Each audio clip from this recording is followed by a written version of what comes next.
All right, I'm Scott Al Miller. It's Thursday night, and that means it is time for the Thursday Night Live from Nicaragua. And finally, we are on. We are late. Not real late, but later than the early that I meant to be because we had all kinds of problems at work, and I had to get things fixed there. So finally, I did, and we are online and letting people know that it is up and running.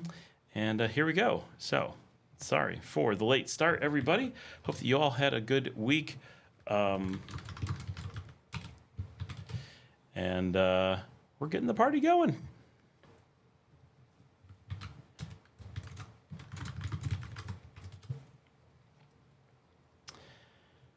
Whew. Feeling tired today, but time for a little break. Janet's already here. I'm here, but I have a class in half an hour. Janet always has a class. It's supposed to be your night off. It's a live stream night. To get some monitors going. I got people texting me all over.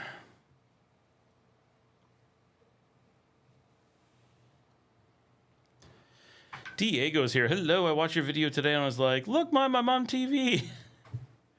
That's awesome. Mike is here. Hey, guys. Let's see. Where's all my stuff to let all the peeps know where we are and get the monitor going too. Luke is here. Hola, y'all. Mike says, I fed ya on being tired. Oh, I feel ya on being tired. Yes. Yeah, today was oddly long. And wait for stuff to load. Why is everything slow today? So I have been, and I can't remember the last time I did this, but it was not that long ago, but it easily was 10 plus years. I guess it could be 20 years ago. But I've recently gone back and started watching Buck Rogers in the 25th Century. And when I was a kid, I really liked this show, right? And now going back and looking at it at the age I am, holy cow, Buck Rogers is the antagonist of the show. He's awful. He is rude and mean and a bully and stupid. Like, holy cow, it's really a dramatically terrible character. And they play on that trope of people who will travel in time will have absolutely no ability to remember that they're in a different time, which I'm sure some of you understand what I mean. Like, it's a completely predictable and annoying thing in especially like 80s, 90s shows. You go somewhere in time or get teleported somewhere. You're on an alien world suddenly, and no character in the show can remember, and constantly uses pop references from a world they don't live in, or keeps referring to things that haven't happened yet because they're in the past. Like if they go back to, I don't know, they get zipped back to, King Arthur and the Knights of the Round Table, they'll keep being like, we would get there faster in a car, and all the people in the past are like, what? And they're like, why? And then they never understand why they don't know what a car is, because like the concept of time travel is so surprising. It's kind of like people in zombie movies who act like they've never heard of a zombie, I guess. But it's and so Buck Rogers just constantly makes these, what would even be annoying now, pop culture references. Like, he can't talk without making completely unnecessary and dumb pop culture references that have no purpose. And even when he recognizes it, he'd be like, oh, got it. And it's completely ridiculous, right? He'll be like, well, we can only talk about interstellar combat by referencing football. And then not only is he being ridiculous and referencing things that he knows they don't know, and then he just pretends like they should know and uses jargon intentionally. Like, it's so weird. And then all the people, he'll be like, it's like a Trojan horse. And the people are like, oh, what? And he's like, oh, yeah, I guess they've forgotten about that stuff. You think people 500 years in the future who have space travel are going to forget 5,000 years of human history and just not know who the Greeks were or the Trojans or basics of literature? This makes no sense. This would be like being with us today and being like, oh, you never heard of Egypt? Ah, people are it's so future, you forgot about Egypt. What? That makes no sense. There used to be pyramids. Yeah, it's only 500 years in the future, guys. It's already been 50 years since the show. 10% of the time since the show has already passed that it's supposed to be into the future. The writers of the show were so sloppy. It just dumb. And I thought it was a great show when I was little, but again, I watched it when I was 3. Roberta says, at the track winding down. Janet says, well, I have a regular student from Brazil on Thursday, 6 is all. The rest of the day has been vacant, sadly. There are still more hours possible, but I'm not holding my breath. Diego says, did the AWS outage hit you guys? It did a little bit. We just noticed the site's down and stuff. I believe you have everything on-prem. No, we have nothing on-prem. We're almost 100% cloud, but we're with better clouds.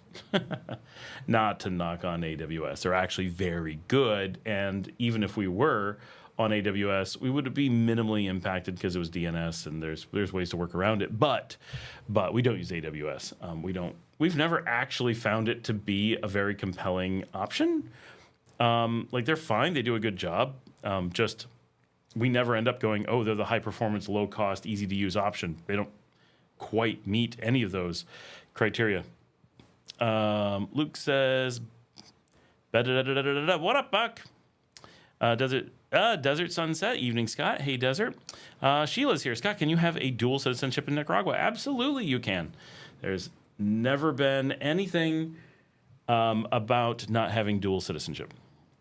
There is a future proposal, which we know will pass, in which you cannot pursue a new dual citizenship in the future. That is some time away. No one knows when it'll take effect. We do know it will be approved. I mean, there's a 1% chance that it'll be shot down, but that's not really going to happen. Sometime in, I think May, they're going to approve you cannot attempt to become a dual citizen, which is a completely different thing. Dual citizenship is under no attack whatsoever. Janet says, oh, I must not have watched that many travel shows, it seems. John Mason, hey, Scott, how you doing? I'm all right, John. How are you? Diego says, Sheila, not anymore. It was possible before. No, Diego, it's 100% allowed. It is completely a U.S. scam.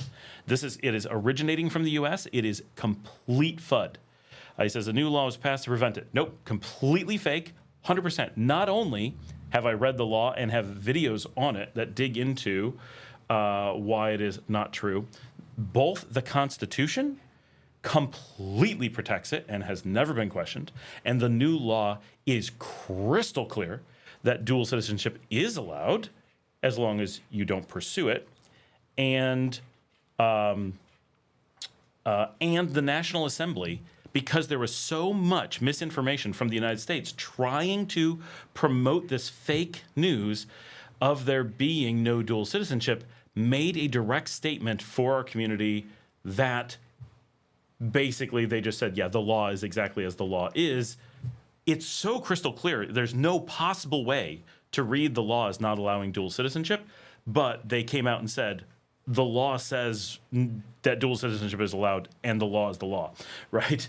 But it's also important that the Constitution overrides any potential law like that. They would have to change the Constitution, which the National Assembly can do. They have the purview to change the Constitution. But in order to make a law like that, they would have to change the Constitution, which they are not trying to do. They were simply reinforcing the Constitution. Roberta says, he was so handsome, his words were meh. That's got to be me she's talking about.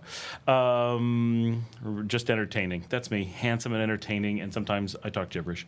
Janet says, well, my student had to cancel. She's an editor, and she has a tight deadline. Oh, that sucks. KL7, hola, Scott from Eastern Washington. Diego says, I know that existing dual citizenships are okay. Right, that's the difference. Dual citizenship is not under attack.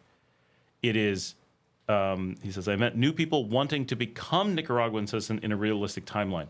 So that's never been available, right? Realistic timeline has never been a thing, which is, but that's not what changed. The official thing, actually, even the official thing hasn't changed. It was never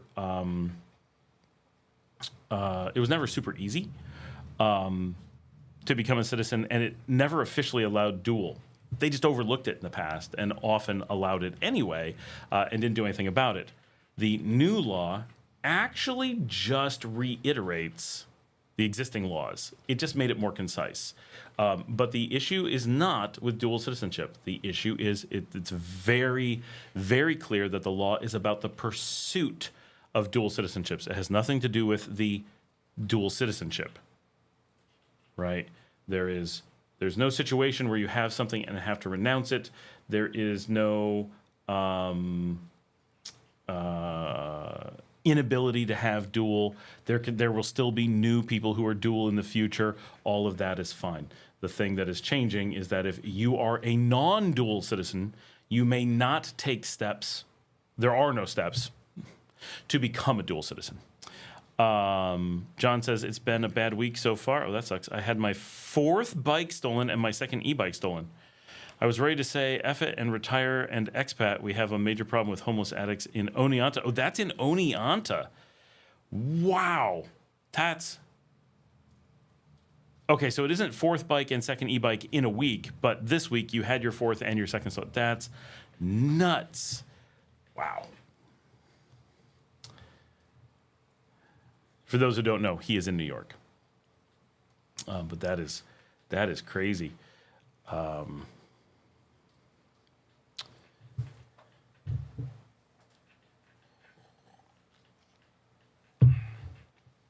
The reason that the dual citizenship thing matters so much is that there are layers of misinformation being applied to people. And hey, Brian, and what they're doing... Oh, okay, 4 bikes over 7 years is horrific, but it's not like I was thinking, like in the last 6 months or something.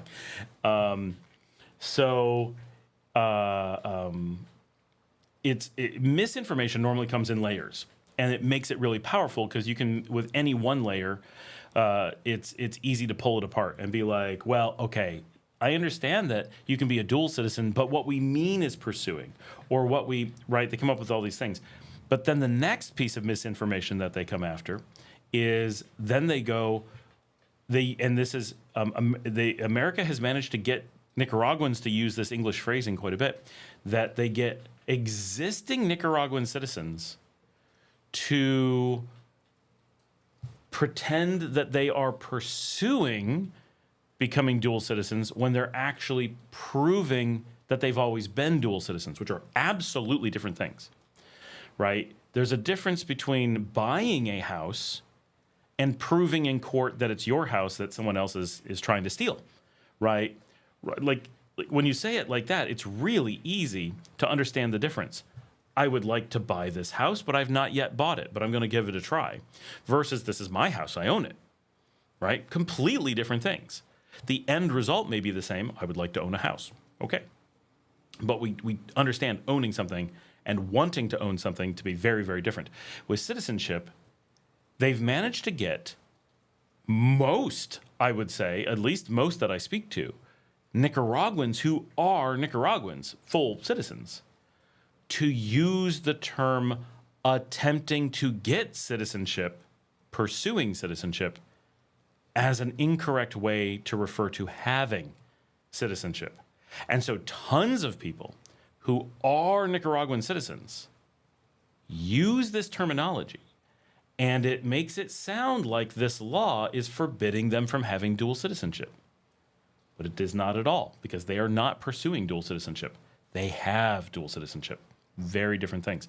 So for me, a number of people that I talk to that are in this actual position where one is that they have it, and the other, and so for me, I cannot pursue citizenship without there being this complication, because I do not have Nicaraguan citizenship. But most of the people that I speak to already have Nicaraguan citizenship, and so the law cannot apply to them. By constitutional right, it cannot apply to them. Tika says, what I do not know about my topic of citizenship are Nicaragua citizens that their children were born in the U.S. They technically, and by technically he means they do, right, have both citizenships without pursuing. Right, they are citizens. I don't know if that would be allowed. Of course it's allowed. It is absolutely in no possible way affected by the law. This is where we're saying that this is such a when you read it in English and know what citizenship is, it is so clear that there's no possibility of them being affected. But Nicaraguans have been pressured to keep repeating that maybe there's a gray area. There is no gray area at all. The Constitution says because they already have their citizenship, it cannot be changed. The new law says pursuing. Because they already have their citizenship, they cannot be classified as pursuing. And the National Assembly has said because they are not covered by the new law and are covered by the Constitution, they absolutely are protected because there is no law that gives any allowance for them not being able to have dual citizenship. There's no such thing as any law in that way. John says, on a good note, I have cooked beans and rice for Gallo Pinto. Very nice. Diego says, I have cousins that are Americans and their parents are Nicaraguans. So your cousins are Nicaraguans. That's important. That they're Americans is 100% irrelevant. They are Nicaraguans. So Nicaragua never removes your citizenship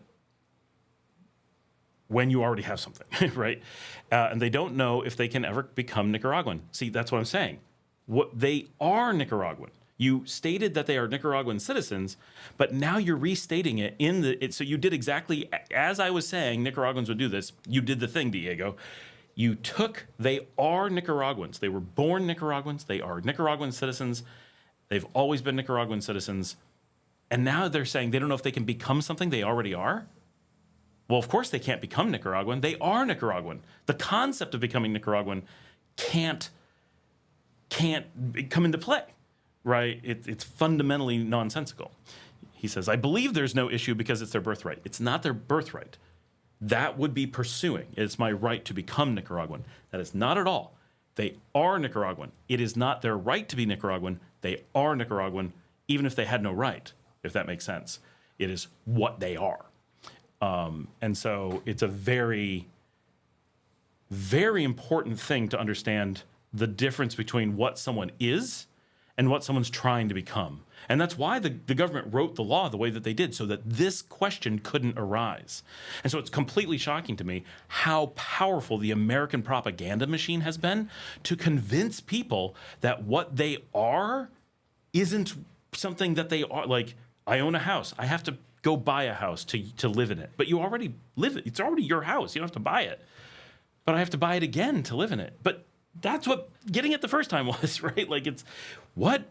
Luke says, really hope Spirit stays strong and restructure for the next trip in February. I can fly first class on Spirit to FLL, that's Fort Lauderdale, for the cost of a flex ticket with Avianca to Miami. Very nice. Hopefully, we're all hoping Spirit sticks around.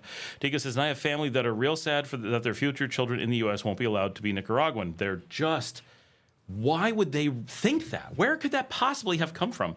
This blows my mind because the degree to which the law is so well written to ensure nobody could fall for this.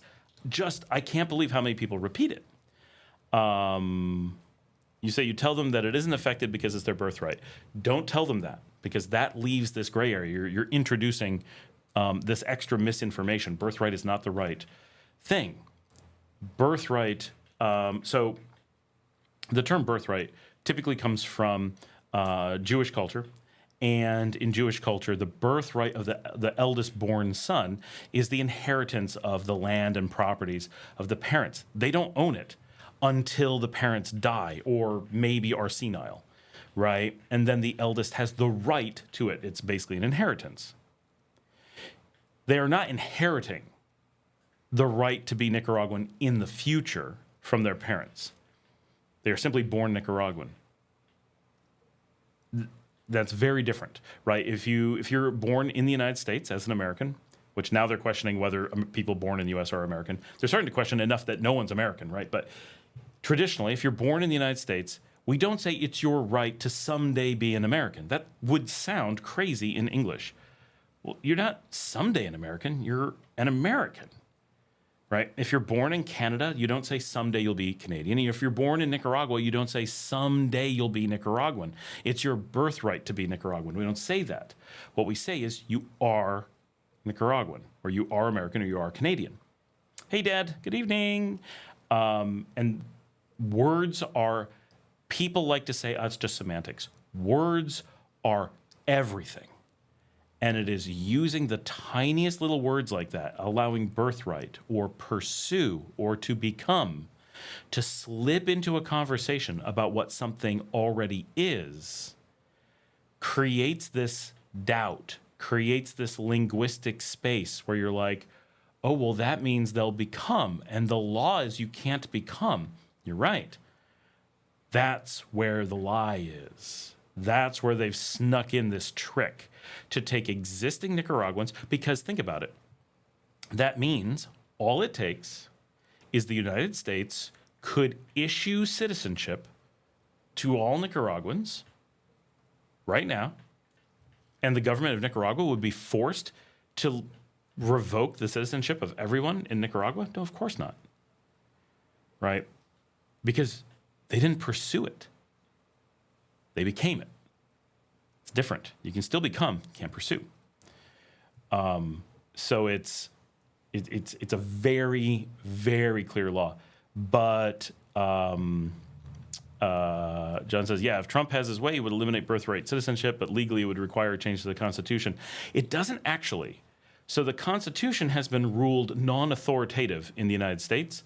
The Supreme Court ruled that the Constitution gave them the power, which it pretty much does, to determine what is and isn't law, because it doesn't. The Constitution creates common law, not civil law, and because of it, it allows the court to enact law in its place, and the Supreme Court declared that it was not bound by the Constitution, by the power of the Constitution, and eliminated the Constitution as actual law in the United States. This actually happened. It was a big thing. They released it in the news, and Americans just kind of went, and kind of just ignored it.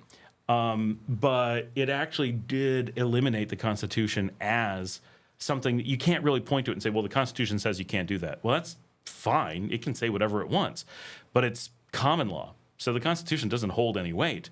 The Supreme Court is allowed and encouraged to use the Constitution when determining what is law. But at the end of the day, the Supreme Court can make anything law that they want with or without the Constitution. And now, as we know, the president is not beholden to the Supreme Court. The Supreme Court can deem the president to be illegal, yes, but they can't enact anything. The president is the sole power to enact punishment or to enforce laws. And so the Department of Justice answers to the president, not to the Supreme Court. So the Supreme Court is the sole power to determine what is and isn't legal, but the president is the sole power in the United States to do something about it. So the Supreme Court needs listen to no American citizen, has no obligation to listen to Congress, has no obligation to use the Constitution, generally will do all three, but has no obligation to. And they have ultimate power to do whatever they want. We can't argue, oh, they did something, it's not constitutional. I mean, we can complain that they did that, but we can't argue that that's a point. They're under no obligation. And then, regardless of what they do, the president can then do what they want with it. And so the only thing is that we can use words and say, oh, he's a criminal, but it doesn't change anything, right? The Supreme Court can only hand us a moral victory in that case. So it's a weird situation. Diego says, I guess that we relate to become citizens to the process of getting a passport you don't have. Right. And those are utterly unrelated things. Citizenship is a status of to what country you belong. A passport is a document that citizens can go out and apply for if they want, when they want to travel. The average American doesn't have a passport, but we don't refer to them as not being Americans without a passport. The average American doesn't have a passport. The average Nicaraguan doesn't have a passport, but we don't refer to that as becoming a Nicaraguan. You're not some limbo non-Nicaraguan hoping that you'll get approved to be Nicaraguan when you apply for your passport. That would be super weird, right? That is not at all what's happening. And you're right. I think some people do that. The question is, that is so linguistically awkward, that is so logically illogical, it's so clearly untrue that how did some agency convince people to put that into linguistic practice, to use becoming a citizen as the proxy for applying for a document, right? That's the equivalent of confusing getting a copy of your birth certificate with actually being born, right? Like, oh, do you have any kids? I don't know. I applied to the state for a copy of the documents, but they haven't sent them yet, so I don't know. I think you would know. You would be in the hospital. There's a bunch of pain involved, a crying afterwards. A nurse will normally slap a kid in front of you. You'll probably be there for several days. Do you remember any of this? Well, there's something happened, but I won't know if I had a kid until I request some papers. What? That's clearly not how it works, right? Like, the papers are just documents. The event is the event. John says we are so effed. That is true. However, if it makes you feel any better, the United States was so effed in 1789 when they wrote the Constitution with the plan of it causing the country to break up in the next 40 years, which is roughly their plan.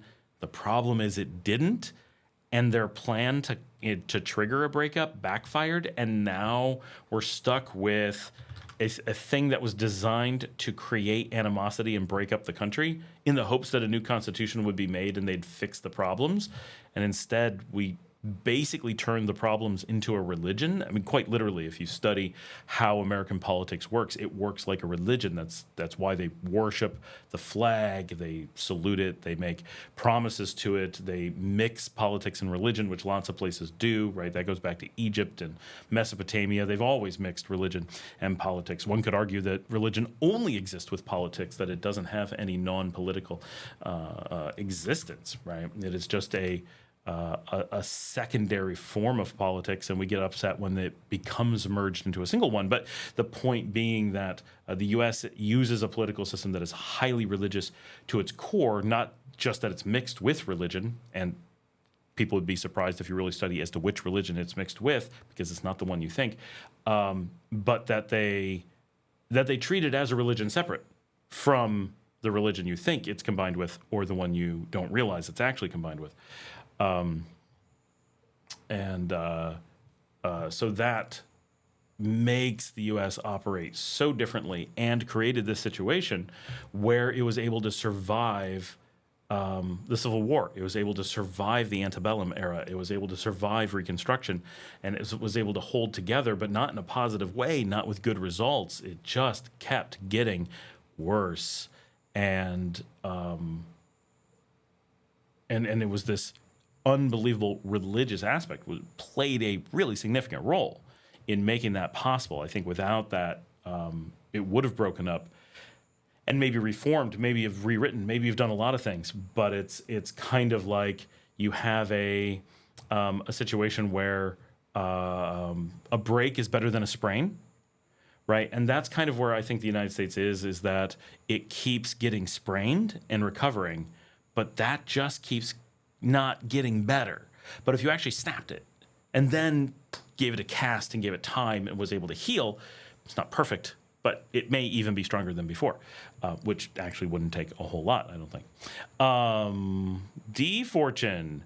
Hi, Scott, I'm 74. Is it advisable to retire to Nicaragua for a healthy Canadian? Would need some help and guidance for a few weeks, I guess, not seeking city living.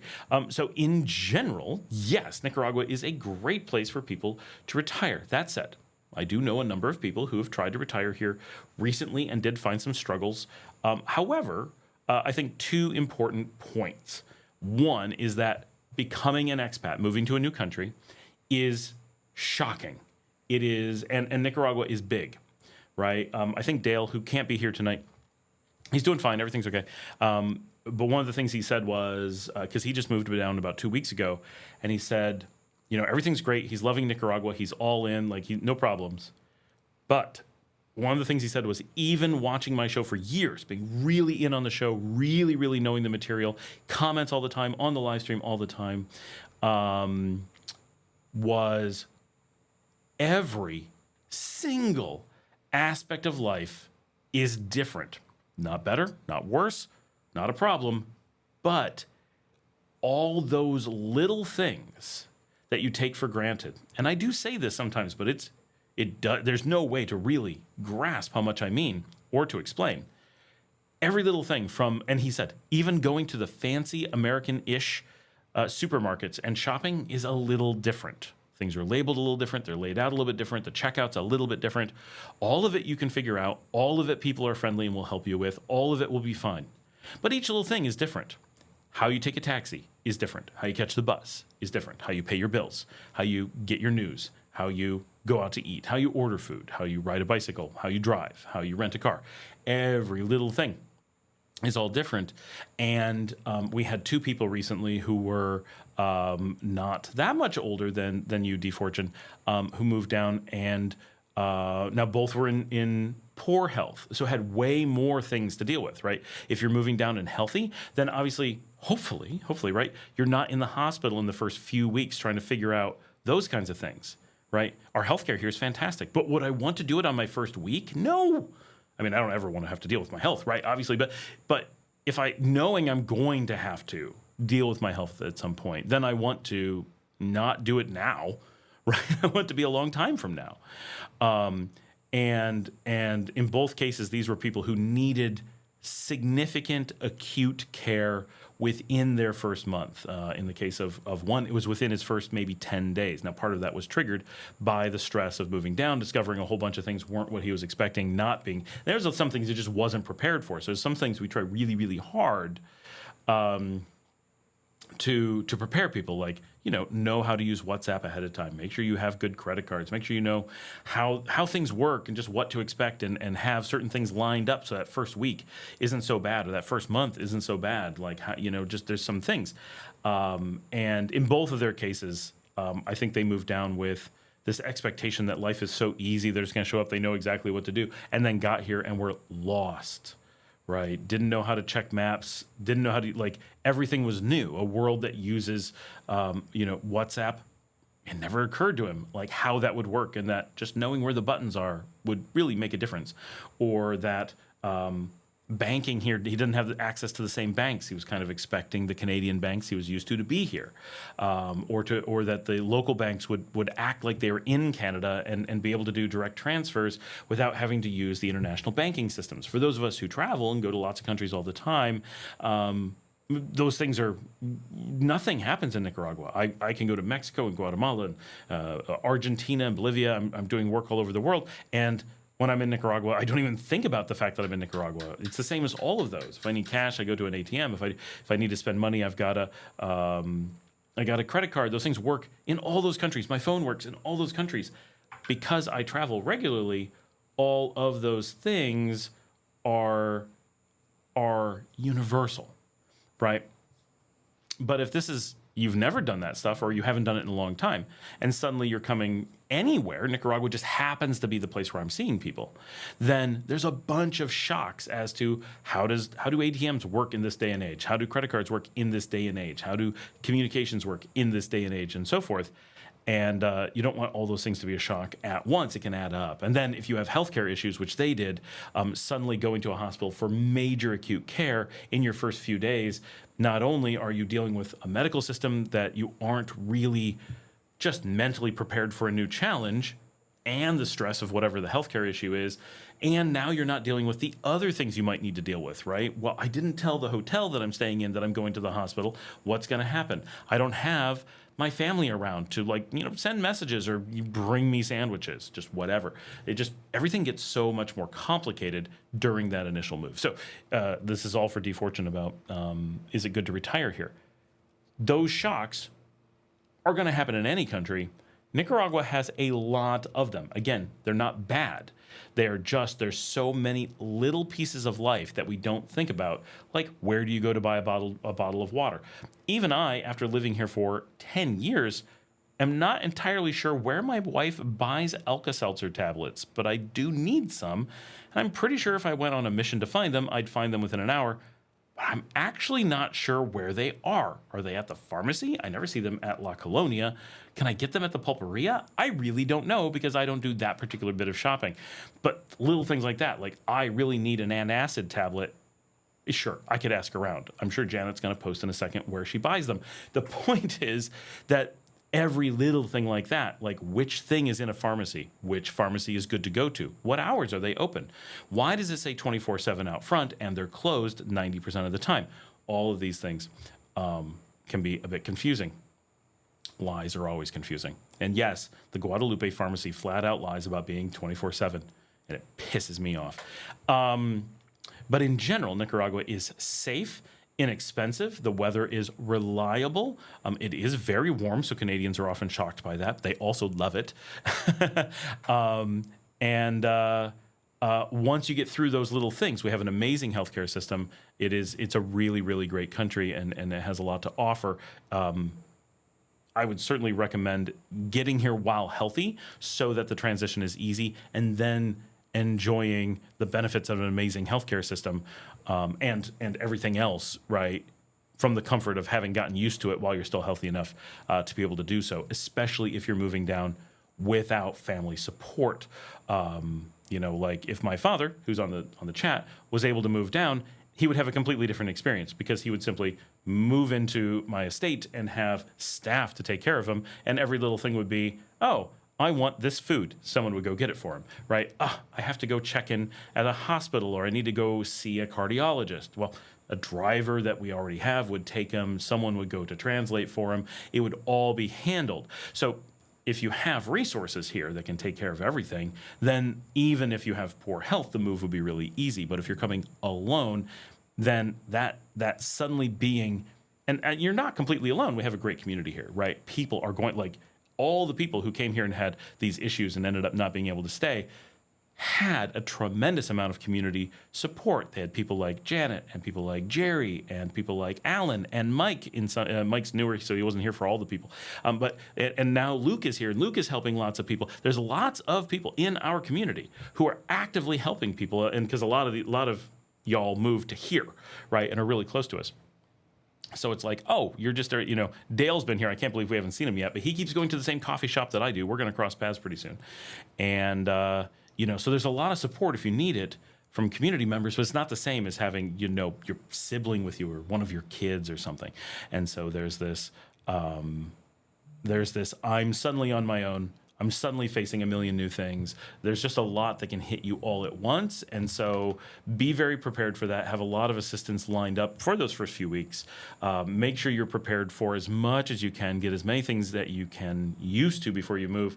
And I think very few places are going to compete with Nicaragua for the quality of retiring. I just want to say one thing real quick, but I am working. As many of you know, I cover this shift for my team so that they can have tonight off. I actually don't know if anyone told them that they have tonight off. But a whole bunch of work just came in, so I'm just telling them that it might take a second.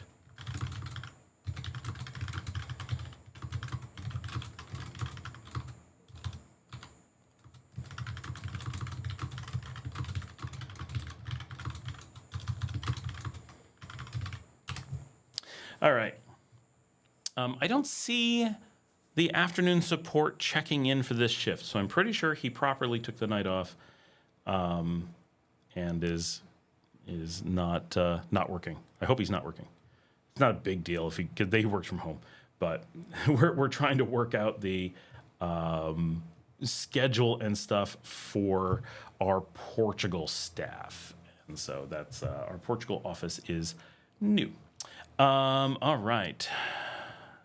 That was D. Fortune. Diego says, and like the entire new world has birthright citizenship because we're all immigrants, it's not like they are the only ones. Right, yeah, for sure. Brian says, you said doo-doo. Luke says, I noticed last week in Florida, scrolled, those who were braggarts about their side winning early in the year were a little bit more humble with the results. Some even questioned their support. You think? Yeah, maybe. D. Gilbert, hey Scott, hope your week is going well. It's honestly, yeah, it's been a good week. I think we're pretty much on a good week status. A little bit tired today, but tired is not the same as bad. So it's been, I think, mostly victories for the week. I'm waiting on one bit of news that I'm hoping comes through sometime. Nope, nothing's come through yet tonight. Still waiting on a response about something. Well, a couple things. Lots of things. Jan says, okay, which religion is it mixed with? Egypt? Egypt was obviously, I don't know what the religion is called for Egypt. Egyptian? Like, it's just, I hate when those words are used, like it's the Egyptian religion. Well, I bet if you went back to ancient Greece, and heaven only knows, but if you go back to ancient Greece, or that too, go back to ancient Egypt, I bet you would find gobs and gobs of people who are like that. We're born and raised Egyptians, and that is not our religion. That is some state political thing and has nothing to do with the people, or very little to do with the people, or whatever. Much like if you go to the United States and ask what the religion is of Nicaragua, everybody just instantly says Catholicism. And then you come to Nicaragua and you're like, is that like the religion of the people? Most people would be like, no, it's popular-ish. Like, it's one of many choices, and, in no way is it the religion of Nicaragua or the Nicaraguans, right? It's not intrinsic to, you were born a Nicaraguan, therefore this is your spiritual situation, right? That's super weird. Even suggesting such a thing is bizarre. Some countries try to make religion, and a bunch of that comes from like the UK, the Church of England, right? What a bizarre thing. And they make it about national pride to be a member of this cult that they made up just for political reasons. Like, what? And I get it. Italy basically is the same thing with traditional Catholicism, and they just rebranded it for Church of England. That's quite literally what happened. But it's a weird thing, right? So I bet Egypt did not just have one religion, and I bet tons of people had no religion. Same thing with ancient Greece, and we know ancient Rome, and Mesopotamia and stuff. There were tons of people who were like, yeah, so your religion that you're all freaking out about, 3 months ago, my buddy Bob was on something and made that up and figured out he could make a quick buck off of some people, and that's where that came from. So no, I don't believe that. And then these people are like, what? You're not a believer, heresy. And they're like, I literally was drinking with the guy when he came up with it, right? So that stuff had to be the case back then as well. But we document it as if all the people were a member of this religion, and it was completely ubiquitous. And I bet that was rarely the case. Just like today, right, which is my point. Go anywhere that people kind of pretend has this universal religion and go to that place, and you're like, there's nobody at all that you can find that really believes that. Luke says, Janet, blame it on the Calvinist. It really was. Well, he said Calvinist, but I think he meant Calvinist. It actually wasn't. So if you look at the early American, all the things from the Great Revival to Prohibition, which obviously was later, to the symbolism used by early politicians and so forth. Deism obviously was a big thing in the early days, which is, if you've not studied it, interesting and makes some sense and not a negative to the early founding fathers. But the really core groups, and this is once you hear this and look for it in American society, you realize that this is deeply ingrained into American society, to the point that you can worship anything you want in the U.S., and at the end of the day, you will actually do this one religion in everything but name, no matter what, and that is fundamentalist Islam. And that is why in my video today, we talked about how the prohibition was Sharia law. They were attempting to move Sharia law into American society. And it's why dancing and alcohol consumption are seen so differently in America, mirroring Middle Eastern taboos rather than carrying on from our European heritage, which comes from the Christian and cult of Jupiter heritage, right, predominantly, and of course Odin as well. But those pagan worlds and the Christian Paulinism that existed in Europe is so pro-alcohol across the board. Not that that's a good thing or a bad thing, but it's a universality of all of those religions, and it's at its core, right? You can't question alcohol within Christianity.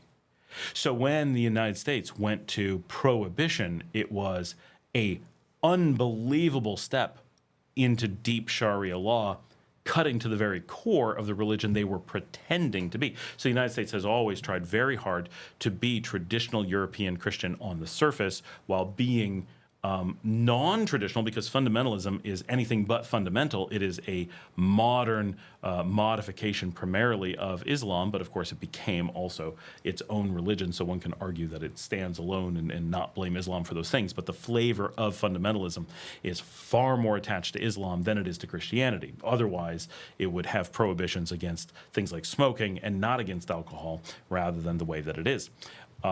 So that is, and that's also one of the reasons why drug culture is so strong in the United States. Sharia law is very, very soft on non-beverage-based drugs and very, very hard on beverage-based ones. And so we see that mirrored in the United States and basically nowhere else. So that is, and once you look at that, once you look at the symbolism throughout American history and look at stuff, and you start to go, oh my gosh, it has been an attempt to get Sharia law, at least to some small extent, into the fabric of American society. Things that they call like family values and all that. That's where that's coming from. It's a deep Islam, but not good Islam, not healthy Islam, right? Fundamental Islam, right? Corrupt cult Islam. We don't want to disparage, actual worshipers of Islam. That is not quite what is going on. D. Gilbert says, it seems like you have a slight hate towards America. I love an open-minded person with a sense of understanding. I don't hate America. I think that's the wrong way to think of it. I hate being in America, and I hate what America is doing, but I wouldn't call not pretending it's something it isn't as hating it. I think if people have to pretend and lie about it, that's hate. Right? That is a deep-seated embarrassment and shame and willingness to participate, to cover up because they're so upset about it. I mean, I'm really upset about the bad things that they've done, of course, the same as I am with anything, but America has this great history and foundation. What's interesting, though, is if you point out things like America at its core has always had a strong Islamic leaning, then many people are like, oh, are you hating on America? It's like, whoa, did you just equate what America is with hating it? But that would mean you hate it, right? It's like saying the sky is blue. Whoa, whoa, whoa. Are you hating on the sky? No. Do you have a problem with the color blue? Is that what you're saying? Because that's the implication, right? The only way that could mean that is if you hate blue and you assume everyone else also hates blue, which is reasonable if you do.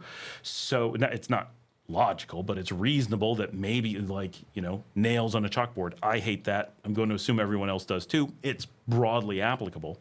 But just because America is something doesn't necessarily make it a bad thing. America has done bad things as a society. Of course, it has. Everywhere has. It's done more bad things than most places. But there's a big difference between hating it and being unwilling to lie about it, right? Which most people do, right? Lie about places when they feel a sense of shame about it, which then deepens the problems, right? Like, oh, we didn't do that. We didn't do that. Like, every place has their problems. Owning up to it is the first step in healing, not hiding it. Once you're hiding it, you've given up, right? That's hate. Once you're not going to have a dialogue, once you're like, screw this place, let's just pretend none of this happened and set it on fire, right? That's screw those people. But instead, you have to have that dialogue. You have to look at what's been done wrong. You have to look at where people are trying to harm the country, where people are trying to control things. I would make simple statements like loving the Constitution is hating America. The Constitution was designed to break up. So the purpose of the Constitution, and maybe this is what you're referring to. So this is an important dialogue, right? The purpose of the United States Constitution was two things. One, to give unity in the face of outward enemies, right? England being the key one. The United States, in its early days, wasn't easily going to defeat England. And whether this statement was actually made or not, the sentiment is real. We can hang together or we will surely hang separately, right? This is the rally cry of the Founding Fathers. If they didn't stick together, they were going to be picked off and executed, right, for treason. Because that's what they were doing. They were committing treason in the hopes of overpowering the parent country and becoming their own country. And they succeeded. And it was actually not that unlikely to succeed. They had a lot of power. They had a lot of financial benefits. The parent country was being run by a lunatic who had, I think, syphilis, but definitely had lost his mind. And so they had a really good chance of being able to win. And the military advisors to the king were like, don't put us into this war. We can't win. It's too much space and too far away. And they did anyway. But had, for example, the North and the South, more or less, right, not the same divisions as the Confederacy, had they not stuck together during that time and one of them actually sided with England and fought against the other, then there would have been no hope. Had even just Virginia or just New York decided to stay with England, there would have been no hope. That would have turned the tide for sure. Or 99% certain. It would have been terrible no matter what. It was really risky doing it without Canada as it was. But Canada was, at the time, far away. So the Constitution had this one job of holding the country together at that point, but it had a second job. It had a time bomb built into it. It was designed to cause the country to break up or to essentially break up within less than 50 years. They had no intention of it making it to 50 years, really, in the hopes that in the future time, when England was no longer an existential threat to the country, that people could argue, maybe fight, but eventually come to an understanding, whether that was to be separate countries or to be one, didn't matter. Because to the founding fathers, the concept of America didn't exist, right? They weren't patriots. They weren't trying to found an empire. They weren't trying to have some loyalty to a group of states joined together that didn't exist yet. That was not a thing. They were trying to come up with an idea of something that would allow the colonies to survive independent of England and to later figure out what they wanted to be. And the general assumption, or a common assumption, even among the founding fathers, is that what they wanted to be was independent states that were allies. And that is why, in 1776, they didn't form the United States, they formed a confederacy. And then that didn't work very well. And after 13 years, in 1789, they then formed the federal nation of the United States, as we know today, with the Constitution and all that, because that confederacy didn't work very well, right? It functioned, it got them through 13 years. But they're like, if anything big happens, we're screwed, right? No, not going to work. We got to be prepared. And it was good because by the time of the War of 1812, they were prepared, but they wouldn't have been had they not done that, probably. So the Constitution did its first job really well. Too well that its second job never happened. And people really thought in 1860 that the Civil War was going to be that second piece of the Constitution, but it failed. It failed probably because the North won with so much certainty, but then didn't. It gave in. It was like, well, we won, but now we're going to let the South make tons of decisions again, and we're not going to punish them. We're not going to do all these things. And that was very hard to predict that was going to happen. It was also very hard to predict just how vicious it was going to be. It was hard to predict what the population was going to be like at that point. It's impossible to predict just how powerful the weaponry would have become by that point. The Civil War was so much more brutal than anyone would have imagined it could have been, because it was the first modern war. Literally, worldwide. The Civil War redefined worldwide conflict and did so in an incredibly tight space, which was just awful. That was so bad that it made people who otherwise would never have stepped back and said, hey, let's not be so hard on each other now, made them do that.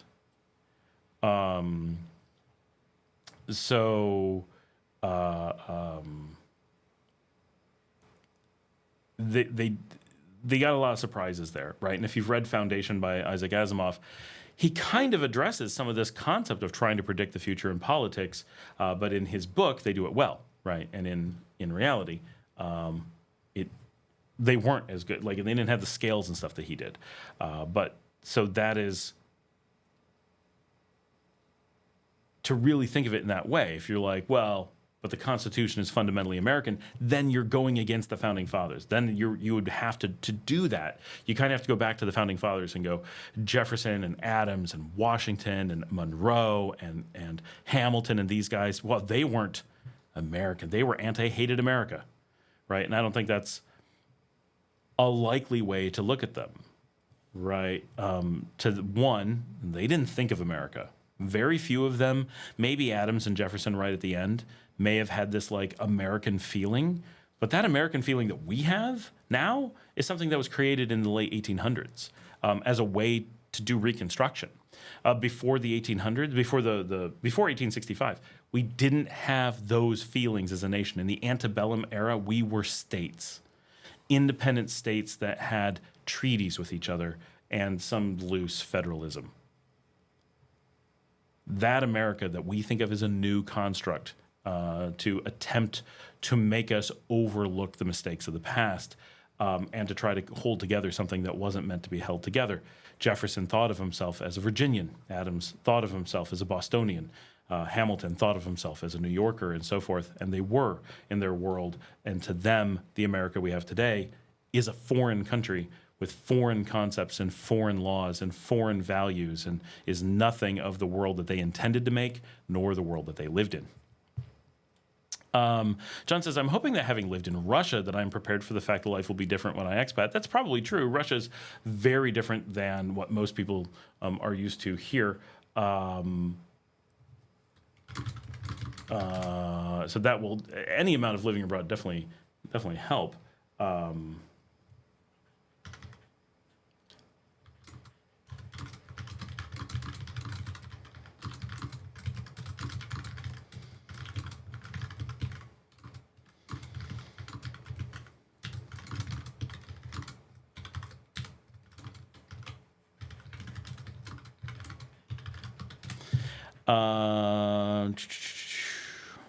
Diego says, going to my driving classes, coming back in 2 hours. All right, see you later, Diego. John says, Schwab account for transactions, fee-free ATM withdrawal. Yes, Schwab is fee-free at the ATM. Diego says, the first time I went to the U.S. and I entered a super Walmart, I was so amazed and felt in heaven for a minute. Oh, Walmart, that's the answer to all things. T-Bumbaco1. Tabumbaco 1. You can get them at Union. Oh, I hope that's the Alka-Seltzers or Tums. I don't think you can get them at La Colonia. That's so weird. Diego says, the first time I was on a highway was amazing too. Yeah, lots of fun there. John says, how far did it go? Gee, Diego, on the rare occasion that I step foot into a Walmart, I feel that I've entered hell. Janet says, I think there's a brand at La Colonia that would work, and pharmacists would have the fizzy stuff for sure. I don't really want the fizzy stuff. I just want the chewables. The main thing is to be able to walk around town if you want to be independent. Roberta says baking soda. That is what I did. I like to be able to just pop them. I drink baking soda and water all the time, so I'm definitely used to that. It's a pain, and if I drink it fast like I like to, then my stomach wants to explode. Jan says, I like the non-fizzy tablets. They're at both pharmacias and the supermarkets. All right. Don says, ancient Egypt was polytheistic. Yeah, but so is Greece, Rome. Christianity's polytheistic because of the saints and being, the continuation of the cult of Jupiter. Under even ancient Jewish religion, Old Testament, all polytheistic. So it's actually monotheism that essentially doesn't exist. But the problem is that Egyptian paganism, as we sometimes call it, but it's not really accurate, is each of the god its own religion, or is it all one religion just with different gods, making it polytheistic? If you only worshipped one at a time and there were just many of them, you'd be in a monotheistic religion and competing against other religions. So that's an interesting question. Was Egypt a collection of monotheistic religions, a collection of polytheistic religions, or a single polytheistic religion with different gods that you focused on? Which is how modern Catholicism works, right? It's polytheistic with the primary God being Mary, and then you have lots of saints and sometimes Jesus as things that you sometimes worship, and there's all this polytheism going on, which mostly comes from Jupiter, but also comes from the Jewish Old Testament where they were polytheistic, right? They constantly talk about the different gods that God was jealous of you spending too much time with or whatever, right? So it doesn't really separate much, right? And there's always this bizarre concept. So what's interesting is that we generally consider traditional Judaism to be monotheistic in a in a pantheonic system where there's lots of gods, but we only worship one. They're your God. But if you dig through the Old Testament, they actually have like 3 or 4 gods that they worship at different times. And they're only later with revisions did they start referring to more like a single name to try to consolidate the gods to make it less obvious that there were several. But if you go back to older copies, it's really, really evident that there are discrete different names for different gods with different behaviors. And that is why one of them was like, none of the other ones can be before me, right? Jealousy doesn't make any sense without that. The fact that one of the gods was jealous defines it as polytheistic.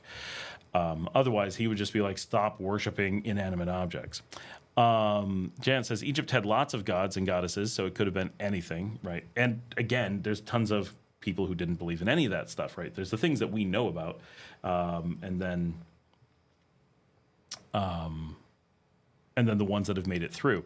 And every pharaoh was a god, right? So it's just people walking around were considered gods. But by whom? Did people think that? Or they just declare that? And now in history, that's what was written down. Luke says, you said Bob created the religion. Did you mean J.R. Bob Dobbs and the cult of a subgenius? I paid for my bishop card in the art of Slack. Jan says, thanks for the explanation, Scott. That explains a lot about the religion thing. Rura says, thank you for zenning your energy. All done. Hoping Melissa behaves and stays away. Take care, everyone. What happened? Melissa behaves and stays away. Who's Melissa? What happened? Chan says, but one of the people we were talking about lived in Nepal for many years, but when he was younger. Well, and one of the people we were talking about lived in Peru when he was very young, and Mexico recently. Jen says, so I think the issue is how mobile and adaptable to changes you are at this point in your life. That's absolutely true, right? It's the flexibility, because everything here is safe and relatively easy, but if you don't know what to do, everything's hard if you don't know about it, right? So a little bit of just, and simple things like how you do phone calls, right? That was one of the things that caught one of the people, is that they weren't used to calls for the last 26 years. Now, in America, you can get away with that because it's a system that hasn't changed for you, and for most people it has, but there's some interchange. Like there's like because it's the country you're used to. This would be true anywhere. It's because you're used to what you're used to, you're able to make it keep working. But when you move to a new country, the things that they're used to are different than the things you're used to. So when you're depending on this legacy thing of your own country, that can be pretty jarring, which is one of the things, probably not a big one, but one of the things that caught him as just another difficulty going on.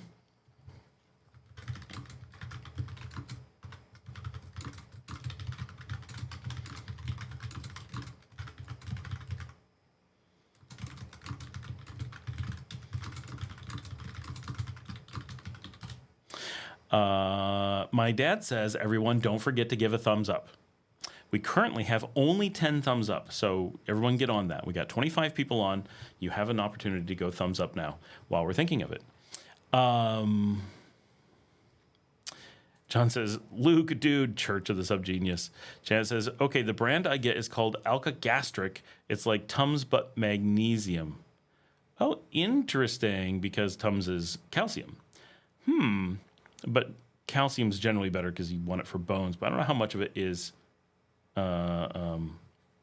can you take up from that? There's only Crom. He wants you to crush your enemies, see them driven before you, and hear the lamentation of the women. Janet says, Luke, you're hysterical. Luke says, John, I paid for my ordination to Reverend Ivan Stang at the Dungeon Store in Lake Geneva, Wisconsin in 1984. I just saw some cult advertising for ordination today. What the heck was it? It was something hilarious. The Cult of the Ducks or something. It was seriously bizarre. Can't remember at all what it is.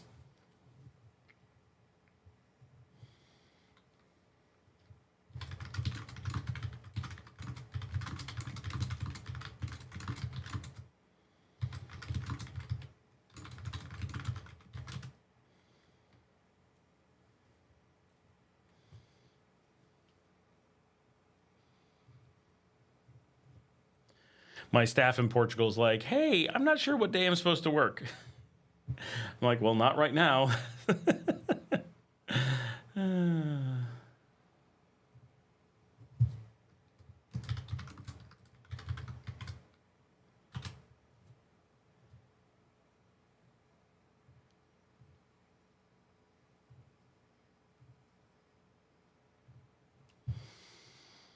Jan says, I did the thumbs up when I got here. All right.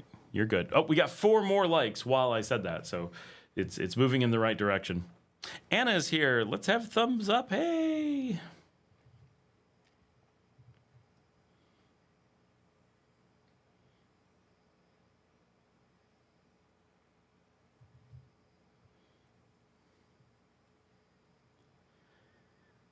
Por favor. Thanks, Anna. Yep, let's get some more in there. It's not a super busy night. I don't know why some nights feel like they're going to be busy and some feel like they're not going to be busy. I mean, to some degree, we couldn't start super early tonight because I had work stuff and things going on. But, oh, I forgot. They have a truck they were trying to get started. I got to ask if it happened.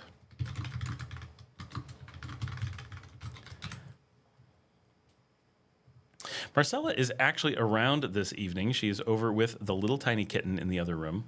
I don't know if she's going to be joining us on the show or not. She said she was coming and acted like she was going to be on the show, and yet here we are. Brian says, not this. Thanks, Brian. So Bolivian visa and residency is pretty confusing. It's also very hard. I have no idea what the realistic ability is to get it. It can be done.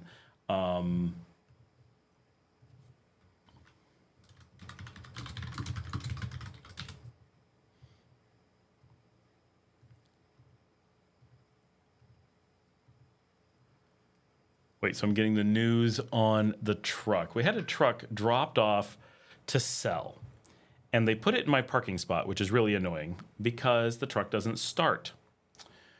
Not a big deal, right? Get it figured out. So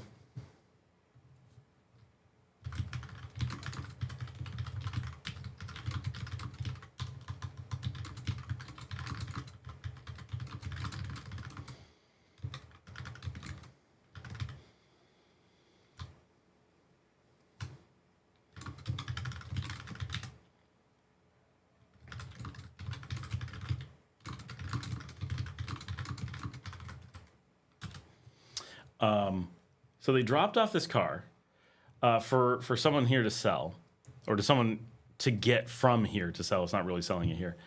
And just dropped it off and put it in my parking space.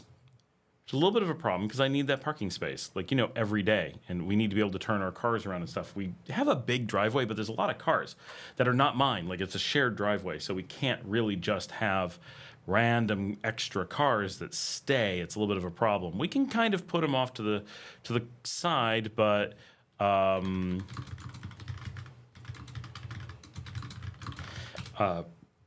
it's complicated, right? It's not as easy as it might seem. So anyway, so he drops off this car. Well, the person who's going to sell it tries to start it but can't get it to work. So they asked me to take a look at it. So I took a look at it and tried to get it to start, but I couldn't get it to start. So Paul, my business partner, he went out and tried to get it to start. He can't get it to start. It's not even a shift, a stick shift. It's an automatic, right? A Nissan. Like, it's not a weird car, right? Like, it's a very normal, like, I don't know, Xterra, like a Nissan Xterra, something normal. And so we're like, oh, we think there's something wrong with the car. And the owner's like, there's nothing wrong with the car. Like, don't get a mechanic. It's operator error. And we're like, none of us know how to drive. Like, we all know how to drive cars. We do this a lot. And so he sends someone over that apparently came over tonight and was going to show us how to start the car. And then it took them all day to get here. When they finally got here, they couldn't start the car either. So there's a dead car sitting in our driveway. And it's like always happens here. I don't know what it is about here, but all the cars here seem to have a problem getting the ignition key to turn. I know the issue is that the ignition is locked, right? And there's something about, I don't know, the abuse that they take, the way that the keys are treated, I don't know. But really consistently on the older vehicles, you can't get the key to turn in the ignition. And you can shake the steering wheel and turn it and hit everything you want as much as you want. It sticks in the locked position. So it's one of the reasons you want a newer car with a push to start, because they're honestly so much more reliable. I mean, so much more reliable. But so anything that's older with a turnkey, there's a good chance you're not going to be able to start them. So watch out for that. Janice says, I just had a Granger ad pop up and man, it was loud. Oh, I'm sorry. A Granger ad. That's pretty funny. Did they think are they opening a Granger in Nicaragua? That'd be something. John says, it can be done. Well, definitely. There's a guy that was on an on Adventure Freaks. Yeah, that has property and lived there for many years. And why not this, Brian Watson? Anna, look at the image carefully. John says, check the switch on the transmission. We can't find a switch on any transmission. And supposedly she drives it all the time and didn't know how to start it. So John says, it won't let the car start if it isn't recognizing it's in park. Yeah, I tried that. I definitely tried that. I assume the others did too. Luke says, pattern of dead cars on property. Better check those ley lines intersecting at your residence. Get some divining rods laying around. I generally do have divining rods. So funny story, my dad's on here and can back me up on this. When I was 8 years old, we had a water witcher come out and do water divining on our property, and he taught me how to do it, and I'm actually pretty good at it. So it's something, and it's funny. This is one of those really strong memories. My father's probably chuckling like, what? How does he remember this? I can remember holding the divining rods and the feeling of them working so strongly as a child. Like just mentioning it, and I feel myself slowly walking through the yard and having the divining rods work, and it worked so well. Like, I cannot believe how well divining rods work when you know what you're doing. It was crazy, but that, I don't just remember what we did. It's one of those memories where I am there in 1984, divining for water on our property because we didn't know where the well or the well supply line or something was. And it really worked. Janice says, I wonder why. I get really weird ads on here. Do you have a VPN on or something? My dad says I have the same memories. I can't remember who it was that came out to do the divining, but I remember they used the dual wire method. And I could recreate it at any time if I needed to. Like, I feel completely confident to go out and do water divining. Human battery with a positive and negative in each hand, pretty much. Lance is here. If steering wheel is locked, this can prevent key turn. Needs a good tug one way or the other. I know, Lance, but that's what we're doing. I'm slamming the wheel all over the place, and we can't get it to release. That's the thing here, is that for some reason, it's...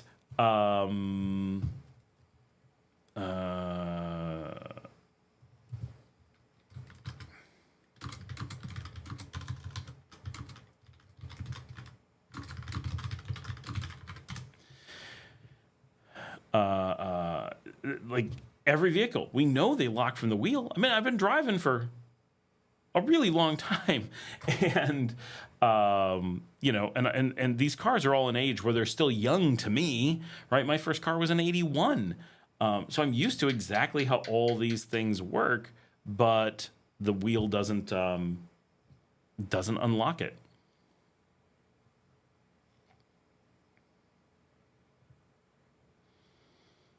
WD-40 doesn't help because it's not sticky, right? It's locked. It's not like it's struggling to turn. It doesn't turn. It's very clear what it is, right? And it's in every car that I've had this problem here. It is that the wheel is locked and that the unlock position doesn't exist within its range of motion.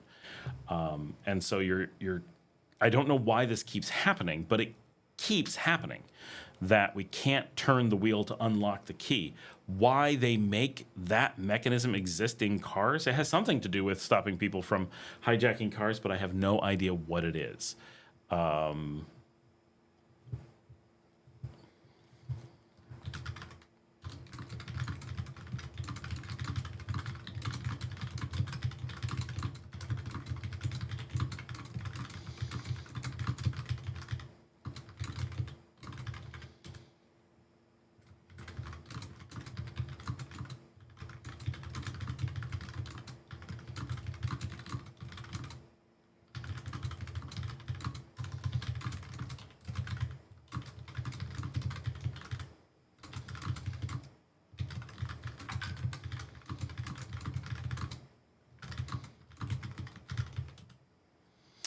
Rip that shit out and install a momentary contact switch. Yeah, it's not our car, though. We just need to get it out of there. If I look up Granger, Nicaragua, it says ahora disponible en su país. Then it shows exports. That's weird.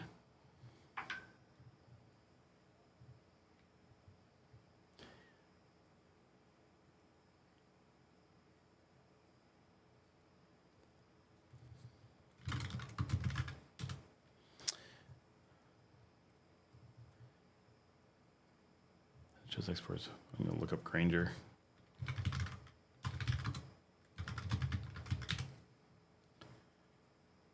Granger, Nicaragua. Oh, mine just gives a 404 error.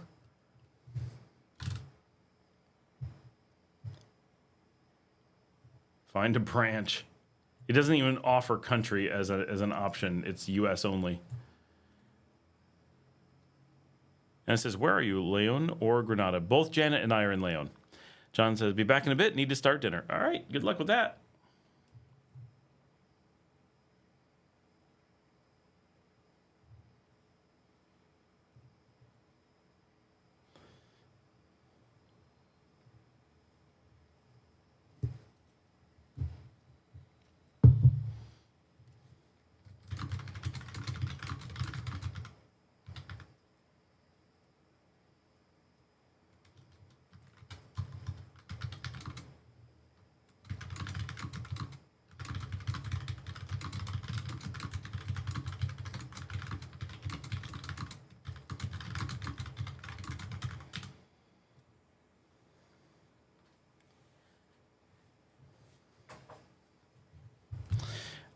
No, Cinsa sells Ace brand products. Ace doesn't even sell anymore in the U.S. The Ace brand is headquartered in the Bahamas. That's funny.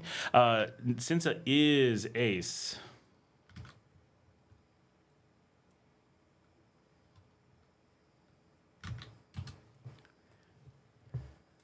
Vince is here. Hey, Vince, how's it going? Anna put questions. What was the question? Our promise, Scott, you have a bad brake sensor. It should be located right under the brake. You think it's a brake sensor? But located under the brake pedal? Leon or Granada. I'm in Leon, and Janet is in Leon. No one talking right now, I believe, is in Granada. I'm not sure who you were asking. If you're asking me, I'm definitely in Leon.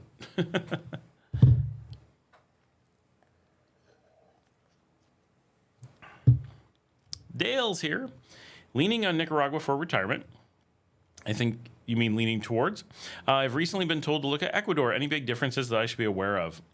Yes, we do not have methanol mixed into our alcohol consumption. Sorry, Ecuador got added to the list of dangerous places to drink by the UK this morning, along with Peru and Mexico. But Costa Rica has always been on the list that British citizens have gotten methanol in their drinks.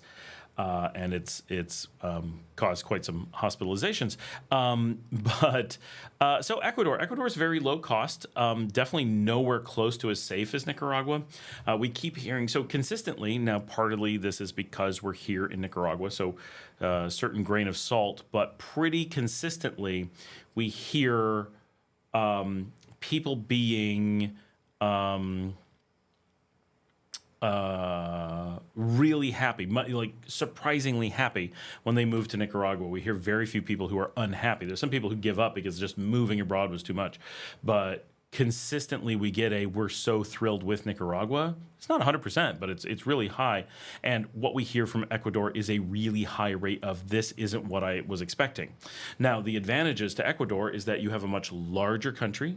They work on the dollar, which I don't think is a benefit, but a lot of people do. And you're able to get much more modern things, right? It's a big country with Colombian culture, right? Which is not a slight. They were part of Colombia. So you have high mountains, cooler temperatures,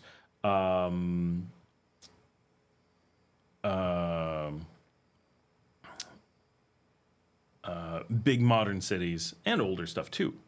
But if you're looking for that modern apartment, you want to be in a decent sized city, and you want to have just a, a 2-bedroom apartment, nicely appointed, feels like something super modern, kind of like you picture in a lot of Latin America, and you want that by the book retirement vibe, Ecuador is going to be way better, right? So Nicaragua has a tendency to be very surprising to people. It is much less what you will ever see on ads and pictures and movies. We're much more rural. Our biggest city, while large, doesn't feel like a city at all. Things like apartments almost don't exist. You're moving into a very different cultural zone that just does things differently, right? And so you're much more likely to be renting an old colonial house or a place out in the country on your own. You're much more likely to be in small communities.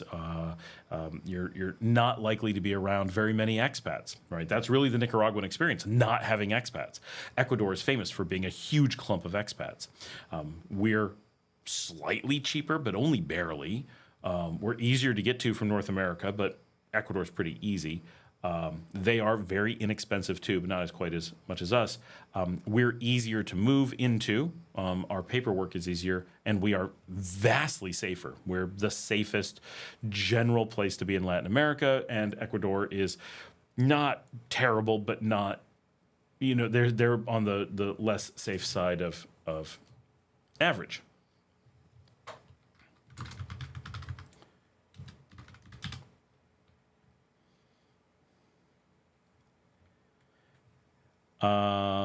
My dad says, "Gotta run. Really enjoyed the Founding Fathers lecture. Have a good night."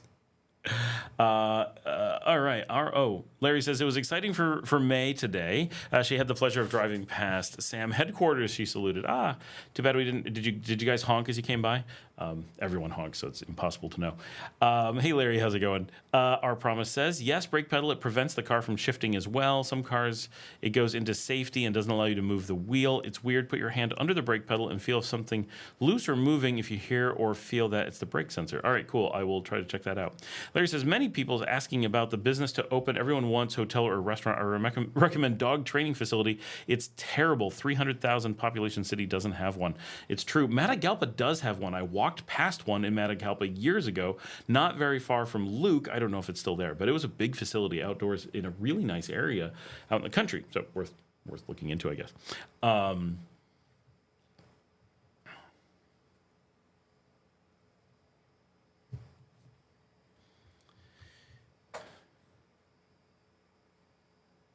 Yeah, it's funny. Everybody wants to open a hotel or restaurant, and no one opens a dog training facility, something we actually need. Good point. I don't know how much need there is for that, but nobody can find any. Like, he's been looking for something. Lots of need for dog rescues as well. If you're looking to open a dog rescue, you can always use another one.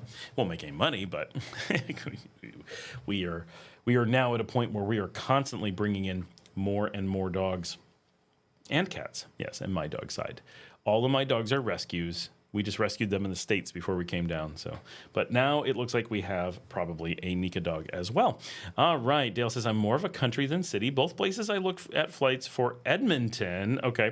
370 to 390 for Cuenca is where I looked. Everyone's looking at Cuenca, right? It's basically, I haven't been to Cuenca, no interest, right? But it's famously the expat enclave. Originally from Nova Scotia, very nice, so I'm okay with being around water. One of my director of hospitality is actually from Edmonton and lives here. Yeah, so I mean, it's a very different thing. I would be, and the right person to ask is Eric from Living Abroad with Eric, and he has put in a lot of time in South America, a lot of time in Cuenca, was here a bit, knows the same areas that I do. He would have some really good insight. But I think what you'll find is that these are not comparable places. They're both very nice places. They're both very good places, right? But what you're likely going to find is that you will hopefully love one and hate the other. Or, one will be perfect for you and the other will be like, why did I compare these, right? Which is often the surprising thing that we get here is people are often trying to compare us to Costa Rica. And we are not comparable to not comparable to Costa Rica at all. Like, that is not who we are. We're fundamentally a completely different country, as are they. There are good reasons to potentially compare us to maybe Guatemala, to compare us to Colombia, to compare us to Paraguay. Those are places that are more applicable as like people who would consider this might also consider that. But places like Cuenca, in my opinion, are really, really fundamentally, you're looking for a different type of experience than you would be looking for here. Maybe that's the better place for you, right? It's not that one is clearly better. It is that they are just so completely different places, right? Now, in this particular example, Cuenca is a pinpoint in Ecuador, and we're talking about Nicaragua as a broad place. So we're not really comparing apples and apples. To talk about them in that context. But it is at a country level, right? We remain pretty different, right? As places go. I'm trying to look up the population of Cuenca. There we go. I feel like it's not huge. It's twice the size of León, but that's not surprising. So you're getting a much bigger city. You get a much more urban feel, right? Just looking at pictures of Cuenca, you're like, that is so much more urban, right? And up in the mountains and cool weather and beautiful. And, you know, everyone says it's really, really nice and just great architecture.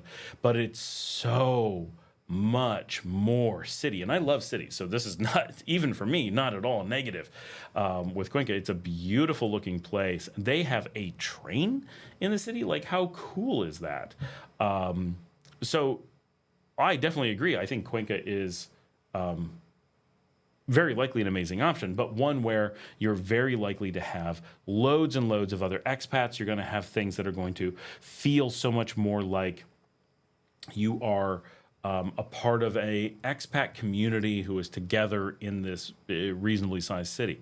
Whereas, and so Dale says, okay, León is where I was thinking as a start in Nicaragua, as it's close to the water. Cuenca seems to be too city, but cooler temps. Well, it's definitely more city by far. León doesn't particularly feel much like a city. Even Managua doesn't feel that much like a city. And Cuenca is far from the water and is high in the mountains, or decently high. Not sure of its elevation, but it's an Andean city, and but looks like a beautiful place. I would love to spend time for sure, and I'm sure it's amazing, and I'm sure you can have a very good life there no matter what. And I love that they have trains. I'll spend time any place that has a good train. And I've never spent time in Ecuador, so that's on my list of places I need to go. Unfortunately, I'm doing a trip well, it's not unfortunate I'm doing a trip, but I'm doing a trip in February, and they decided we're going to Belize, and I'm like, I work in Belize. Like, it's not that I mind being in Belize, but come on, someplace different, someplace unique. Are you really? Belize? Ecuador would be so much better. So anyway,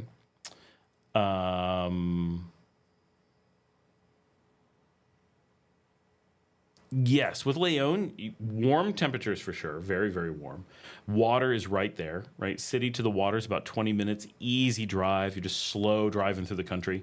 The real thing is how slow the speed limits are here. That's really the big thing. You'll never feel like you're in a big city. You kind of feel like it's a city at times, but it's barely a city. It's a collection of old houses. We're very much a living museum, which is cool, right? A lot of cool stuff about that. And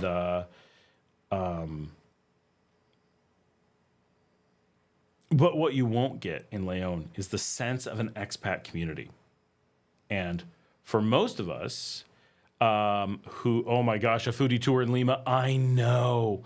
I'm gonna joke about that in a second. Not like a ha-ha one-liner, like a funny thing. So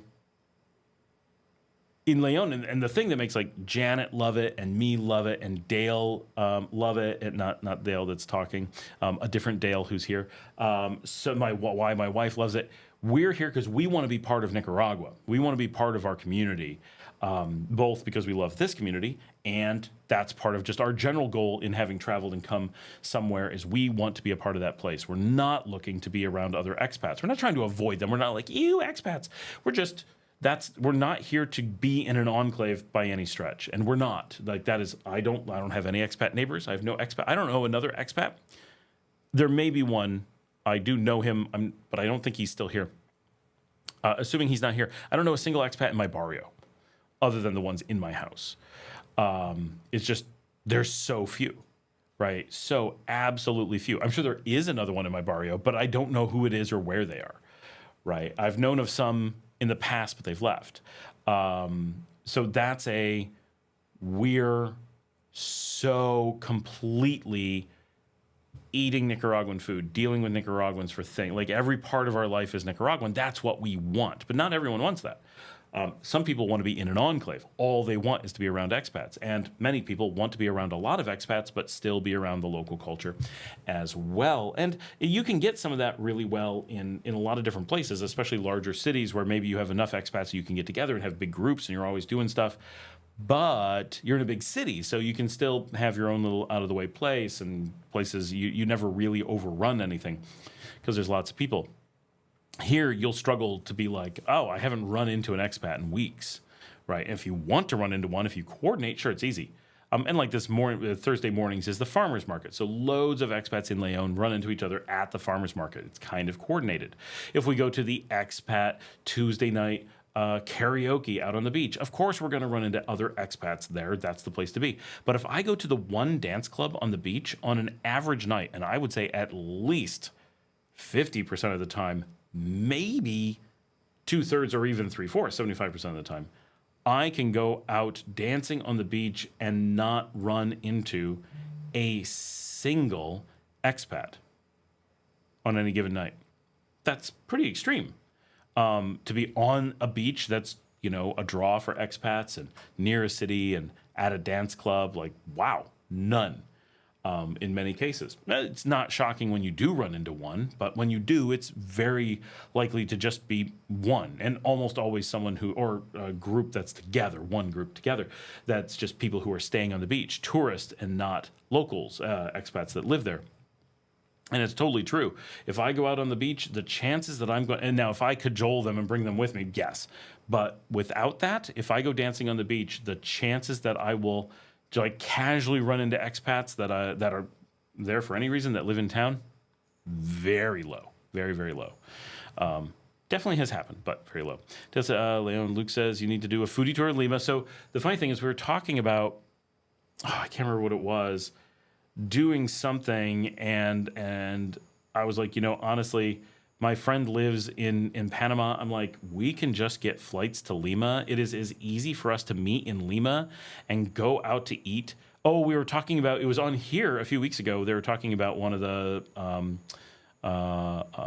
Mucul, the resort in southern Nicaragua, and talking about how expensive it is. And they have this restaurant that has like 3 tables, and all of their audience is a captive audience. And we're like, they might be amazing. Right? Hopefully they're amazing, but they're super expensive and it's a captive audience. If they're not amazing, there's nothing you can do about it. You better not complain. They're not going to feed you the rest of your trip, right? Like that's difficult and lame. Like, what did you do on your vacation? I ate at the hotel restaurant. Hey, look, I like hotel restaurants as much as anybody, more than most, right? I enjoy eating in my restaurant. I enjoy having food service up to the room. I like not having to go out sometimes. I get it. But to make your entire trip about staying in an isolated resort with no culture around you, no interaction with anybody, and then eating at a 2-table, 3-table restaurant as your only option, no choice, no variety, no nothing, I'm going to go with lame. Really, really lame. And I said, for less money, I could call up one of my friends. We could fly to Lima and eat at the ranked #1 restaurant on earth and fly back for less money and have this adventure of having gone to Peru and eating at a world-class restaurant, one that's competitive to get into. Like, if you're going to be crazy like that, at least do it well. Alex says, I'm considering shipping a bag from the U.S. due to seasonal limitations on bags by the airline. Is there a shipping option you may know of to Nicaragua? I mean, there's tons. I use NVO's Fast Track. Some people love them. Some people are like, they don't get my stuff. Everybody has their own experience. Mine's been fantastic. They've been really, really good. They're cheap, and I ship with them all the time. I'm actually waiting for a huge order to come in right now. Dale says, I've only looked at Cuenca a few weeks, and so far rent seems to be twice as much and food slightly more.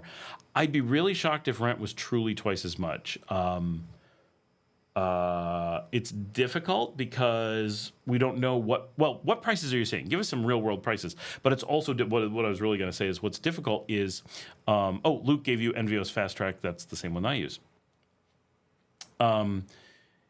Is that what you get in Cuenca or here is completely different. So it's very hard to compare. Here in Leon, you're going to get maybe a colonial house. Well, that's got some premiums. But in Cuenca, you may get some really modern place. That's got some premiums. Which ones are the premiums that you care about?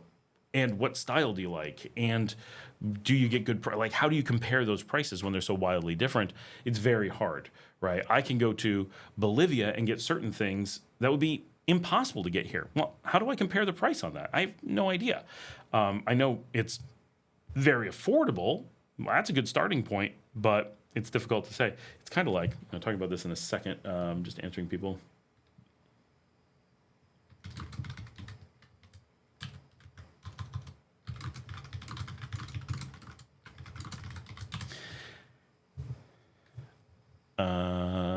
My employee who's not supposed to be working said he's watching the live stream or going to watch the live stream, so I'm going to pop on and see if he's on. And then we'll say hi if he's on. I'll get to that in a second. Oh, yeah, so I want to know some prices that you're seeing, just generalities, so we can kick something around. Brian says, as a kid, I loved room service. As an adult, I hate it because it's always overpriced. Oh, that's what the other response is. Yeah, I love room service. I rarely do it, but I also like going down to restaurants now in a way that I didn't before. I'm torn, though. I do like just having things brought to the hotel. Honestly, I can't remember the last time I did. The funny thing is because I own my own hotels and restaurants, I do room service to my own places all the time. So now it's like, and it's, it's really funny. It's so bizarre for my kids because they don't care about like that we own hotels or that we get room service. I mean, they kind of do because they hate like leaving, but we'll be now recently they stayed at our nicer property and they're like, okay, we really like that. That was fun. But, growing up, my parents never owned businesses. My mother had an office in the house, which just became, in my mind, like a normal thing. Like, you have an office in the house. But I guess most people don't do that. Now, more. But, like, she had a full office back when that wasn't a thing, working remote. So that was very influential for me, I would say. But my parents never owned a business. We had, like, a farm, but it wasn't really a working farm. We just rented it out to working farms and stuff. So I have this grew up on a farm experience, but I didn't have, like, a business of a farm experience. And so as an adult, anytime that we, like, have owned a business, now I've owned a business for 26 years, and I was talking to one of my engineers about this. He's been with us for a long time. And I was just saying, in 2001, I think I got my first company office where it wasn't like something in our house. I didn't start with a bunch of investment money. I started with a little bit of family assistance and my roommate who had worked with me for a long time assisted, and we just worked out of our house for a long time because we were roommates. Like, why go anywhere? We were working from home. But in 2001, I got an office, and we're from New York. We got an office in Washington, D.C., and I had a decent-sized office, right? 4 cubicles and then some space to move around and storage units and a server rack because we did technical work. And I remember that just being the most amazing thing. That was my office. Not my individual office. It was my office complex. And it meant that I could come in the middle of the night, and I would do this. I would come in the middle of the night, and I could work at any desk that I wanted. I could rearrange the computers if I wanted. I could clean if I wanted. I could change the chairs. I could sit on the floor. I could order in food. I could do anything. Now, of course, I've worked for other people and had an office before, and I could do all those things, and they would be like, yeah, do whatever you need to do. It's your office, right? Like, I don't care. But there's something completely different about it being your office, that this is just our space. We can do anything we want. I don't have to worry about what other people are going to think. I don't have to worry about if this is approved or anything like that. It's just such a good feeling.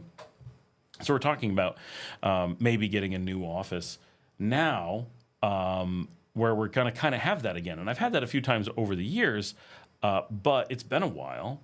And the office we're talking about putting in will be larger than we've ever had previously, and much more office-y, right? And most likely multiple office suites within the same building, hopefully, fingers crossed. And thinking about it, just how cool that is. There's just this feeling of being able to have a space that is yours, right? But then the challenge, how do we make our employees feel that way about it rather than feeling the way that I always did in a corporate environment, right? So that's a second challenge that we have to figure out. But I've worked in environments where they had like beautiful furniture and like little get-together spaces and all these things, and I was all mine to use. And we never did because it wasn't ours. Like, it never felt like you could just, what if I felt like staying in the office until the middle of the night? Well, I could. Would I get in trouble? No, I knew I wouldn't get in trouble. But was it weird? Yeah, it was weird. Brian, I think she's asking about the flipping off thing. I think the graphic wasn't enough to be clear, and I think that's what's going on.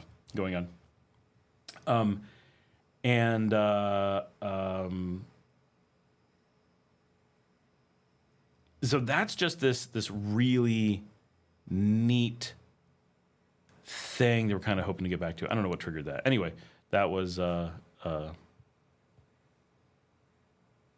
something I've been thinking about. Having to do with room service. Wow. Good thing I read that. Now I'm back on track. So for my kids, though, they've grown up with us owning one business always, right? So even when they were very little, and like during COVID, we would do like company video games, like Jackbox video games, remotely, and my kids would get on and play with employees. So they know a lot of the managers and stuff over the years, just because the company would do stuff. And so for them, that we had home offices, that there was a business out there, that we had stuff all over, they're just like, whatever, that's just life. So they don't care. And we've owned hotels and restaurants for at least 5 years. And so, yeah, they weren't tiny when we first did that, but they were like, whatever, it's just more business. And so going to our own restaurant, going to our own hotel, they're just like, who cares? Whatever, this is normal. And we're like, it's not normal. It's a really special thing to get to eat at your own restaurant. It's a really special thing to get to stay in your own hotel. Like, that's neat. And they're just like, no. And I'm like, it's awful. When I stay in my own place, it's cool, right? And when it's like I'm ordering food for myself and can get whatever I want and have things brought to my room, like, I love that. It's so neat. I wish that my kids could get that feeling that I have from doing those things, because it is satisfying to such a degree. It's one of my favorite things. My favorite feelings is having that. And they just don't have that feeling, even though they have the same resources that I do. And it's just crazy. So anyway, that is the challenges of having children. Hey guys, remember to give a thumbs up. We're only 20 people have given thumbs up so far, so hit that thumbs up. And let's do a shout out to Viral. Actually, I don't know how to pronounce your name correctly, so let me know how close I am. But that is Viral from my office in Portugal, in Lisbon. And Viral, has Valentina hooked up with you guys yet? Because she is in Lisbon and is supposed to meet up with you guys while she is there. So I have not heard. I've not heard from her since she got there. Dale says, seeing apartments seeing starting at $400 on apartments. I like a house better. And you said you can get houses as low as $180 in Leon. The cheapest I've seen in the outskirts of Leon is $150 for a really small house. That's still a new construction and livable. We've heard rumors in other areas, possibly even a little bit cheaper than that. We're not in a collapsing market as a city goes. We're pretty strong, so our prices have held relatively steady. There are some regions that have been hard hit from economic things, and you may get even cheaper. Like sometimes you can find a real deal depending on the situation. But a big difference, and someone's going to throw this out there probably, John, is that in Cuenca, you're generally looking at a modern apartment. Like when I'm going to be traveling and I'm in Bolivia, if I'm going to be in Guatemala, I'm expecting this kind of fancy modern apartment living. It's different than what I would expect in the United States, but it's just a different style, not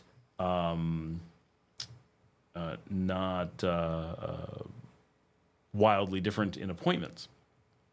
But here in Nicaragua, typically your apartments or houses are going to be very different. And again, it's not a bad thing, but it is one of those things where I think most people kind of have this vision of what their house or apartment is going to be like, but it's not. And if you watch the videos of me showing houses or walking around my house or whatever, they look nice in many cases. They give me really good deals in many cases, but you may be getting something that is a very different feel. Like when I lived in Panama, we paid way more than we do here, and it was a beautiful apartment in a high rise. Here, I can't get an apartment in a high rise. I can't get an apartment that's modern with marble and all those things. It has to be tile. It has to be dark wood. It has to be colonial. Now, this is Leon. It's extreme. But even in Managua, getting a modern apartment is very hard. And if you are going to get a modern apartment, the prices are going to go way up because there's only a few of them. So it's very difficult to compare because what we assume a house or an apartment is going to be like in Nicaragua is nothing like what we assume an apartment is going to be like in Ecuador or Bolivia. So that causes us not to compare apples and apples in most cases. So that's the danger. I think if you actually look at roughly comparable places, I think you'll find that they're much closer to being within, say, 10%. In no way would I expect it to be double. I've actually heard that Cuenca is outrageously affordable, and prices I've seen are, even to us, quite shockingly cheap. Not necessarily cheaper than us, but things we can't readily get very, very cheap. Luke says, Alex, I have a delivery scheduled for tomorrow to the apartment, 56 pounds by boat, 11 pounds by plane, cost 243 US, just under 9,000 cords, delivered to the door. Awesome. Did I miss something? Alex says, thanks, Luke. Scott and Luke, I'll check out Fast Track. Varel said, hi. Brian says, your new office better have an office for me. You're going to be in the mountains, Brian. Very high in the mountains. John says, Dale, that starting price is normally for Western style Ecuadorian apartments. It's probably $400. You can get an Ecuadorian style apartment for much less, I would assume. There's some Venus and Mars stuff going on with Brian and Anna. John says, gringo houses in gated communities can cost as much as you want. I assume that's in Ecuador. Here, even in Nicaragua, though, gringo houses and gated communities rarely goes very high. I think the highest gated community houses here are like 600-700s. Last time we looked, the highest I've ever actually looked at is 550 in one of the gated communities that I can think of. Most of the really expensive ones, because you're getting into full-on mansions, are standalone. The highest of those I've seen is like 800. The only time you get into really expensive is if you're going downtown, and even downtown in full colonials, where you're literally renting colonial mansions. So it's a mansion, and it's downtown, and you've had it modernized and all that. We've seen prices go into the 1,000s range, like 1,500, but I've never seen one actually rent. So is anyone getting that stuff for rent? I do know that one of the places was just finished, brand new, absolutely phenomenal, like mind-blowingly good, and they're already dropping the price before they've even officially hit the market because they're losing their potential customers, people who are looking at it like it's just too much, and they move on before they even have a chance to negotiate down. So their starting prices are coming down. So those outrageously high-end city places, I don't know if they have any legs. Who would pay for them in Leon? It's just not our style here. It loses something. Brian says, I was referring to Scott. He's from Mars since his thoughts are way out there. Brian says, I've known Scott for a while. I've seen him on his soapbox tirades. Yeah, he's known me for 17 years, something like that. Dale says, thanks, John. Like I said, I've only started looking at Cuenca a few weeks ago and only YouTube info. Yeah, like anything, do be aware that Cuenca is famous for all the people who are selling it. It's one of the advantages to Nicaragua. Obviously, like I have a channel that's selling Nicaragua, but I don't sell Nicaraguan relocation services. So it's a very different, like, I don't have a channel making money getting people to move to Nicaragua.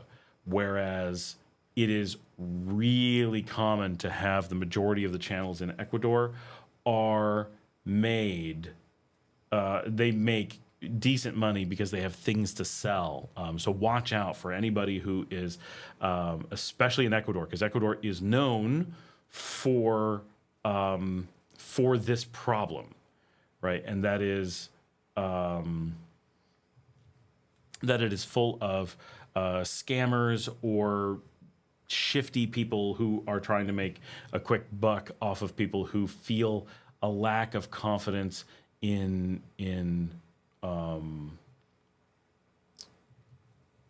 their ability to move somewhere. And that's where you really got to be careful, because when you are feeling that way, when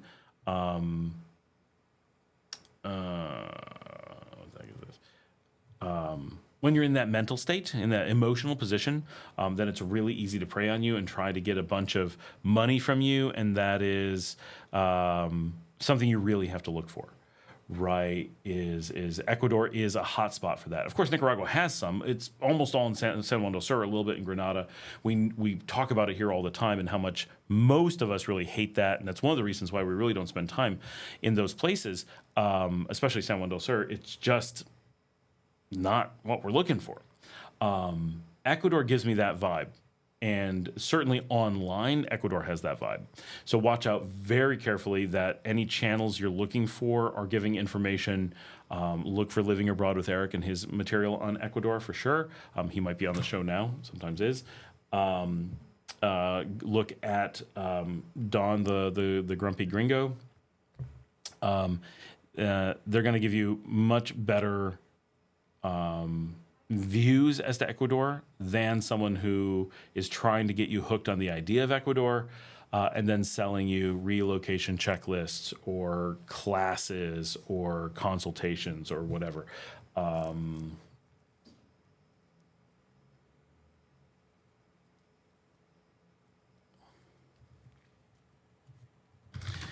So just be aware that, that there is a unlike Nicaragua, which is such a small place that there's just no market for really scamming expats on a large scale.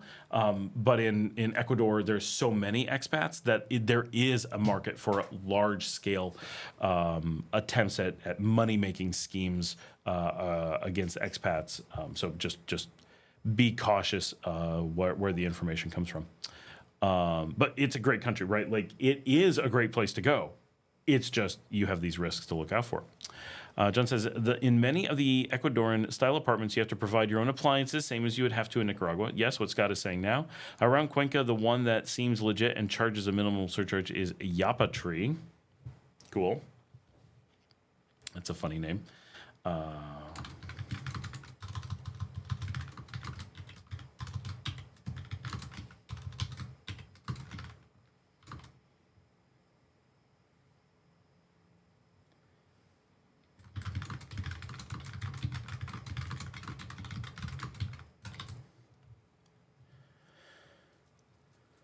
Dale says, I plan on a month visit before I move. Good idea. John says, there's also a gringo website for Cuenca that has property listings. Cool. That would be nice.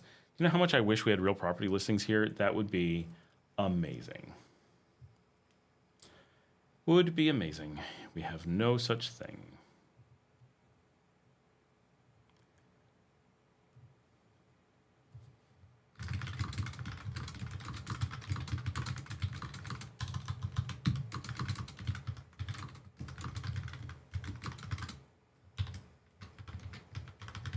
Sorry, I'm catching up on some of my emails I'm so far behind on from you guys.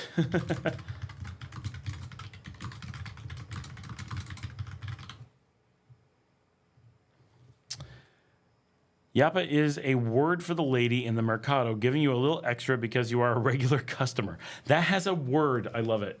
That is so funny. I've not seen that one.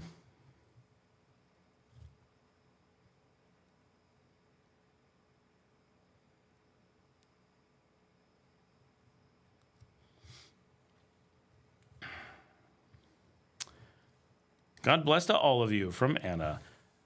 I don't know if she's leaving or just saying a blessing. But Anna, if you're leaving, it was good having you on. We're a little bit, we have a lot of people, but we're relatively quiet tonight. But we got a lot of people. I have a little bit of caffeine going on.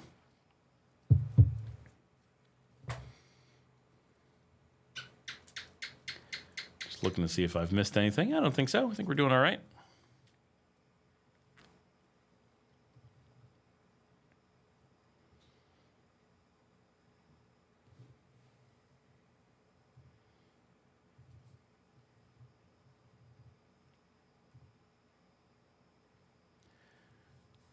Doing a little work in the background. And I have so many messages all over the place.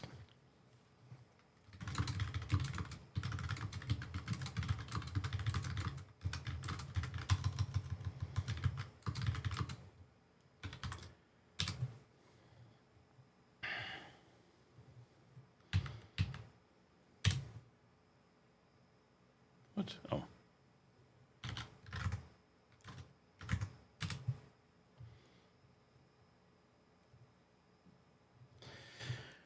Dale says, quiet was working for me as there wasn't 20 texts between mine. Lance says, have a good evening. I'm checking out for a cornhole toss competition. Interesting. John says the website is Gringo Post for Cuenca. I wish we had any amount of websites here. That would be great. La Marcelita says she's going to be joining us in a little while. She's back hanging out with her cat right now. She can't bring her cat over because the dog will freak out. So can't do that.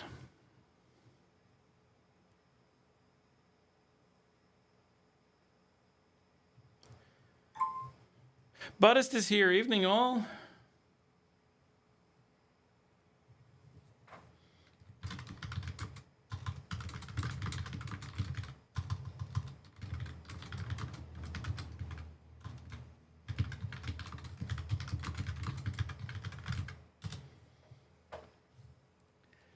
John says, well, Scott, you are the IT guy. You could start one. Yeah, we've been talking about it. I mean, we do a lot of stuff here. But it's tough because people don't use websites. It's not just starting one. It's convincing people to use them. It's so hard. Every single business you go to look at, they've let their websites lapse. And it's like, oh my gosh, you went through the effort of getting a website, making a website, having all that go on, and then just gave up and let it disappear. And it's crazy, like absolutely crazy.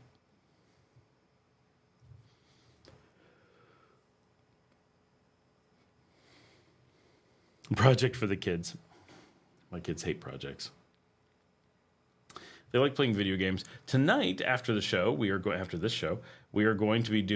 be watching Supernatural. We have not finished that yet. That's been going on for forever. That we were supposed to be watching that, and my eldest just got sick of watching it all the time. And I'm like, you wanted to watch this. Why are you tired of it? But so tonight we're going to watch a few more episodes.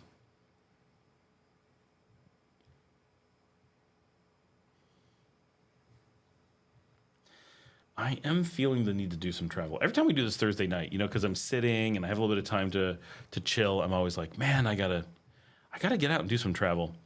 Yeah, my kid is a video game junkie too. Yeah, my kids play a ton of video games. Well, and we had the video game event this past weekend, which was really cool. Really glad we were able to do that. Got awesome pictures from that. My daughter only competed a little bit.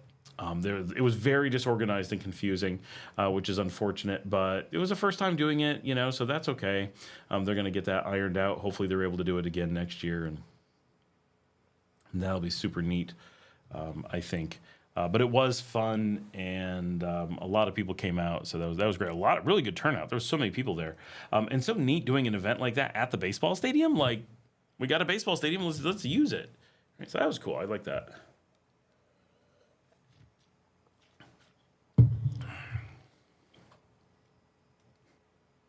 I've done some videos that, it really is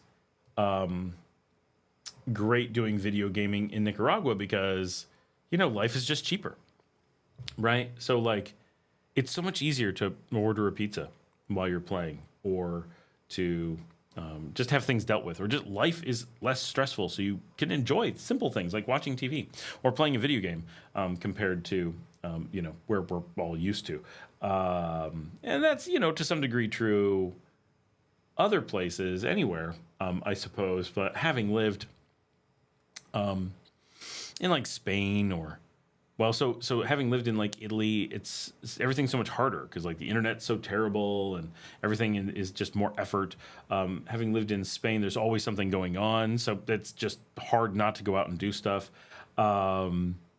Romania was really good for video games. It comes down to nighttime in Romania, and it's just soft rain and everything's closed, and just nothing's happening, and you're like, but it's safe, it's quiet.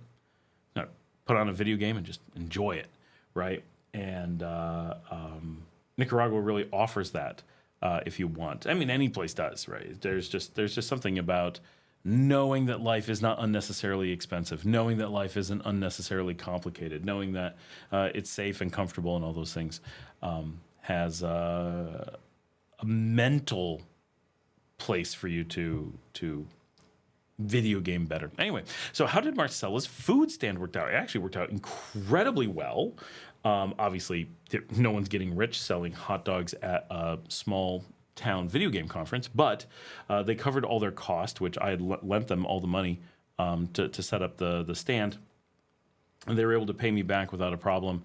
And both she and her hot dog partner made good money for the day. They made about $100 each for the day, which is just amazing. Right now, can't repeat that day after day, so it was very much a one-time thing. But was it worth it for the day to go do that? Holy cow, yeah, it was. That is huge money for Nicaragua. That's for someone on minimum wage, they made basically half of a month in one day. If you were to compare that to the United States, minimum wage in the U.S. pays. Oh, hold on, I'm just going to do this before I come up with some crazy number.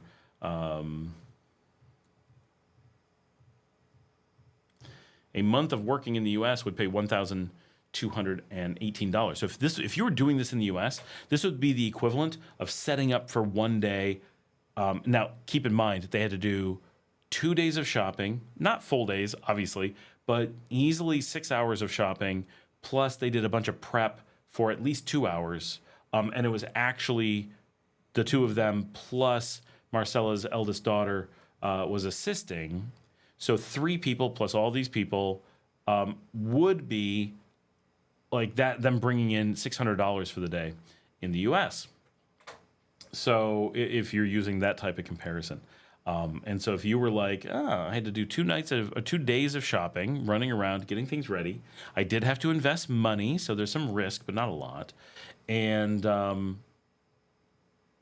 we had to prep the night before, and we had to get up early and go and work a half day on the spot. That's basically like 3 people doing 3 full days of work. So in the U.S., it would be as if each person brought in $200. And here, really, each person actually brought in 67, but her daughter didn't get paid, and the 2 adults each got 100. But that's pretty good money for that amount of time and for their first time. But again, it's a video game conference, so it's not like they can go out and do that again tomorrow. It's not repeatable. So given that it was a conference, absolutely worth the effort. Repeatable? No, not quite. But they did make the decision, or Marcela did, that she is going to be starting a hot dog stand.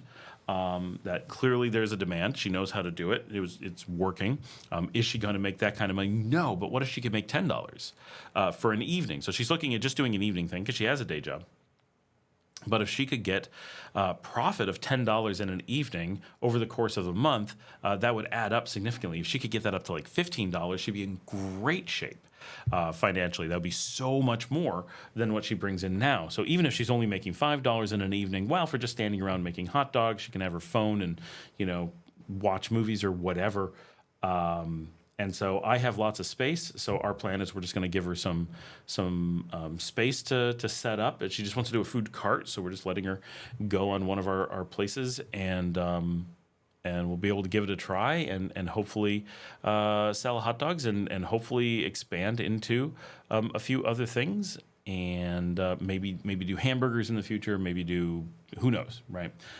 Quesadillas or something.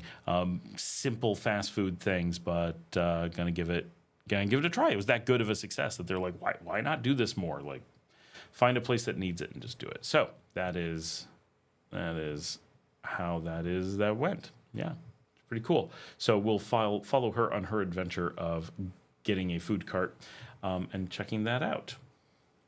I'm looking at all this stuff on Cuenca now. I'm like, oh, kind of want to go visit. Looks pretty cool.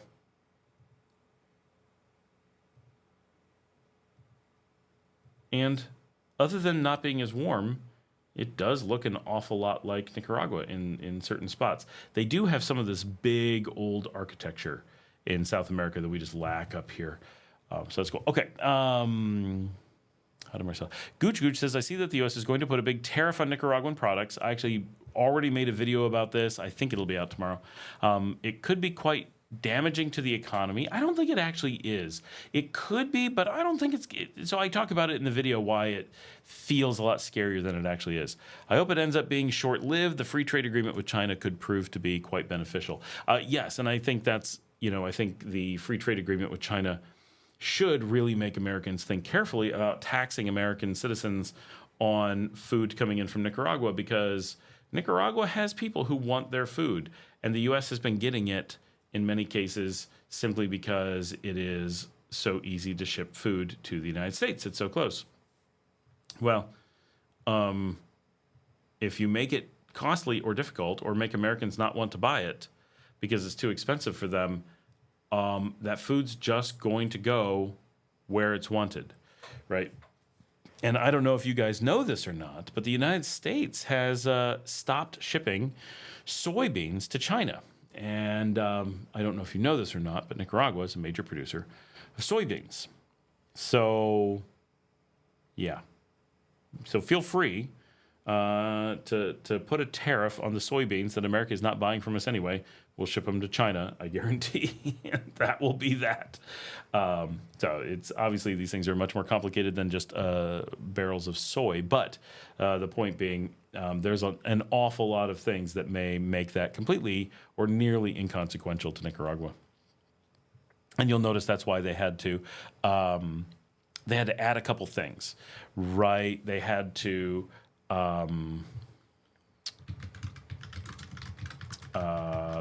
talk about taking Nicaragua out of CAFTA. That sounds like a big deal, except when you realize that the entire tariff is already taking us out of CAFTA. They're basically ignoring CAFTA.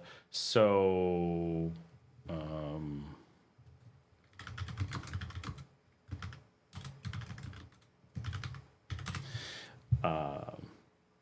so it's just basically wording the same threat two different ways, which really shows how much it's an empty threat, and they're just trying to evoke an emotional response. So I don't know how much Canada is really crushing Canada versus independent businesses that relied on selling to the U.S. obviously are impacted, but Canadians are, for the most part, still riding high compared to the U.S. Median income is still way higher and so forth. It's the U.S. being crushed by the taxes more than anybody. So, yeah, but lots of places like Canada are far less prepared, I think, to shift their business away. But we'll see, right? We'll see. Companies are pulling out and going south in record numbers, he says about Canada. That's true, but Canada's also not a business-friendly environment. So it doesn't take much to send people fleeing somewhere else. because they don't do much to support business there. Alex says, Luke, reasonable fare. Thanks for the info. I just sent them an email leaning towards boat. That's what I often do. Luke says, trying to do a photo dump on Nicagram, but it's not cooperating. Selecting photos and while typing in the description, screen resets. Oh, I'm sorry. I don't know is Nicagram having a problem, or is that on your end? At the moment, it seems okay.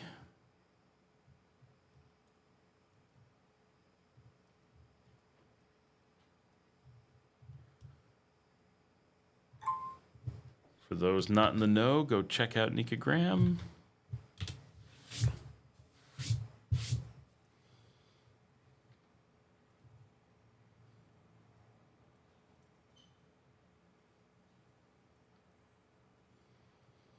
Canada definitely has things a lot harder than other markets because they are basically a giant exporter to the U.S. and it's the only country that they border. Here, while the U.S. is huge and nearby, and by far the biggest trading partner, obviously, but if you look, our relationship with China, its exports are up something like 1,000% over last year, and everything going to the U.S. is things that America just needs. So you can put 1,000% tariff on as long as America still is going to buy the stuff regardless. It's just a tax on Americans. So we'll see. But because most of the stuff heading north is food, and that's what the U.S. is really panicky about and what China wants to get from us, I don't know. It just feels way more like manipulation to try to send food to China. It feels like the U.S. has been tricked into getting cheaper food for China. That's what it feels like. And it feels like Nicaragua is going to be indifferent in the middle. Like, I don't care. We're just selling it to whoever buys, right? So we'll see. But that's the vibe like it feels like on the ground.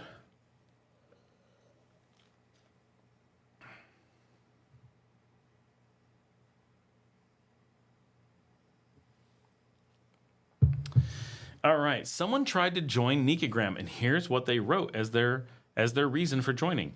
Artist making processing of your registration. Please provide some information about yourself and explain why you wish to create an account on Nicagram. You're the one trying to make an account on Instagram, on Nicagram, not me. I'm the one asking you. I'm going to reject because that's gibberish. Okay. Okay. Oh, la silla, sí. La Marcelita is coming. Gooch says you're correct about that for sure. Canada's also chasing business away. It always has. You know, as someone who does business in Canada remotely, they make sure that we would never consider like being in Canada. Like they really go out of their way to make non-Canadians wary of any interaction with Canada. Like I worked all over the world. I have never experienced any culture more anti-business than Canada. It is the ultimate anti-business location. Great for a lot of things, right? But not business. And I don't know why Canada hates investment so much. But that is not a thing that they want. At least not foreign investment. But every time I talk to a Canadian, they're like, oh, no, it's terrible for us. Right. And so it's not, the only difference is that as an American, I can go invest other places like Nicaragua rather than Canada. So why would I invest in Canada? Everything, the taxes are so high. The environment is hostile. Right. So just crazy. Gooch says, just have to get the Chinese smoking cigars and drinking rum. That'll be tough. But those things I think are just going to keep going to the U.S., right? Like those things have such high taxes on them anyway, and there's such a premium that if you really raise the price, do people actually stop buying them? Often the answer is no. That may not be a thing that actually creates a problem. It's the cheaper things. It's our exports of rice, sugar, peanuts, and soy. Those, the avocado, right? Those are the things that are more likely to be difficult to sell as long as food exists in the U.S. But those are the things that China most definitely wants to get instead of us, right? So I can't tell if I'm still on the video. I think I am. Yeah, there we go. We're good. I can actually go way over here, and then I'm out of focus. We're gonna work on that in a minute. I gotta figure out where the focus is going. No, está bien.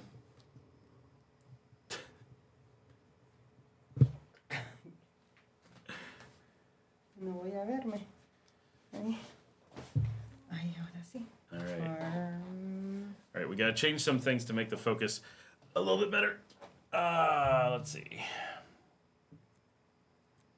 There we go. Bring it up to a 3.2. There we go. All right. Should be roughly in focus now. That'll be a little bit better. Sí. Mucho mejor. Okay. Oh, está bien. Hola, todos. Luke says U.S. was 90% of global consumption of premium hand-rolled cigars, now down to 80%. Who's picking up the slack? That is the question. And are they paying as much or paying more? That is the other thing, right? So that's another thing that can happen, is that because the U.S. is raising the prices for the U.S., so let's say a cigar costs $100, and the U.S. puts 100%, like, to start, and then the U.S. puts 100% tariff on it. Now it's $200. Now the people who are buying $100 cigars might just keep buying $200 cigars. The drop-off in American consumption may be because the cigars are more expensive. It may also be because Americans are vastly poorer than they were last year, right? So Americans are getting poorer at a rapid pace. So that's going to impact consumption regardless of the tariffs. So we expect there to be a drop from that. So it makes the tariffs very difficult to use as a threat or as a punishment, because the countries go, we can't tell that your tariffs hurt us. Maybe they did, but we can't tell. So it's hard to be scared of them because they're not significant enough to noticeably impact. So that's the first thing. The second thing is now those cigars are worth $200 in the US, but we can sell them in somewhere else for $125. And people go, wow, Americans paid $200 for this. We're getting it for $125. Woohoo! Right? But Nicaragua just made 25% more and isn't paying the tax. They don't pay the tax in the U.S. They don't pay the tax at the new place. The tax in the U.S. because it's Americans who are taxed, and in the new place there's no tax. But they just raised the price because the U.S. is seeing higher prices. So they've just used a form of inflation coattail riding, to get higher money for things. So it's plausible that these tariffs will actually have a positive impact on Nicaragua. Probably not. They will probably have a negative impact, but these kinds of things show how easy it would be to offset, especially on premium products, the tariff by the globalization. And so don't be surprised if Nicaragua blows it off as like, we really don't care. We may be benefiting from this. Probably not, but we're probably not getting hurt too bad. But it makes a really good, the U.S. is working so hard to undermine us, and any lack of undermining, the government's like, look at how good we are. We're able to take on the U.S., and of course the U.S. does so much to make that tariff sound so awful. And they work so hard to make losing Kafka sound so awful that if Nicaragua is able to maintain the economy, and remember, we're the strongest economy in Latin America, we're the strongest economy in the Western Hemisphere for the last 2 years and projected for the next year, that if they're able to keep that going in any form, this is going to be massive promotion material for how good the government's doing. The U.S. is handing it to them on a silver platter. It only takes surviving to be a whopping success here and to make the U.S. look impotent. Luke says, Japan is the new customer, like tequila in the 90s and bourbon in the 2000s. Very nice. That's awesome. Good to hear Japan is getting high on our supply. John says, hey, Scott, if you had to choose a walkable downtown urban living lifestyle without a car, what city in Latin America would you choose? Okay, I thought you were going to say Nicaragua. I'm like, we don't have a walkable urban, like... So obviously I haven't been to every city, John. Let's just preface with that, because some people do think I've been everywhere. I mean, I've emotionally been everywhere. I am well traveled, but I mean, no one's going to be surprised, but this is one of the reasons that I love this city so much. for a very walkable downtown urban living, my first choice is Guate. It is absolutely fantastic. I love how modern it is. I love its throwbacks. I feel that it does a good job of maintaining a heritage. I feel that they do a good job of not allowing themselves to be defined by their colonial past without ignoring it completely. They really pride themselves on being the capital of the Mayan Empire and take it very seriously. But they also take it actually seriously, not colonial history seriously, right? So it's a very modern place. It is a very European feeling city. It's a very CDMX feeling city, but it's safe. It's big. It's beautiful. It's got great weather. It's very walkable. It's handicap accessible. It's modern elevators. It's modern shopping. It's modern everything. It's spring year round. As a large urban environment goes, it's really hard to knock it. I like it. I like it a lot, and I think it has just so much to offer. And one of the reasons I also love it is because it's drivable from here. Right, I don't have to fly to go there. It's pretty accessible. There's a lot of places that fall into good categories like that, of course. I'm a big fan of Cochabamba, Bolivia. We talked about that often. I think Bolivia is generally fantastic. As you know, the visas are very hard, but I love the lifestyle there. Buenos Aires is a very walkable city. It's right on the waterfront, so it's very flat. So you have to be relatively flat to be a prime walking city. The benefits to Buenos Aires is that you have a city the size of a country, of a big country. Guate is the size of it's the size equivalent of a Dallas or a Houston, which is big, but Buenos Aires is like New York City, right? So if you're looking for urban, like endless urban sprawl with trains that go an hour and you're still in the city, you need a Buenos Aires. And very, very walkable. It does get hot in their summer. It does get cold in their winter. Those are big negatives for me for Buenos Aires. I hate really hot and really cold. I want steady. But the generally it's a very people do walk the city all the time. People are outside doing stuff all the time. It's a beautiful, lots of great parks and that kind of stuff without the hills. So you can go for really big distances in BA and be very comfortable just walking the city block after block after block after block. And there's so much to explore, right? You never need to leave the city if you don't want to. And when you do want to, trains, flights all over the place. It's Argentina, right? Lima is probably a really good city for that I've not spent time in to give you good feedback on. But being flat places, they're going to have big benefits for that. Lima, a bit less of the safe. BA is like crazy safe. Guatemala City isn't like whoa safe, but its neighborhoods are super safe. I've talked to people who've lived there for a really long time. They're like, no, it's safe. Like, you have to be stupid to get into trouble here.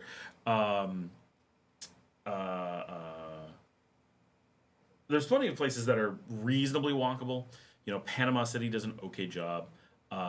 San Jose is kind of walkable. It's walkable for me, but a lot of people would be like, it's a lot of hilly and there are dangerous neighborhoods mixed through, so you have a problem getting places without feeling uncomfortable. I'm not saying it's bad. It's just, it's not like the coast where you're like, bad things are happening. It's a big city with a relatively high crime rate. So you're definitely in neighborhoods from time to time where you're like, I'm feeling kind of, maybe I should be in an Uber right now. But I've never had problems either. But the hilly does get to you. The weather's nice. Nothing in Nicaragua gives that urban feeling, nor are our large cities very walkable. Leon is kind of walkable. Granada is more walkable. Managua is terrible for walkability. I'll walk it, but it's not good for that. She grew up. She is Managuita. And Matagalpa, hills make it very, very hard. Right, that's our most urban city. It's the only one that really gives a urban feel in Nicaragua. So for Nicaragua, that might be our best. It's hard. Well, Tegucigalpa, not very walkable. San Pedro Sula, have not spent time. Supposed to be up and coming. I'm not sure I would recommend it for walking yet. Give it a little bit. I think it's going to be a great city. I think its walkability is going to be decent. I'm really looking forward to doing some filming there. I've been wanting to do Sula for a while, but it's still riding off of most dangerous city on earth status. It far better than that now, but it's not far from that yet. So give it a little bit of time. But Guatemala City, even though it's in the mountains, most of the city is quite walkable. It's such a big city. Large swaths of it are very flat, especially in the mid parts of the city. You can go very long distances, and the elevation changes are quite minimal. You'll see mountains all over. You'll have neighborhoods that are hard to get to because you got to go through some ravine or whatever. That stuff happens, but you'll have big portions of the city that are very, very walkable. John Mason says, yes, but in most of Latin, public transportation is cheap and reliable. Oh, absolutely. Absolutely. So if you want to be taking transportation places, a completely different ballgame, right? Places like Medellin, places like La Paz become really, really good because you're taking cable cars places and stuff. It's fantastic, right? I love La Paz, but ask people if it's a walkable city and they'll laugh at you. They can't laugh loudly because they don't have enough air because they're constantly gasping for breath. But when they finally get a little bit of air, they'll be like, walking in La Paz, ha, ha. Right, that'll be their reaction. That's why everybody's in cable cars, because they can't walk, and they take taxis all over the place. I love La Paz. It's a really cool city, a lot of fun, great food, really enjoyed it. Would love to have an apartment there. It's in my cities I love list, which, I mean, I love Latin America, in case it isn't obvious, right? So Latin America, more than anywhere, really does it for me. So even the places I don't like as much, I like a lot. But La Paz is pretty high up there in my experience. That it's especially for me at night, being high in the elevations around La Paz and the kind of blanket of twinkling lights going through the valley is outstanding.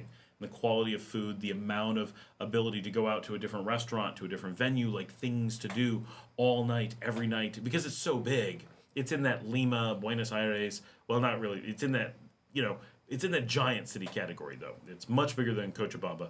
Obviously, Buenos Aires, Lima, Sao Paulo, Rio, and Bogota are in a unique category of holy crap, they're big, right? But La Paz is still in the Santiago, the Salvador, the Montevideo, the Caracas kind of second-tier giant cities, which are still very, very big. And you have that endless urban sprawl that you can enjoy endlessly, right? You never need to leave the city. And Guatemala City is in that as well. And that's one of the things I love is when you have a city big enough that you don't need to leave the city for life, right? No matter what kind of food you want, it's there. No matter what kind of activity you want, it's there. Just all those things are really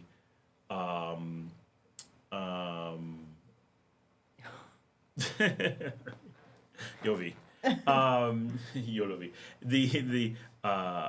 That's something that I just love, that same kind of thing. I used to live in Manhattan, right? And that New York City is its own animal. You don't need to go outside the city. And some people are like, well, how lame is that? You live in a city and you never leave the city. But when you live in a city like that, you're like, it's got so much uniqueness to it. It's like Paris, Rome, right? You don't need to go out into the countryside. You don't need to go to another city. Those cities are like, right? So Guate is one of those. La Paz is one of those. Those things are really cool. And if traveling is difficult or whatever, then that's pretty cool. All right, what did I miss? Japan, walkable public transportation. Luke says there's about 5 square miles of Matagalpa that do not require walking poles. John says they are probably fine in U.S. for us lowlanders that can't breathe. No, even the La Pazians they do struggle if they do any kind of outdoor activity. And John says, mate de coca, it will either help or you won't care. Honestly, so you do mate de coca, like you never stop doing it when you're in La Paz. You're drinking it all day long. For those who don't know, that is cocaine tea. And mate is herbal tea. Coca is coca.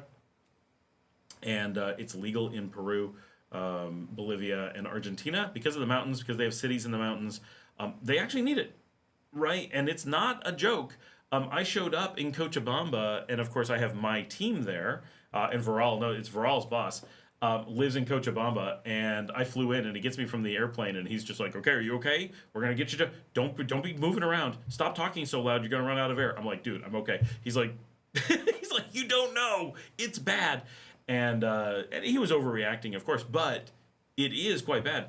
And he took me immediately to so I want to say to a pharmacy, but it was to a kind of a grocery store that had a pharmacy, right? Walmart, Super Walmart or whatever. We did a bit of shopping, picked up a few things, because I needed a few things for my apartment, because I was staying in just an apartment in Kuru. And so we got a few things, and he's like, yep, box of mate de coca, gotta have that. And then he took me to the pharmacy and said, he's from Nicaragua, he's gonna be here. And immediately the pharmacist, because they have a doctor in there, is just like, oh, you have to have, and they just slid me coca pills, right? They're like, this is the powdered form of cocaine, you gotta be taking this. We recommend you take some right now and every 4 hours, and then be drinking the tea. And you're just like, are people serious about this? Like, this is crazy. And then once you're like doing it, you're like, oh my gosh, like I'm so out of energy, but I'm not tired. It's hard. And then you start doing, you have the coca tea, the mate de coca, and it does up your oxygen intake, and you start to be able to breathe and do things. You're like, okay, all right, we can do this. But yeah, that's, and then if you go up to La Paz, you gotta have it. Like, you will not be able to breathe. Milton Ramirez, everyone says Chilean food is not great or bland. Is that true? Have you been to Chile? I have not been to Chile. So I cannot say for sure. It is not spicy. I know it's not a spicy region, but same thing with Nicaragua. Like, there's no spice here, so. Es lo mismo aquí. No hay especies en la comida. No es picante aquí. No. No. Diego is back. Drivers in Managua are terrible. I felt like I was in the jungle. Ella quiere manejar también, pero no en nunca. No en Managua. Nadie. A veces pienso que es más fácil de aquí, porque aquí las calles son más pequeñas. Sí, y duro. Es terrible. Managua es más moderna, más información, más espacio. Pero es terrible el tráfico. Sí, pero solo hay mucho, no. Diego, you need to drive in like Italy or something. You'll come back and be like, nope, Managua's nothing. Like this, I'm sorry. Europe is so much worse. Europe is nuts, but it's at faster speed and tighter spaces. That's what makes Europe so hard. Is that when anytime you have open space, they go fast, and anytime you don't, the amount of space you have is so small, it's mind-boggling. John says, it's friggin' 12,000 foot plus. FAA regulations require you have oxygen for any flight above 10,000. So just so you know, John, when you land at El Alto, the airport for La Paz, it's 14,000 feet. It is so high, it's silent when you land. You get off the plane and you're like, why is there no noise? And then you're like, why is there no air? You can't breathe. It's so bad. La Paz at 12,000 feet is okay. But when you get up to the upper barrios, it is ridiculous. There's so little air. But so you land in El Alto, and so it just hits you. It's not like altitude sickness. Altitude sickness takes time. And it's like, oh, I'm not adjusting to this well. No. Get off in El Alto, and you're just like, what have I done? Except for it's like this. Where's my voice? It's wild. It's silent because nothing can live there. There's no bacteria. There's so little oxygen that bacteria doesn't exist. It's very funny. Yeah, there's no animals. There's no nothing. The taxis, they don't have as much power because there's so little oxygen. It's really funny. And a pressure suit if you want to jump from 20K. Yeah, it's up there. Diego says, motorcycles, man, drove me so mad they disregard for their own life. Well, that's just Nicaraguans. I swear half the time they're trying to get hit. It's crazy. The number of women who pull their toddlers directly in front of traffic is just... Es que no veo. Nah, she needs new glasses. Los motos. Ponome. Enojado. Porque es estúpido con sus vidas. Yo sé. Las mujeres también. Puedo tener una moto. Un paseo en moto con Marcela. ¿Quién quiere? ¿Quién? No sé. ¿Quién quiere un paseo en moto conmigo? Who wants to take you in a moto? I don't know. Pregunta a Chepe. She rides with Chepe on a moto. Es una historia. Casi muero. It almost killed her riding on a motorcycle with Chepe. Yep. We have 34 people on. We're doing well. While we're slow, I will remind everyone that Marcela is still going through stage 4 Hodgkin's lymphoma.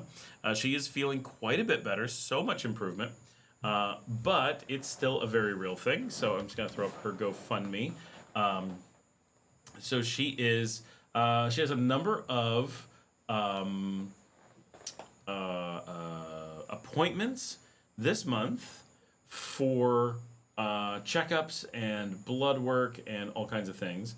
So that's still going on. We're still waiting for the information whether or not she can go to Costa Rica to get her all clear, or if she needs more treatments, or what the next steps may be, or whatever. But so she's been fighting this since last July. It has been quite some time.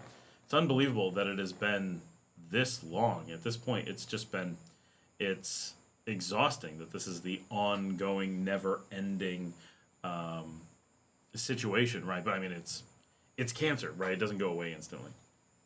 So she's now, so kind of the status, she's living in León now.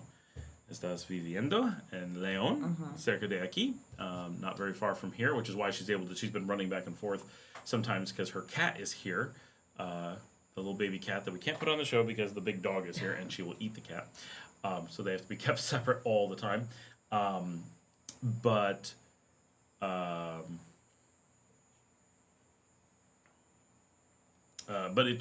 she was in the process of moving into her house here in León last July when they discovered something was wrong. It took a while to figure out what it was. But so that's been a year and a quarter, and only in the last, solo hace, quizás 2 meses ahora. Menos. 6 semanas? About a month and a half. Más de un mes. A little more than a month, maybe. Un poco más de un mes. ¿Menos de un mes? No sé. No, en septiembre. Sí. Sí. 4. Fue 4 de septiembre. Okay. So 4th of September, she finally really moved into her house here. So for 15 months, had a house, but just would visit it occasionally, but never really got to live there because she always had to be monitored because she was sick a lot of the time, obviously, and had to be in Managua for her treatments and had to be in Managua for checkups. And so she was constantly staying with her mother or somebody, just crashing somewhere without her own space for a really long time. That alone takes a toll. And just nowhere to be able to live, and no place of her own, and no way to do anything. And so finally she's into her own house now, so that's really, really good. And the dog just came over and is making faces at us now. And finally able to like start setting it up. She still hasn't set up her washing machine. Tienes un lavandoria. ¿Cómo se dice? Un lavadora. Lavadora.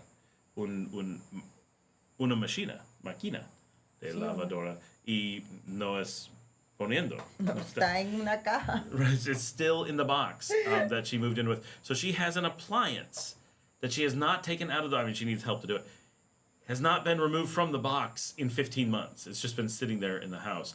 That's how not moved in she's been. Like, light bulbs haven't been set up. Finally, a TV is there. There's no internet yet. No hay internet. Quizás pronto? No sé. And so it's like she got to have a pattern established before she can get services. Just not that you have to, like, you know what I mean, like until she knows she's gonna be able to stay in the house. And just it's been such a long process at this point, but she's feeling so much better. It's been really, really good. And just waiting for this coming week is just a ton of tests, like almost every day. So once again, now that she's been here for a month, which is amazing, she has to go to Managua para una semana for a week. She'll be away all next week, leaving Saturday, and then coming down back home the next weekend, or maybe on Viernes. Quizás, Quizás, sí. yeah. So yeah, 7 days, and it's a lot still. So that's where she is, but the progress has been really good. She's feeling really good, and hopefully all is well. Gucci says, "Wow, 200 cc's. That's a big engine around here. It is a lot of 125s, a lot of 150s." John Mason says, "Oh, it's easier to read over here. Thinking of busing from Lima to Tarija just to not have to deal with La Paz's altitude.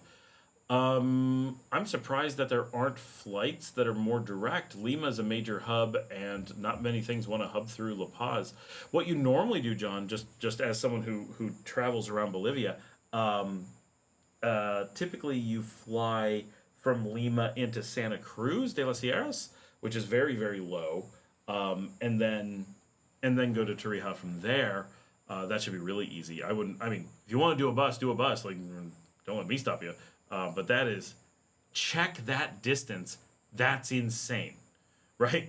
Peru is a big freaking country.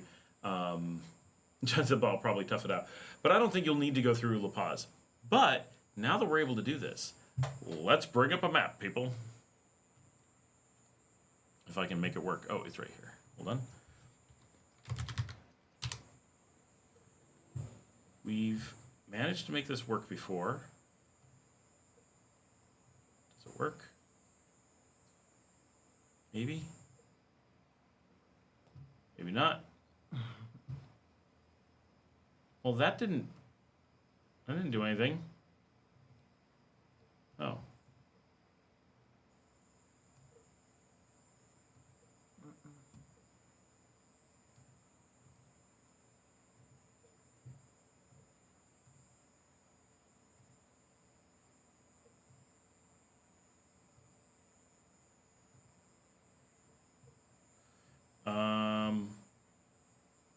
That does not seem to have worked.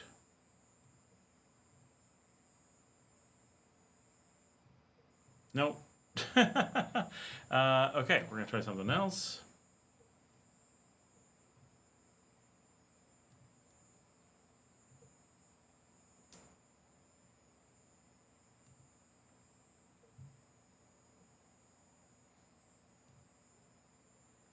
Always does that. See if we can get it to... I hate that it jumps to doing it that way. There we go. And then we do this. Boom. Not too bad. All right. So now you guys can see. Oh, hide OBS from capture. Huh. All right. We're going to wait a second so I can see that it worked out.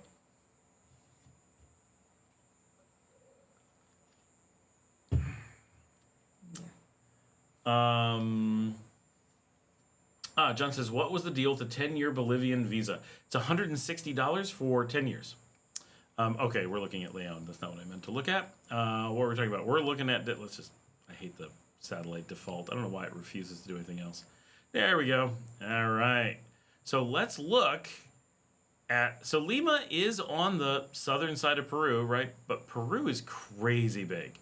All right, so Lima is here. And then Tarija is probably right there.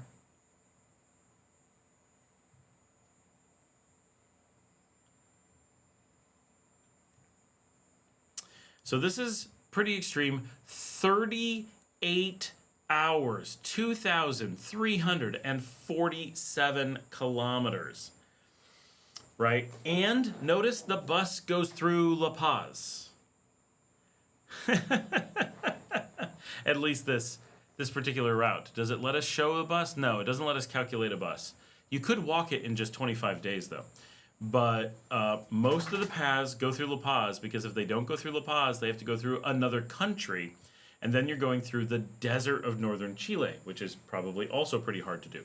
So this is going to be one heck of a bus ride. And it's not going to save you from the La Paz thing, because this is La Paz, the city. If you think this bit just outside the city isn't at some insane distance, no. In fact, there's no way it's coming up here and not stopping in downtown La Paz. So you're going to La Paz by bus, guaranteed. And then driving all the way down here. But if you fly, whoop, wrong way, you'll come through here. So just Lima to Santa Cruz de la Sierra, and then boop, right down to Tarija, and no big deal at all. So that is what I would do. John says, well, forget that.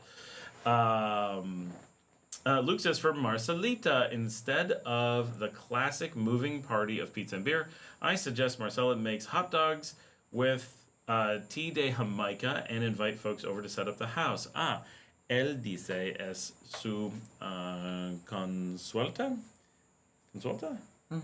para tener una fiesta de la casa con hot dogs y té de Jamaica para preparar la casa. Es normalmente en Norteamérica para tener una fiesta cuando estás nueva en una casa. Es calidad de casa es la fiesta. Anyone know why it's called a housewarming? I have no idea.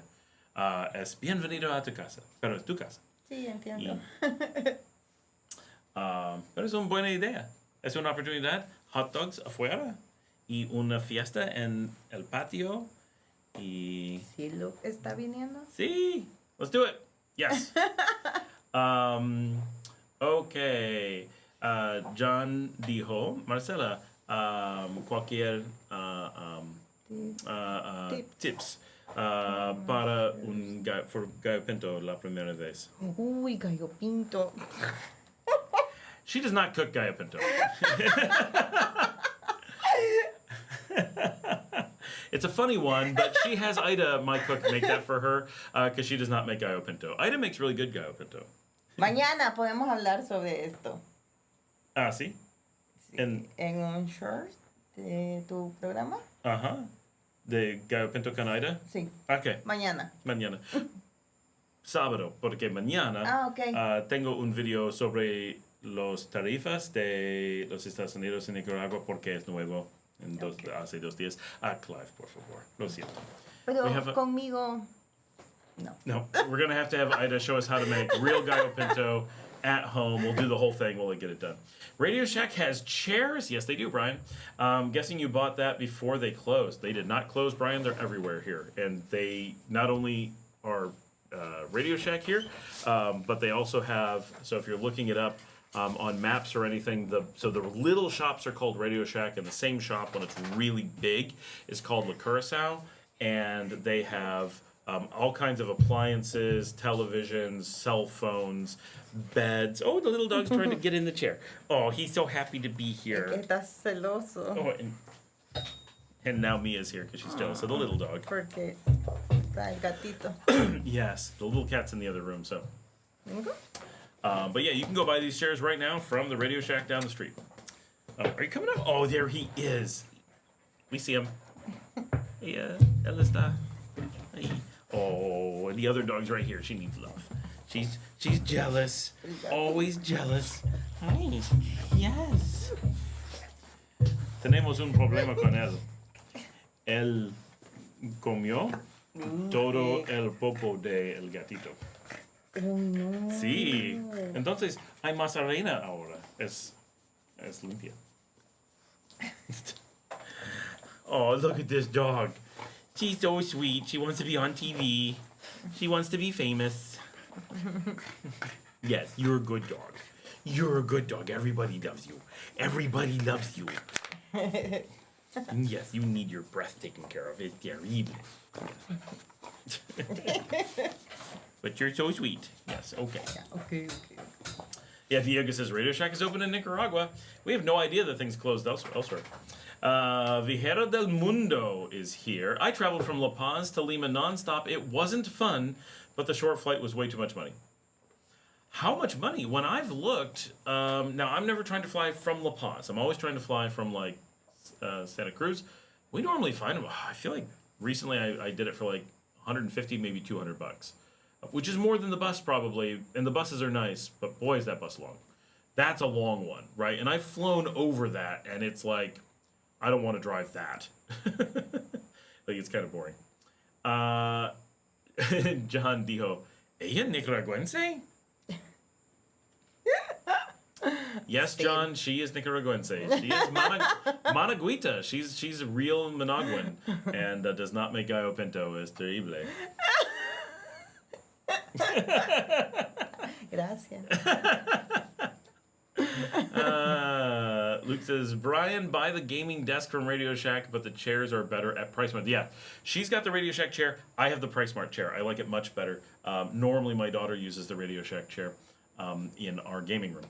Brian says, stock the bar party. There's no bars to stock here. There's no alcohol. There's just beer and rum.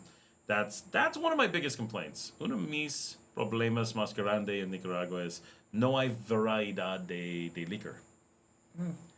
Es difícil, no hay bourbon, no hay vodka, no hay gin, no hay solo un o dos, pero en los Estados Unidos, en Canadá, en Alemania, en Perú, en Bolivia, es 100, 200 tipos de bourbon y 50 tipos de vodka y muchas, no solo Jägermeister y Aperol, es 1000 tipos de sabores para mezcla. Y aquí no hay. Entonces, el mundo de bebidas aquí es completamente diferente. De todo el mundo. Y en Guatemala es normal con todos los tipos. Es solo aquí, porque cervecería y Furacán.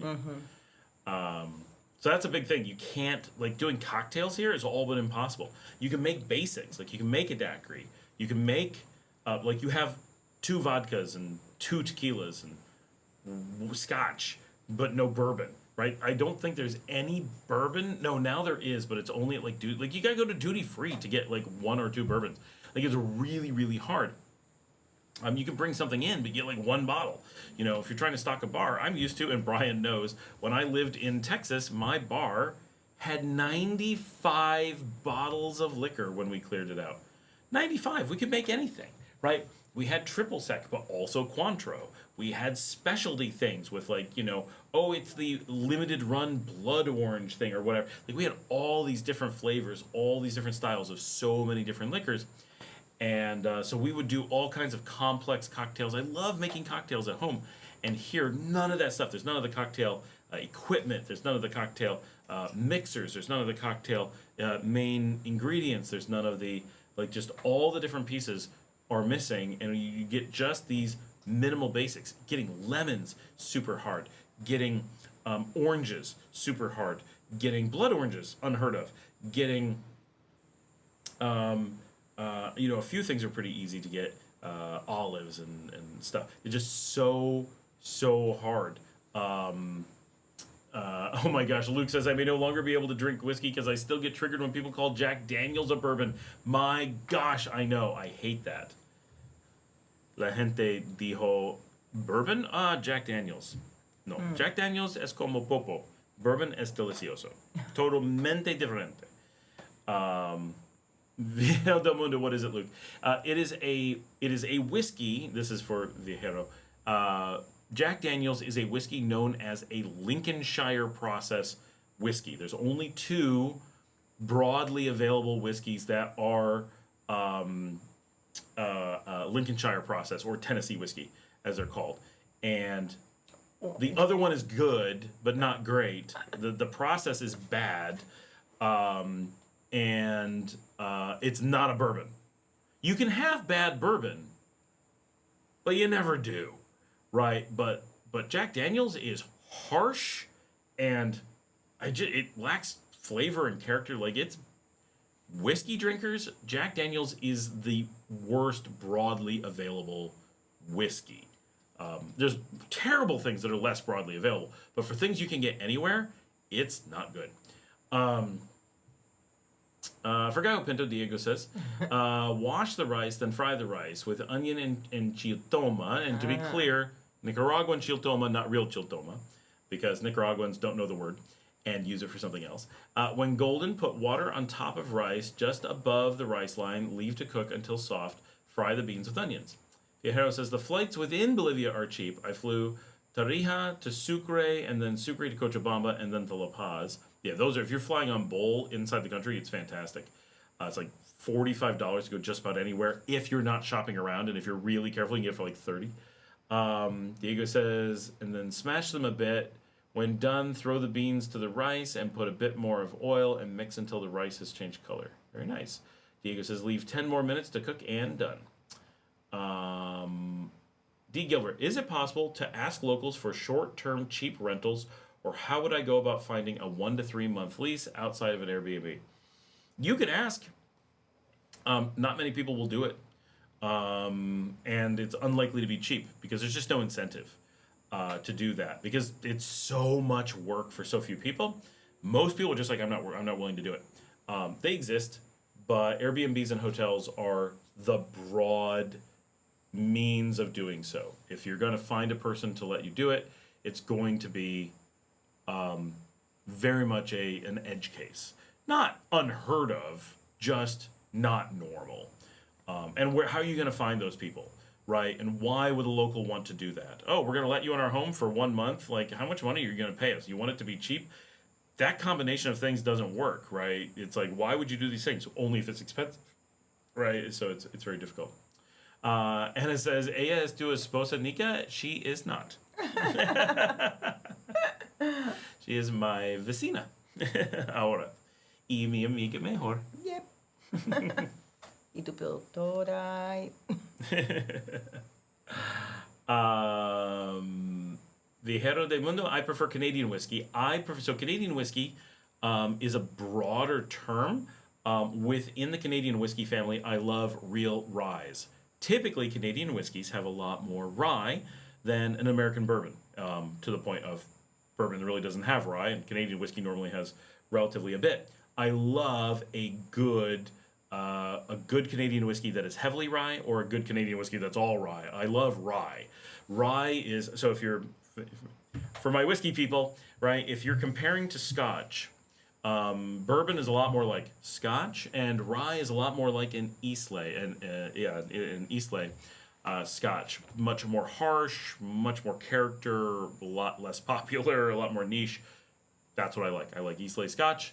I like rye bourbon, or rye whiskey. It's delicious. And Luke is right. Evan Williams is the other Tennessee whiskey, and I love Evan Williams. It's very good. I don't generally like Tennessee whiskey, but Evan Williams manages to pull it off, and it's quite tasty. Brian says, I can't have an old fashioned. Not a traditional one. What we do here is called is it a beachcomber? It's something like that. It is, at Desperados, right, we were famous for our old fashions made with rum. And so we do barrel-aged rum the same way you do barrel-aged bourbon in the United States. And so there's it's a lot more similar than you would think. There is no question that making liquor from sugarcane and making it from corn mash is going to be different. But when each of them is single estate, bourbon barrel aged, white oak from the United States, burnt cask, 15 years, you're getting a lot of similar character in your drinks. And so doing an aged rum in bourbon barrels, which is what we have access to, right? We have the world's best. We don't have all these other awesome things, but we have Flor de Caña, 18-year, in the same barrels that you're getting. They're coming from Missouri, right? They're often been used for bourbon and then brought here. They're scored.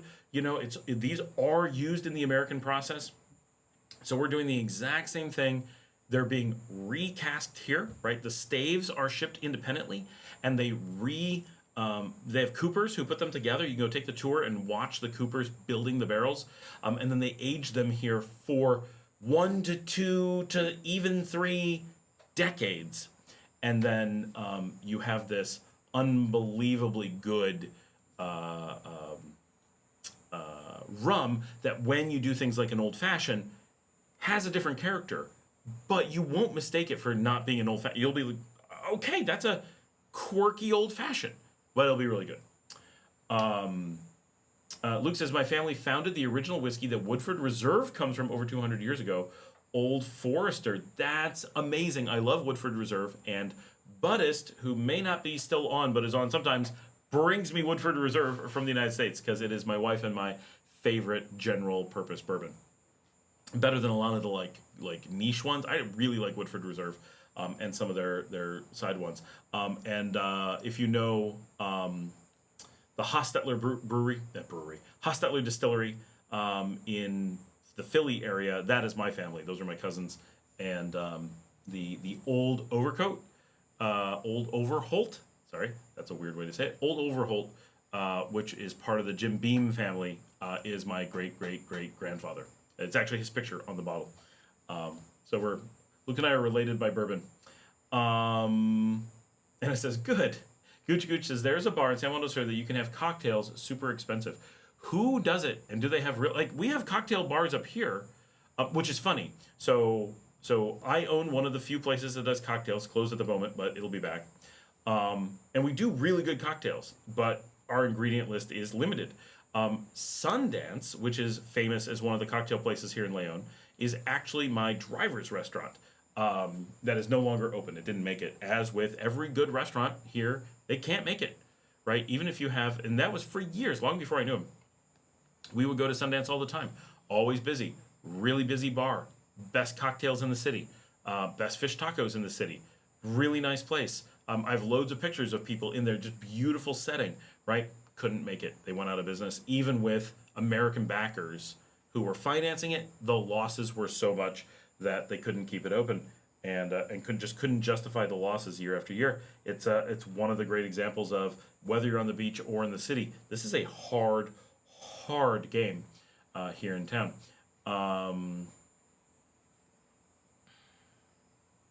Tiffany does great things. Hola, Scott. Happy to see Marcelita. She looks great. Many more blessings and well wishes your way.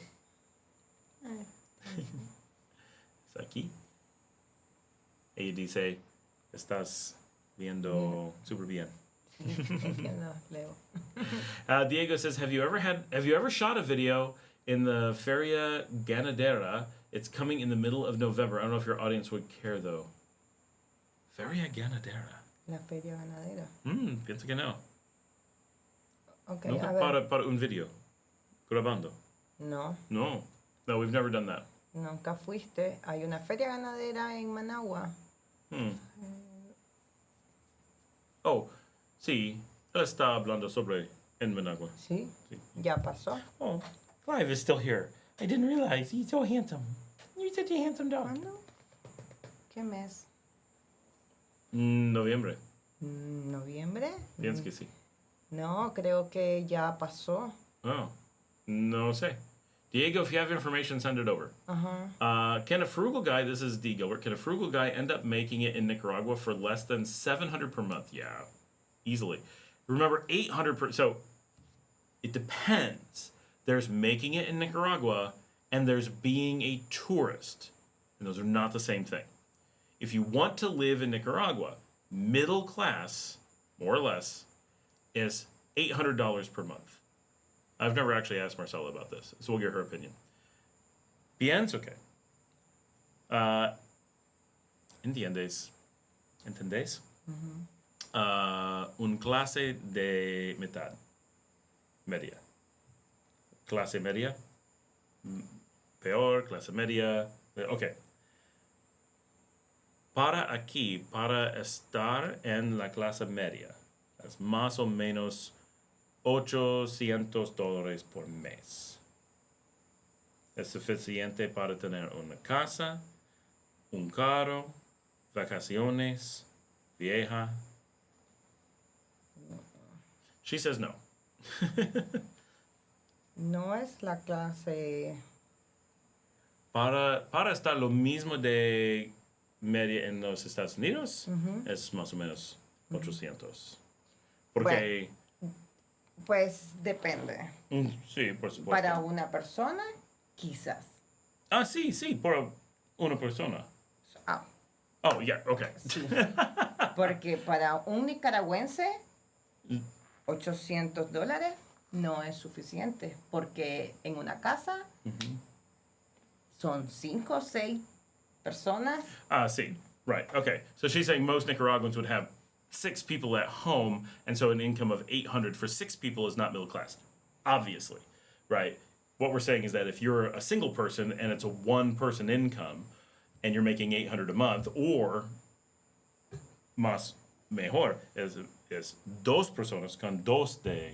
Sí. Sí. Okay. Yeah. So if you're at $800 per person as a single person, you're skimming into middle class. If you're a couple where each is making $800, you're well into middle class, right? Because you're sharing the house, right? Dos personas, two people, one house kind of thing. So your expenses go way down. So your ability to be middle class. So we generally assume here middle class means 1 car, not 2, right? And it's only the ability to have a car. It doesn't mean you do have a car. A lot of people choose not to have one. But the point being, if you're trying to be frugal, D. Gilbert, and you're trying to stay under $700 a month, you're not living at middle class level. You're living below middle class level. But if you're being frugal and trying to skim, obviously middle class would be shooting pretty high. Not that you don't want to hit it, but the point being you can easily live below that. The average Nicaraguan lives below that on a per person basis and has people to support, right? Often many people to support. So it's very, very obviously it's a big struggle. That's why it's a very poor country. But you at 700, right, considering you can get a house rental for $150 a month here in Leon in nice neighborhoods, you can go so much cheaper if you needed to, but you probably don't want to, because at 700 you're not going to want to, right? 150 may be good, 180 might be a good number, right? You're not going to want to buy a car unless you're living here full time, and even then you're going to want to be probably not, right? But that means that pretty much you have the cost of the house and the cost of your food, and then whatever little bit you need for entertainment, and only you can really determine what that is. But if you're spending, say, a total of $200 per month on your housing, you have $500 a month to live on, mostly just for food. And considering we have people from the community who are trying to live here on $500 a month, right? That extra $200 is a huge difference. That little extra bit makes a massive amount of difference. So you're really in pretty decent shape. Is it going to be lean? Do you have to be careful? Of course, right? If you take, let's say you found a place to live for $100, which you could do, and you had $600. We just do this because of 30 days in a month. That gives you $20 per day to spend. Now, of course, you don't want to spend all 20. You need extra money for things. But let's say you're trying to eat at $10 to $12 per day, which is way below half of what you have left, which you would expect to use way more. Can you eat at $10 per day? Yeah, absolutely you can eat at $10 per day, right? You can go out to eat. Can't go to fancy restaurants more than, a few times a month, but you could go out to eat for every meal and stay below $10 per day. ¿Cuánto para una persona, para ir a la fratanga, la asada, cerca el uno? El asado? Enfrente de uno? En Santiago? Ajá. ¿Cuánto para comida para una persona con carne? ¿Un pollo o cerdo? No recuerdo, pienso que son 200. 200, okay. Pienso por ahí.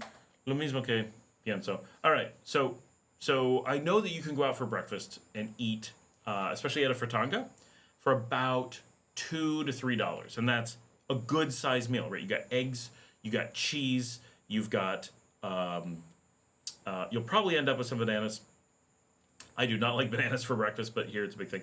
And you'll have loads of gallo pinto, which is loaded with protein, very, very healthy. It's a little bit high on starch, but it's very healthy and delicious, right? And the street food is generally very yummy, right? So this is not like This is not like some hardship, like, oh, I gotta eat it for taco. No, it's delicious, right? So you go out and get this big breakfast for $2 to $3. I've done it for $1.50, but that's pretty lean. Like I didn't get that much stuff, like one egg, right? So assuming you want more than that. Now, if you can skip lunch, you're just gonna make something light for yourself in the middle of the day at home, right? You can get by for $1 to $2. And then going out to, and we're talking about going out to eat, right? We're not talking about cooking at home and really skimping. We're talking about going out to a reasonable street meal for Nicaraguans, going out to a well-known barbecue place. Now, this is not a fancy city, this is on the street. Go up, but lines of people. People are excited to eat this food because it's incredible. And not being me and only getting cheese and rice, actually getting, grilled potatoes, papas, de parrilla, and like chicken breast, or you could end up with something like tacos de cerdo, like different things, but like real solid, delicious, amazing food. And you're probably looking in, she said, 200, which is about $6, probably just a little, like $5.80 for a big barbecue dinner. Not huge, but a reasonable barbecue dinner. And so if you were talking $6 for dinner, $3 for breakfast, that's $9. So if you were going to, and that's easily enough food that you don't actually need more calories in the day. Maybe you're going to make yourself a salad for lunch, or you're going to have some leftovers, or you're going to make yourself some pasta or something light. You could easily, fruit or whatever, you could easily do that meal for $0 to $3. And you're looking at going out to eat, or quite a bit of going out to eat, for an envelope of about, there he is, for about $12 in a day. That gives you an idea. Could you skimp from that? Yes, you could eat at home. You could cook for yourself, buy big bags of rice, big bags of beans. Go walk to the market and get fresh vegetables, just as much as you need for 1 or 2 days, right? You could have a tiny fridge. Like, you could do a lot of things to really get that price down if that's your priority, which easily it is, right? You want to be careful, but you can really do a lot at 700 and live quite well and not be stuck. And if you wanted to, you could have no kitchen, have no fridge, never have food at home, go out to eat, and just be careful. You could keep that down by not having any other expense, never have to go into the grocery store, and just do things that way as well. John says, my favorite scotch is Nakando, but I've only found it once, and I think it was in Islay. Islay is the best, obviously. Diego says, is Flor de Caña really that good? Yes, Diego, it is often considered the best in the world. If it's not the best, it's in the like the top 5 that are always competing for who's the best in the world. It's one of the. It's funny because for Nicaraguans, it's like they can't get anything good except they have this one thing that's the best, and they drink it casually. My cook Ida cooks with 5-year barrel-aged rum. We're like, oh my gosh, most of the world can't get rum like this, and you're using it for cooking in pasta. Because here we do, instead of vodka sauce, we do rum sauce, right? Same thing, just cooks off the rum. But it's like, you don't need this. So we got rum plata, the cheapest crap, so she can cook with it. Vijero says, I'm drinking Flor de Caña 7-year at the moment. I've got 2-liter bottles for $35 in Bogota duty free. I'm just going to reach down. I keep this by my desk just in case I'm always ready. 10-year barrel aged Flor de Caña right here, ready to go at any moment. Para ti? No, she's like, no. But this is the 10-year. Hard to find in Nicaragua. It does exist, but only a few shops sell this. You got to know where to go. This one was actually Mike, was on earlier, bought this for me because it's hard to find. So he picked it up for me. You can get it in Chinandega. You can get it in Managua. I don't know if anywhere else in the country sells it.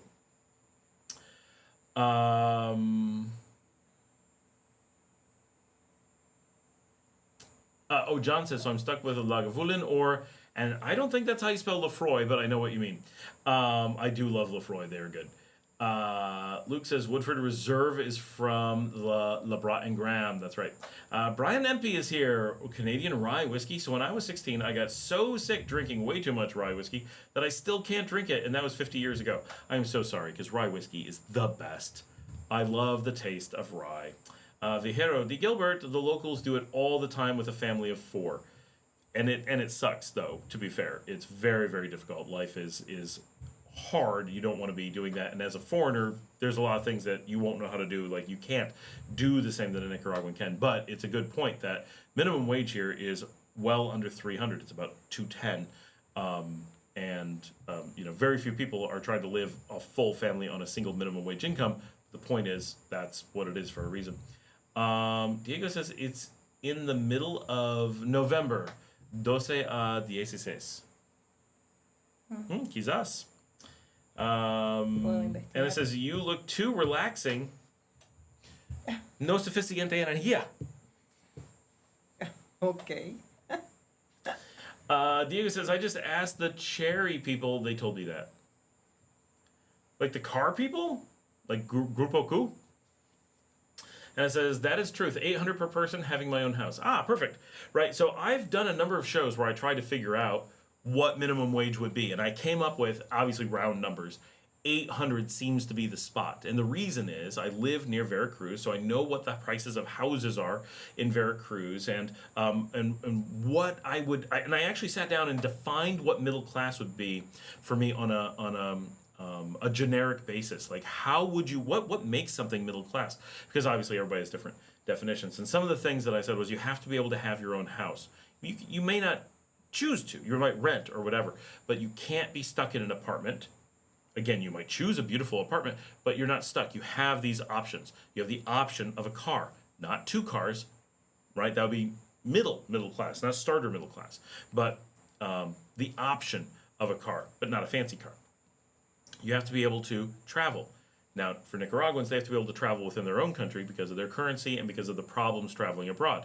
For Americans, because the United States is so expensive, often Americans in lower middle class can't travel in America, but they can travel abroad, right? That's why places like Mexico are so popular, because they can actually get to Mexico and stay for a week or two more cheaply than they can stay at home, or maybe more expensive than they can at home, but not as cheaply as, or not as expensively as they could doing something interesting in the U.S., right? Once you're heading out for 2 weeks to stay in hotels in the U.S., well, I could go to Mexico and the hotels are, only 75% the price. The food is, 60% the price. Wow, over 2 weeks, once I figure in the flight, it's cheaper to go to Mexico than to stay in the U.S., right? So that's one of the reasons that people leave, whereas Nicaraguans have the opposite. They can't afford to go to France because everything's twice as expensive. That's not really true. Everything's 20% more expensive in France, plus the flights are terrible.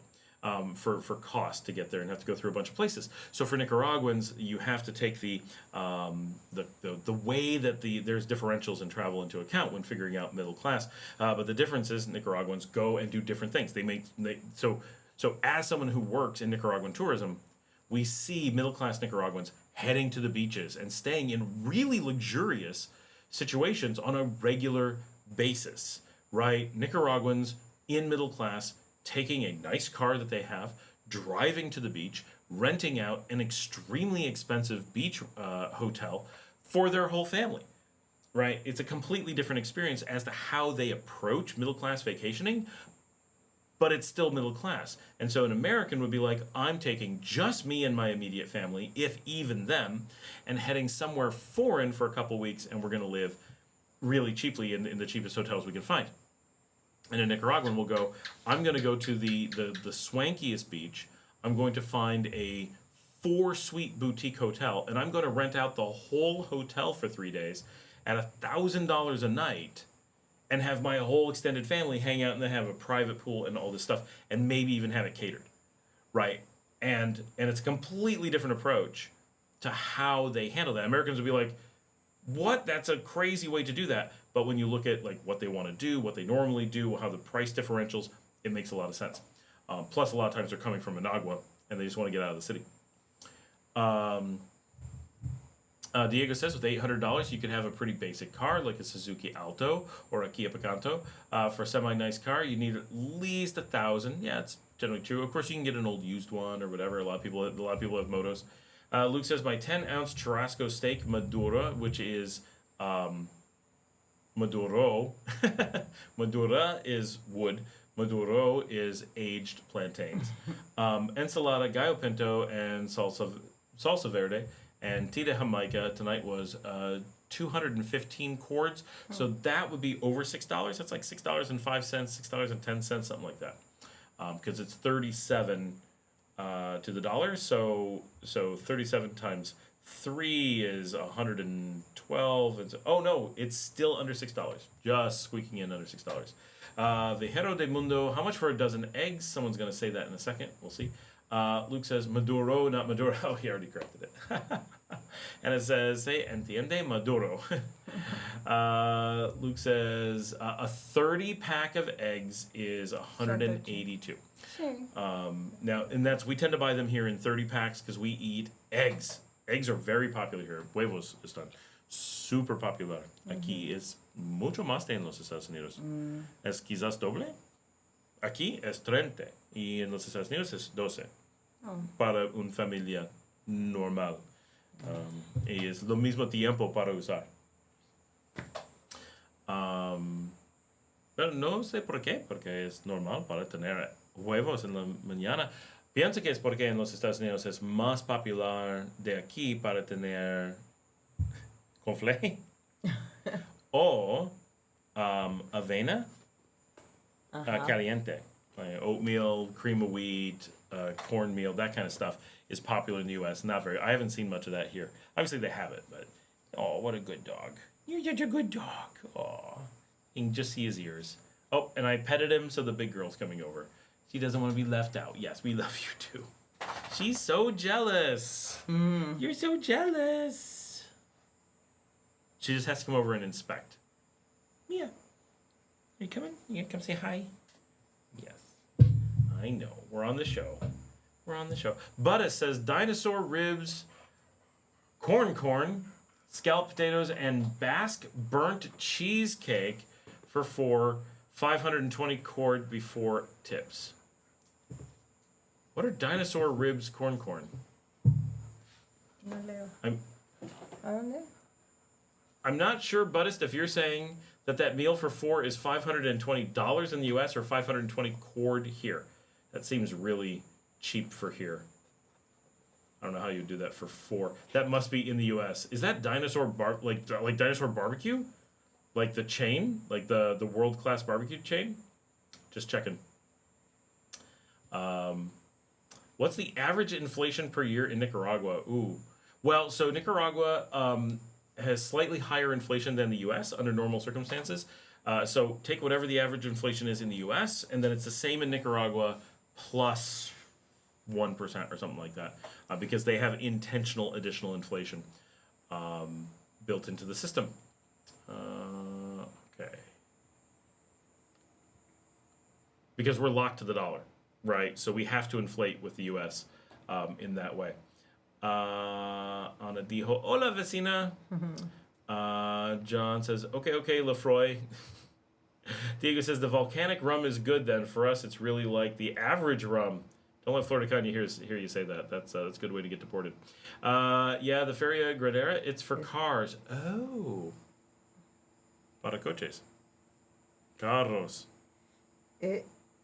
No. No sé. Es Nueva Farm. Diego, definitely send me info on that. We'll figure that out. Pienso que eso ya pasó, pienso. Oh, there he is. The little doggy face makes an appearance. Diego says, for a house in Doral, you need at least $1,000 salary. There are cheaper places, but they don't even have aguas negras septic systems. Sí. Tusk the Ripper is here. Hey, Tusk, how's it going? And it says, I love eggs. Me encanta huevos. Y no avena para mí. Uy, tampoco para mí. Sí, but in the U.S., completamente normal. Es 2 veces por semana. Es normal. Un vez, sí. Avena o maíz. Lo mismo con maíz o lo mismo con harina. Who is jealous? My dog, my big dog. She's laying at our feet now, but she's a 7-year-old blue heeler mix, and she's very jealous if we pay attention to another dog, a cat. If we're sitting too close, she'll get a little upset, and she'll come kind of wheedle her way in the middle. and pushes out of the way. The little dog is right here. He's being snuggly. He's 5, and they get along fine, but if you pay too much attention to him, she has to come over. So you can never have just one dog. Diego says, I do eat eggs every day, 2 times a day since I was born. Right? Like, Americans would never eat that many eggs. That's, for breakfast, I think Nicaraguans eat para desayuno. En Nicaragua hay más huevos para... Más comidas. Sí, pero aquí también en almuerzo. Sí. Es normal. Para más En los tiempos. Estados Unidos, nunca después... Del desayuno. Sí, excepto cuando es en pan o un ingrediente. Pero para tener huevos es un evento.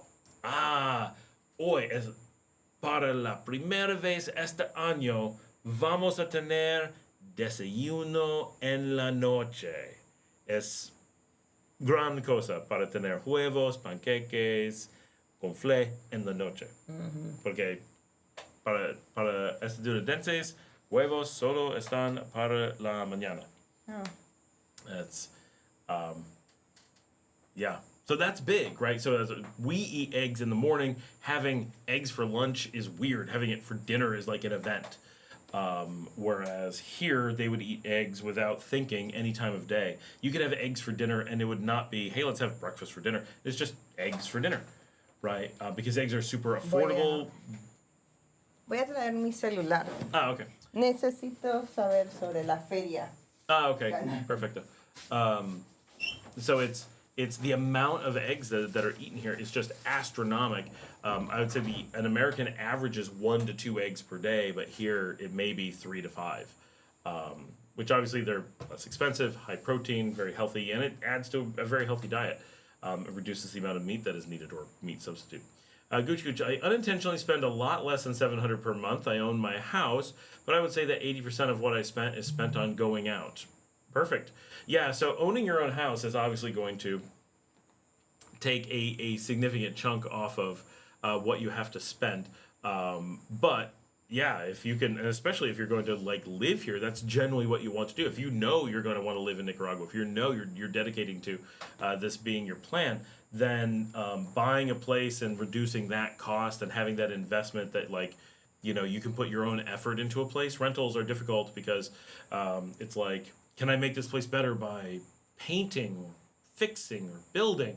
And it's like, well, it's not my place, so I lose that value. But if I own a house and I do those same things, it's like, oh, my house was only worth this much, but now it's worth a little bit more. And even if I don't sell it, well, I'm the one who gets to enjoy that forever, right? It's mine. So that's Gooch says, my groceries are less than $50 per month due to the fact that I produce or trade for most of my food. Okay, that makes it a lot easier. What I don't have, my neighbors do. What they don't have, I do.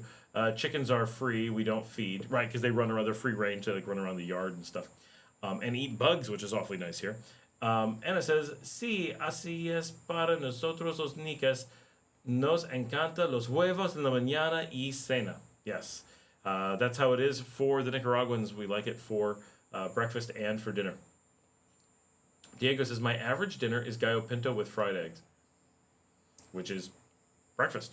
I don't really eat eggs in lunch. Okay, so early and late, but not in the middle. What's your average lunch, if you can come up with what that is? I sent you a minute. Yes, thank you, Diego. I saw it pop up. It's on my phone way up here. I will get it, and I've got to send it to her.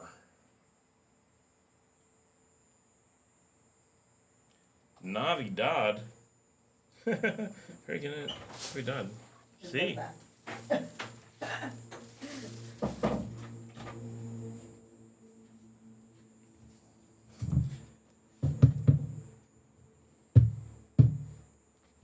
Okay.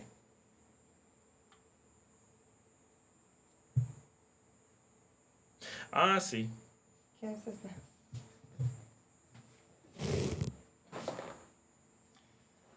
Ganadera navideña.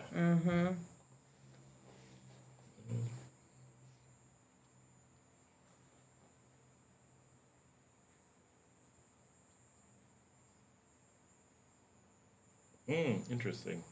Sí, necesitamos ir. Algo diferente.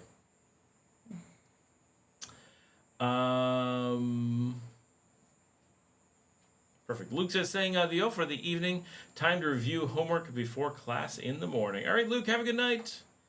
Tengo buena noche. Buenas noches. Anna says, thank you, Scott. Thank you, Anna. How many people we have on? I haven't looked at the stuff in a while because I've got the map up and everything. We have 29 people still on. Very good. Now we have only got 32 likes. I know a lot of you have not hit that thumbs up yet, so take a moment and hit the thumbs up while you can. It does help promote the show. It helps get the word out there. Let's people. Oh, I've got the hiccups now. Curacao. Entonces hay muchos motos, muchos carros in the feria. And someone's got a motorcycle that you ride like a bull at a rodeo. Hot dogs es una idea para ti. Oportunidad para más hot dogs. Super dog. ¿Qué es el nombre de tus hot dogs? No tengo nombre. She does not have a name yet. We need an awesome Nika name. Hot dogs Marcelita. Marcelita dogs.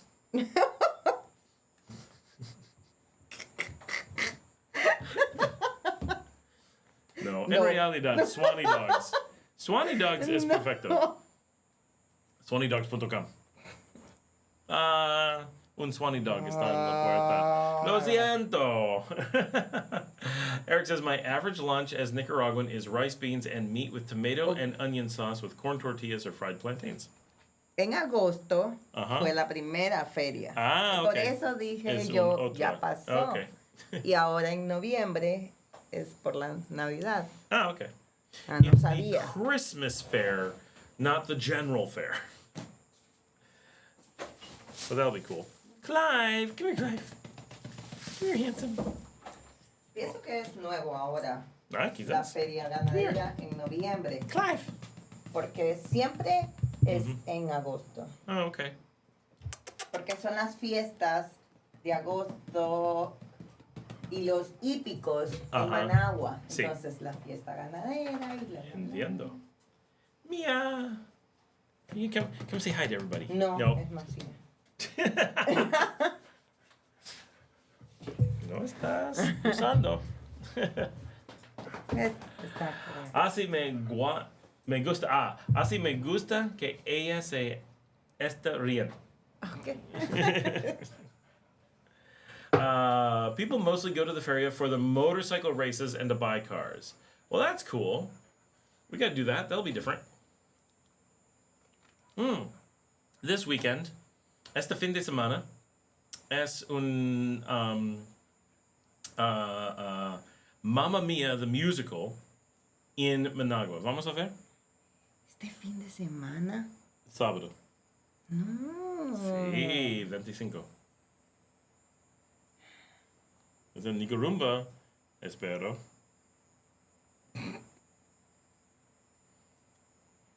¿Dónde? 25. ¿Dónde estás? ¿Dónde está? No está, ya pasó. Es en tu Instagram para poner.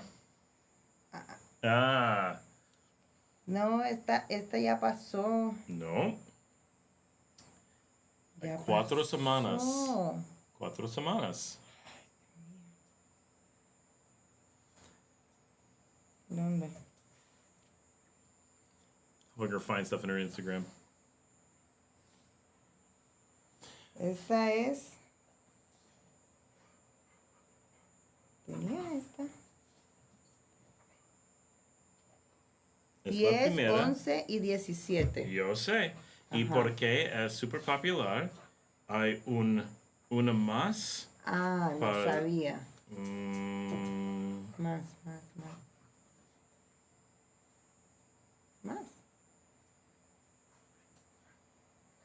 Festival. No. Aquí. Nicaragua, octubre 25. Especialmente para no pedir. No olvidaste. Okay. Pero olvidaste. Ahora, no es cierto. Ya. Entonces, ¿vamos a ir? Es el cumpleaños de Marcela. Yo sé, es directamente antes. Es a las 7. Y es 1 hora. 2. 7. Es un musical. Sí, está bien. ¿Y las niñas? Pienso que no. Yo hablé con Luciana y ella dice, pienso que no. Porque es en español. Obviamente. Y Ok. es demasiado porque ella nunca fue a un musical en un teatro y ella no quiere tener su primera vez porque ella piensa que va a destruir su opinión de el teatro si es en español y súper aburrido para ella. Y a ella no le gusta mucho la música de ABBA. Okay. Pero me gusta mucho. So for those who don't know, we're going to go see the musical Mamma Mia, and my dog's full name is Mamma Mia. I didn't actually name her. It's actually a coincidence, but that is my dog's name. Gooch Gooch, also a good thing to consider is that you can fish to eat as well. I go out to fish a couple of times a week. Diego says my average lunch is white rice with fried beans, maduro or banano, and some type of chicken. Eric says, Scott, have you tried fried yuca similar to French fries? Oh yeah, all the time. Well, I don't know, all the time, but yes. And I had it within the last week, so yes. I do like that a lot. I like fried yuca. Gooch, fishing from shore or on a boat? Ocean fishing? He lives on the ocean. I assume it's at least ocean fishing, but probably not from a boat. A lot of people do boat fishing, though. If you can hear it, those are my dogs fighting. Just play fighting. They're very, very playful dogs. They're both so sweet. I've got friends who go out and do deep sea tuna fishing and bring in a lot of tuna. Like it goes really well.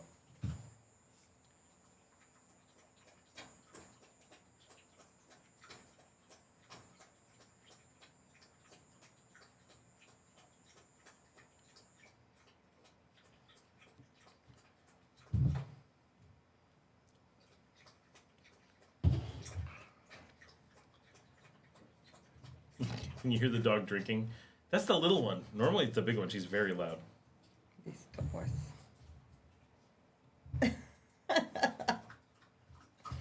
Ya. All right. Necesitamos tener boletas antes. No sé cómo. Tengo una amiga que Ah, trabaja okay, en el perfecto. teatro. Hi. There's the dog. There she is. Voy a Oh, and she runs away. hablar con ella. Sí. Quiero ir mucho. Porque nunca hay eventos de teatro como esta.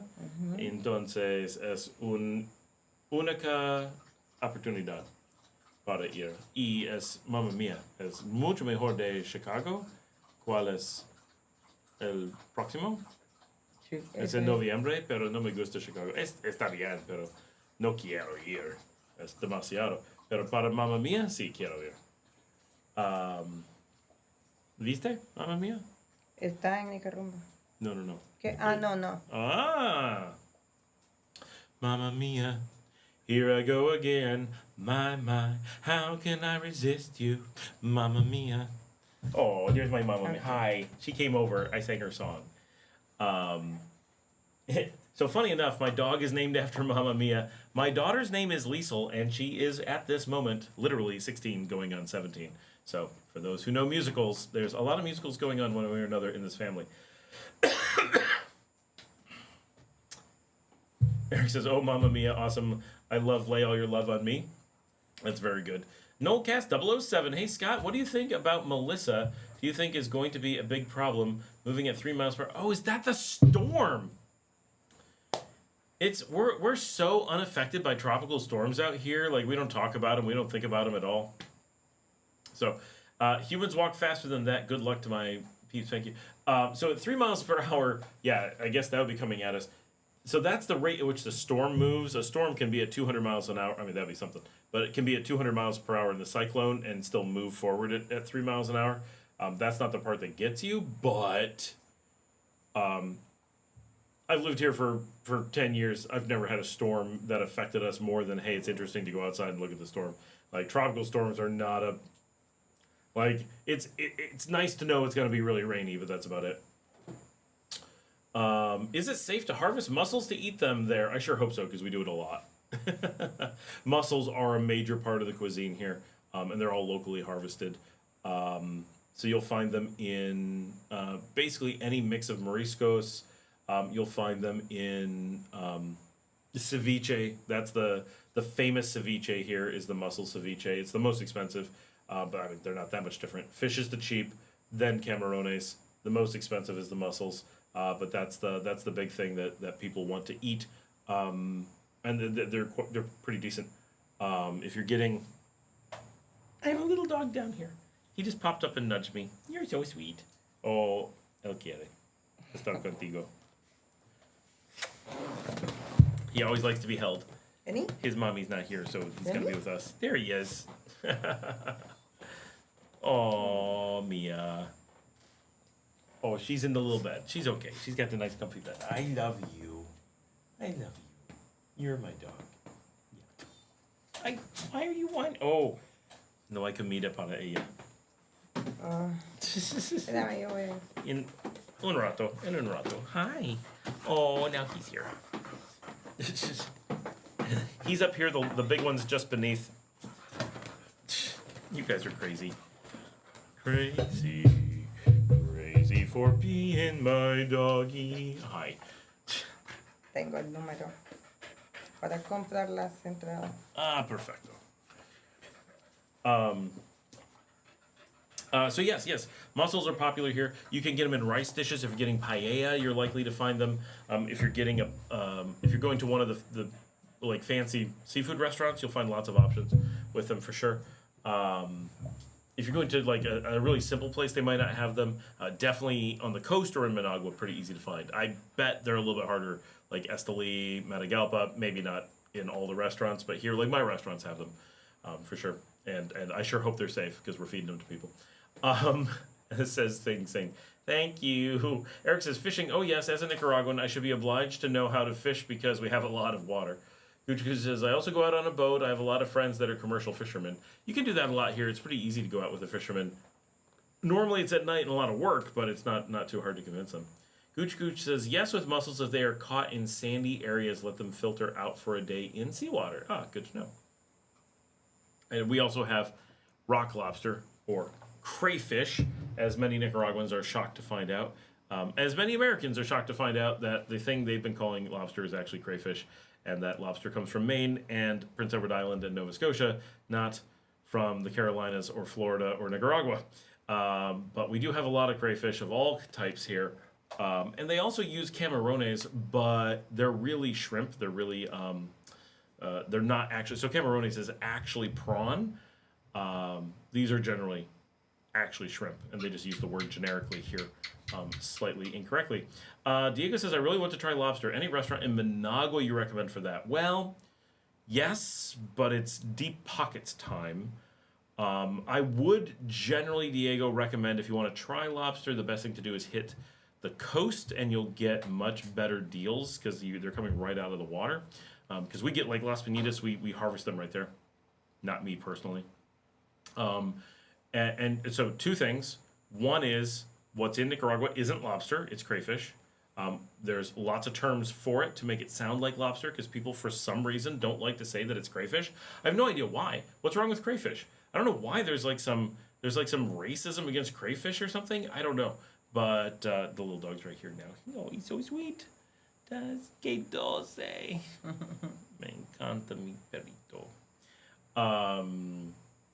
So it's some places call it rock lobster, some places call it spiny lobster, some places call it crawfish, crayfish, langostura. There's so many names for it, but it's crayfish. And it's slightly sweeter than real lobster. It's I feel slightly closer to shrimp than real lobster. They're very similar. They look very similar. They act very similar. Even in the north where I'm from, like I'm from New York, we have crayfish. We don't have lobster. But lobster we can get from Maine. It's very close. So we're used to it. In Managua, the best lobster I've had, which I don't go out for lobster, one, because it's crayfish, so I don't care. Sorry, real thing. And two, it's a little bit expensive, and I'm not a big fan. Like, my father is the biggest lobster eater I've ever met. The only person who ever gave him a run for his money is my mother. Like somehow I came from the two biggest lobster heads you could possibly imagine. And so I grew up with lobster being like this crazy fetish in the family. They would vacation just to eat lobster, 4 lobsters a day. Like it was nuts. So like I grew up knowing lobster. Let's be clear, right?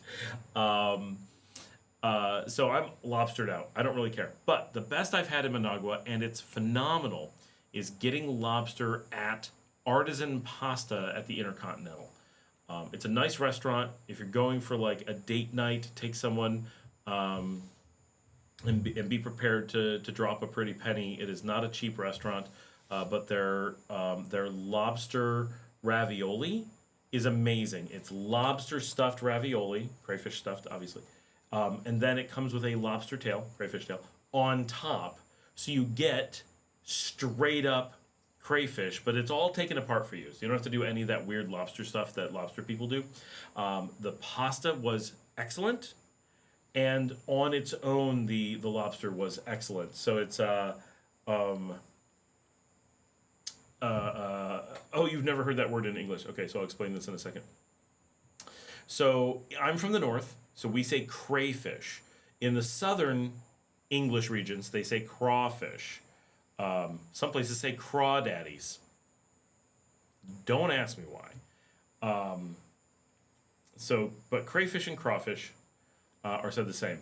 It's cangrejo de rio is how it's generally said in Spanish. However, because no one wants to say that, and it is not accurate in any way, they're much closer to lobsters than they are to crabs. It's very confusing. But the correct term is cangrejo de rio. But they're not from rivers. They can be from the ocean. So that's not really, they're neither crabs nor from rivers. So just like everything in English is wrong, that's wrong in Spanish too. In the US, in the north, we don't eat crayfish, not because we're all anti-crayfish, but because in the north, they only get this big. They're smaller than the average shrimp. So they're too small to really eat, and we just find them in rivers.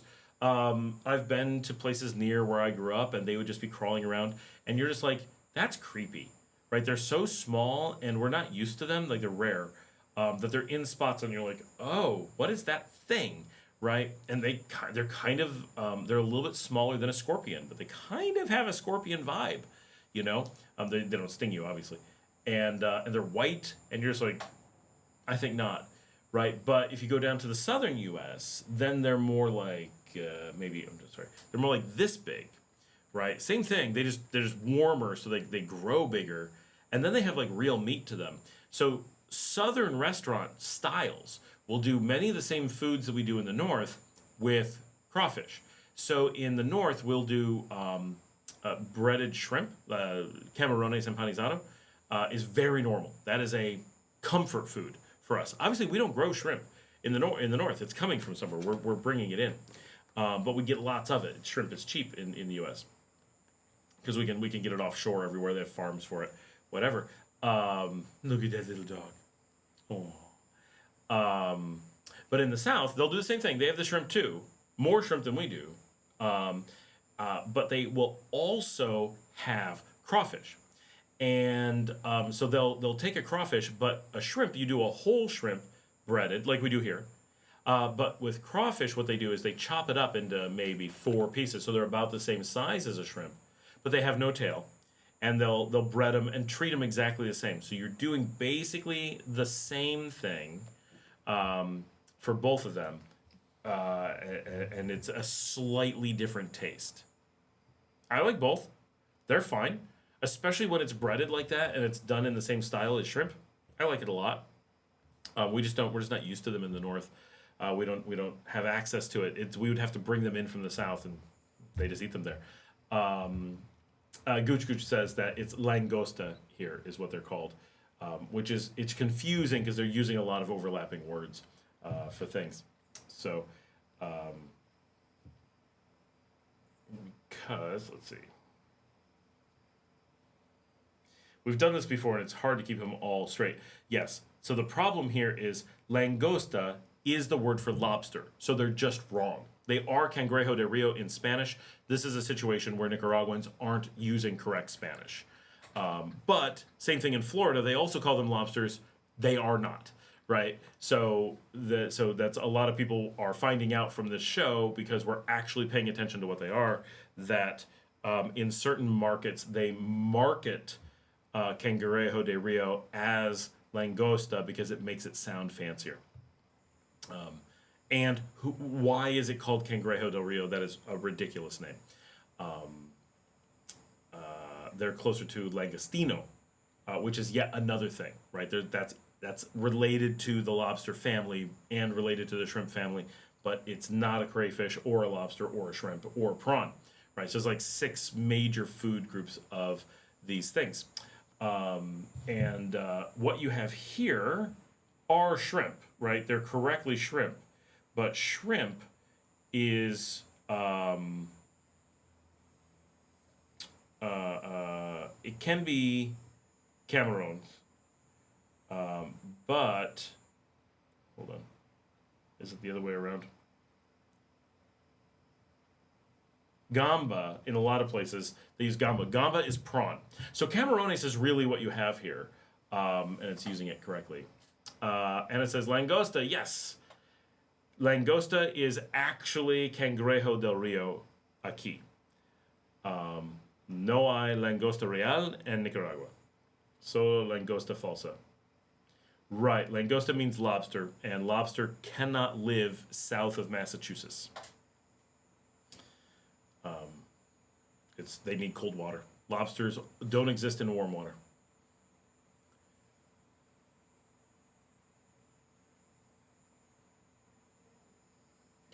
Yeah.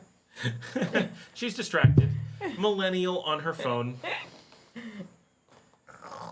Even with the dog. He's like, I'm done. That's too much. Is that too much? You're too much, little dog.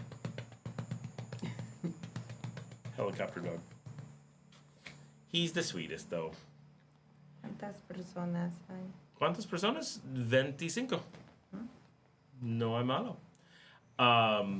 So yes, artisan pasta in the Intercontinental is fantastic. It's going to be much more expensive than you're going to find most places. I mean, so much more expensive than the beach.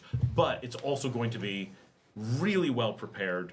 Really, like, they're going to treat it as if it was lobster. They're going to make it feel like you're eating lobster. And honestly, it'll be so close to lobster because of the way that they're doing it at artisan pasta that you could mistake it for lobster. If you're getting it on the beach and they're just cooking it normal, it's pretty clear it's not lobster when you eat it. The flavor is different. The actual animal is different. And they try to treat it the same, but it's noticeably different. But when they do it at artisan, they're going so far out of their way to make it a lobsterish experience that you're going to get it. It's really good. Also highly recommended, and I've not done full lobster there, but I'm going to make sure I have the right name, but it should be the factory. It's in the same basic location. ¿Cuál es el nombre del restaurante en Intercontinental donde fuimos para Bisque? No sé. Pienso que es en inglés The Factory No recuerdo. Steak and Lobster. Voy a ver. Okay, hold on. We're going to find it. There's a place that I think is probably one of the absolute best. And, okay, there it is. I'm looking. I'm zooming in. Factory. Not The Factory. Mm-hmm. Factory Steak and Lobster. It is next door in the same building as Artisan Pasta. But it is a lobster restaurant. A very high-end, fancy restaurant. I mean, the pasta place is fancy, too. This is even more high-end, but it is a lobster restaurant. Right? Salud. Gracias, sí, Factory. ¿Cierto? Sí. Fue delicioso. Ay. The 4 restaurantes en el espacio. Intercontinental has great food. in their lobby. They don't run it. It's 4 independent restaurants that are in there, and like neither more expensive than Primitivo. Summer is expensive. Summer is pretty close to Primitivo. I would put them in the same category. These are above that. Steak and Lobster, quizás es el restaurante más caro nuestro encontrar en el país. Es el más caro. Yeah. Factory is probably the most expensive that you are going to encounter reasonably. Definitely more than Primitivo. ¿Cuál factory? ¿Cuál es más caro? Factory. ¿Que Primitivo? Pienso que sí. Okay, maybe it's not much more. Similar, at least. No sé. Pienso que Primitivo. In realidad? Pienso. Oh. Okay, so she's thinking Primitivo is more expensive. Pienso. But she's not the one who pays for dinner. 18. But it's definitely expensive. I really love the lobster pasta at Artisan Pasta. Don't get anything else. My daughter got something else and it wasn't good. So you gotta be a little bit careful. But we did, yes, Factory. No La Fábrica. La Fábrica está aquí. Factory está en Managua. Él quizás no conoce a Ana. I don't know. Es dentro del hotel. Sí, Adentro. adentro del Intercontinental. Primitivo es un restaurante super caro y pienso que super bueno en edificio Central America. Directamente en la Rotonda, Central America. Abajo de La Reef. The Reef? La Reef. The Reef. En inglés. Anytime someplace has an English name, we mock them. If it's a crossover where it's like English and Spanish together, like it's the same word, that's okay. But the factory, no, not okay. La fábrica, está bien. But factory has a lobster bisque, absolutely amazing. And if you're only getting the bisque, it's not that expensive. It's expensive for a bisque, but that is something unique and extremely hard to find here. So for Diego, so you've got 2 ways of thinking about lobster here. One is the Nicaragua way.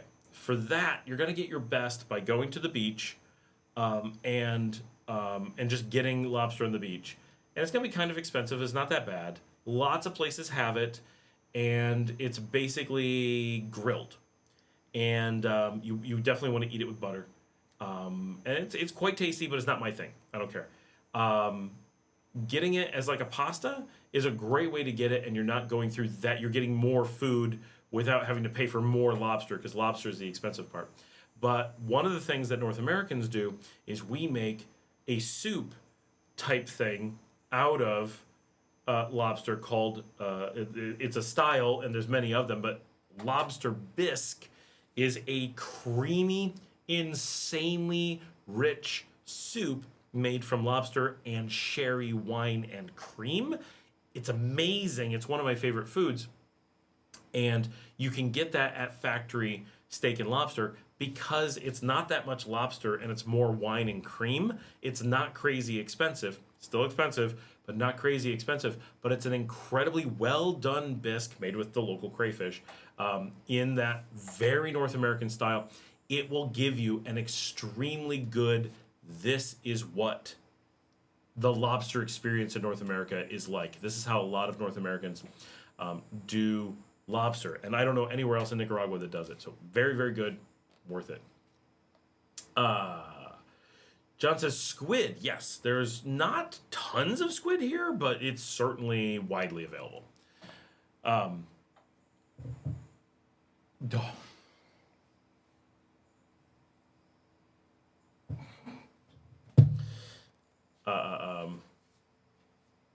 ¿Qué?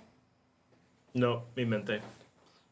Gooch Gooch says we catch squid all the time and octopus. I do see octopus on the menu relatively commonly as well. About the same as the squid. Calamari is squid. No sé por qué es squid in inglés. Calamari en todos los idiomas. Anna says, I love fresh corvina. Me too. Corvina is very good. It's a whitefish. I think it's classified as a whitefish. John says, nice. I love both squid and octopus. Me too. Diego says, yes, there's a restaurant called Factory. New York, bro. Greetings from Miami, Florida. You should visit Esteli sometime. I've been to Esteli. We've been to Esteli. ¿Dónde? Fuimos a Esteli. ¿Dónde estás leyendo? Aquí. New York, bro. Fuimos a Esteli. Bienvenidos a Esteli. Solo necesitamos ir a Esteli. Fuimos a Esteli, pero fue loco. Fue mucho trabajo. Sí. Fue mucho trabajo. No fue... Para comida, para... No fue divertido, fue mucho trabajo. El restaurante mexicano fue delicioso. Sí, en la calle. En la noche. En la noche, en la calle. Sí, there was a good Mexican place, like right on the street, and it was good. Pienso que es el mejor mexicano, comida mexicana en Nicaragua para mí. Fue buena, sí. Sí. Not fancy, just street food. Sí. It was good. Diego says, I've never really given a chance to intercontinental restaurants because I thought hotel food ain't that good. So in most of the world, hotel food is extremely good. So there's a difference between the restaurant in a hotel, like a hotel's like own restaurant, and a hotel that has restaurants. So if you're going to, and not to pick on them, but if you're going to say the DoubleTree, right? To Americans, the DoubleTree is a nice hotel. I use it all the time, right? I love the DoubleTree. So go to the DoubleTree, go support the DoubleTree. But if you want like a regular, nice American hotel experience, DoubleTree's your pick, right? You're gonna be like, oh, this is what American hotels are like. In a hotel like that, the hotel runs some restaurants because they need to have food. When a hotel has to run restaurants, they're generally acceptable, but nothing special, in most cases. The DoubleTree does a pretty good job. They have a nice bar that does a decent job. They have a nice restaurant that does an okay job. The variety, there's a little bit of variety, and they have to have a certain variety because it's a hotel. They have to be open late. It's tough for them. And then they have a little sushi place, or it's Japanese, but they do sushi. And it's all pretty good. Like, I eat at it, no problem. But it's also not like, ooh, let's go to the DoubleTree for a restaurant. It's really, you could. You're certainly allowed to. If you're meeting people, it's a perfect place to meet people. But half their business or more is room service. They're really there to deliver food to your rooms. That's the reason that they exist. So are they super fancy or anything? No. If you go to it, it's more like a breakfast buffet and a place to eat dinner, and they have enough variety so that the family can eat. So that's what you're going to find at a Holiday Inn Express. That's what you're going to find at the DoubleTree. That's what you're going to find even at the Hilton Princess. Their restaurant might be a little bit higher end than the 2 or 3 at DoubleTree. About the same. None of it's like, whoa. But when you go to a hotel that is a hotel with restaurants, right? This is where you often get the best restaurants. Not always, for sure. But especially in big cities, in the Parises, the New Yorks, the Londons, the less in the foodie cities like Madrid and Rome, but Los Angeles, Chicago, any place that's like really big, expensive cities, there's almost, not really almost, there's a very high correlation that the fanciest restaurants are in hotels. And same thing in La Paz, Bolivia, right? Or in Argentina. If you want to go to a really fancy restaurant, chances are it's going to be in a hotel. And this is because it's just, they have to. Really high-end hotels have to have a lot of food, and they need things to bring people into the hotel. Like, there's just a lot of correlation. And the fancy hotel provides a fancy setting for the fancy restaurants. So you will find this all over the world, that some of the best restaurants, when you want to be fancy, not like street food, are going to be in hotels. The Intercontinental is the best example of this in Nicaragua, where you have a single large hotel. Although I do have to say, there's a brand new place that looks fantastic at the Seminole. I want to go check it out. Hay una nueva bar en Seminole que es super bueno para en fotos. En el Seminole. directamente atrás de Hilton. Sí. It's an old hotel that just reopened, and it looks fantastic with what they're doing with it. So Diego, so some of the best restaurants in Managua are actually in the Intercontinental. If this was a bigger city, if you were in Tegucigalpa, if you were in San Salvador, if you were in Guatemala, you would expect way more of the fancy restaurants to be in hotels than we have, because we don't have the big fancy hotels because of the lack of tourism, right? And there's just a different hotel market, and of course, the earthquakes. But the Intercontinental is one of those giant hotels that's very expensive, twice the price of the Hilton, very large, probably 50% more rooms than the Hilton, and its lobby, it feels like you're going into Disney World, right? And that's hard to necessarily explain, but there's this certain American hotel resort vibe that you get. Thank you. That's not good. COVID's going around.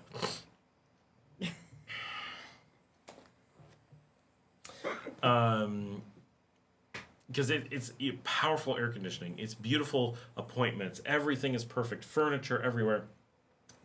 4 amazing restaurants, all with indoor, outdoor spaces. Absolutely gorgeous. Really, really nice. Is it the absolute best food in the city? Probably not. Is it in the 90th, in the top 10 percentile? Almost certainly. So that's very, very normal in most of the world, that you will find at least a good percentage of your very best restaurants in hotels. Typically, if you get to those truly world-class restaurants where you're in the absolute best in your country, chances are it's not going to be in a hotel. But it could be. I've been to the best restaurant in Guatemala. It's not in a hotel. But a bunch of the best restaurants that are almost as good are in hotels, right? So much more of your everyday super high-end, like fancy date night, generally a hotel is going to be very high on that list. Managua is a little bit of a different market than most places, but the Intercontinental will impress for sure. Anna says, no, Conosco. Gooch says, I bought 8 big lobsters the other day. I really didn't want them, but the guy kept dropping the price. I gave him 200 cord for them, for all 8 or per lobster. Diego says, how much for a plate in factory? I mean, everybody says that Primitivo is the most expensive restaurant in the country. That, really? Primitivo is definitely not the most expensive restaurant in the country. That I know for sure. However, I will try to look. How do I? Oh, right here. Let's see.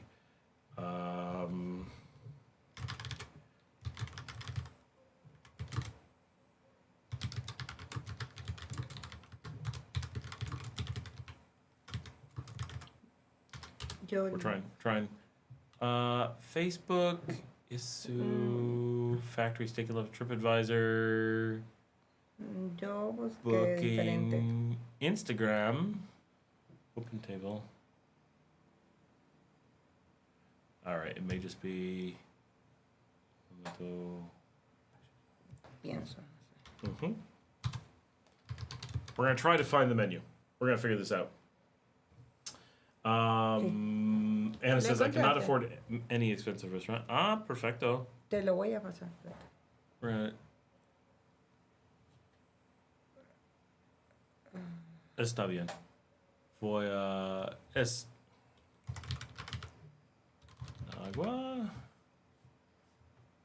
Managua, Nicaragua. Yep. Good enough. Hopefully they're not sold out tonight, so they still show it to me. I'll bring it up if it actually comes up. If I actually find the menu. See? Okay. ¿Tenés? Paciencia. No, acá es... en... Oh. Para que entres bien solo.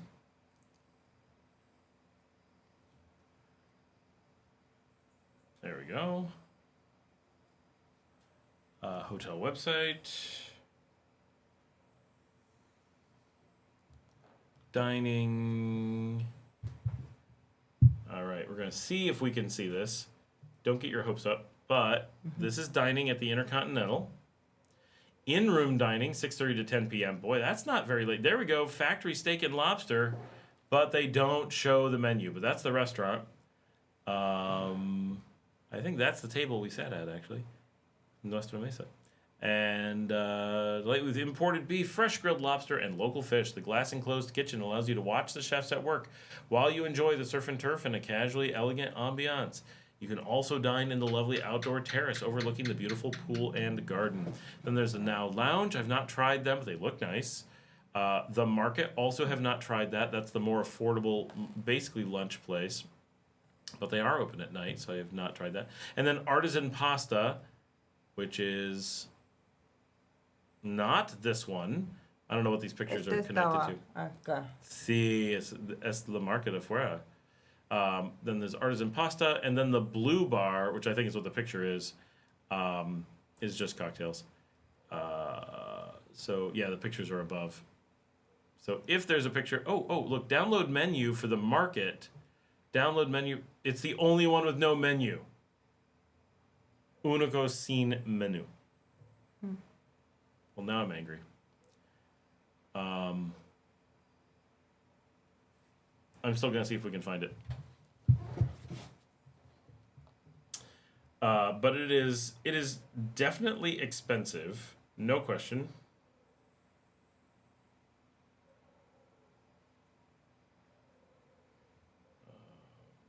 That's not what I want. Oh, or search.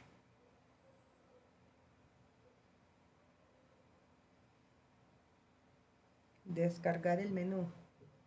¿Dónde? ¿Para Factory? ¿Ya? No, más abajo, dale. No. Sí. Más. Todo. Todo. Para Blue Bar. Oh. ¿Estás seguro? Ay, sí, es cierto. Es cierto. They do not have a Instagram. No hay Instagram para ellos. All right, so they're impossible to really look up, unfortunately. Well, that sucks, because it would be cool to have the menu.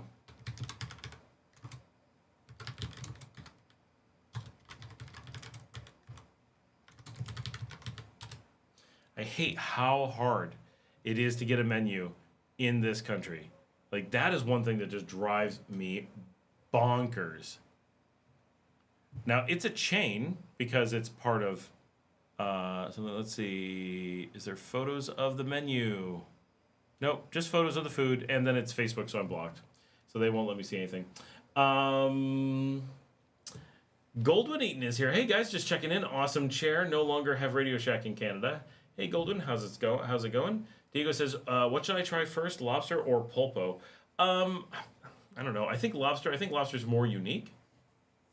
Pulpo's good, though. Janice says, I've always had good food at the Intercontinentals wherever my family traveled. Of course, this was 50 years ago. I only have ever stayed in an Intercontinental once. I don't pay for that. It's way too expensive. They do a great job, right? I just don't pay for that. I'm a Hilton guy. They're fancy enough for me, but I do like fancy restaurants from time to time.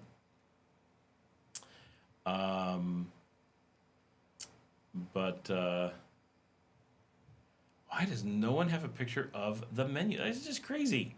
Sí, qué raro. Ah. Tengo. ¿Cómo? ¿Dónde? It's Isu. All right, guys.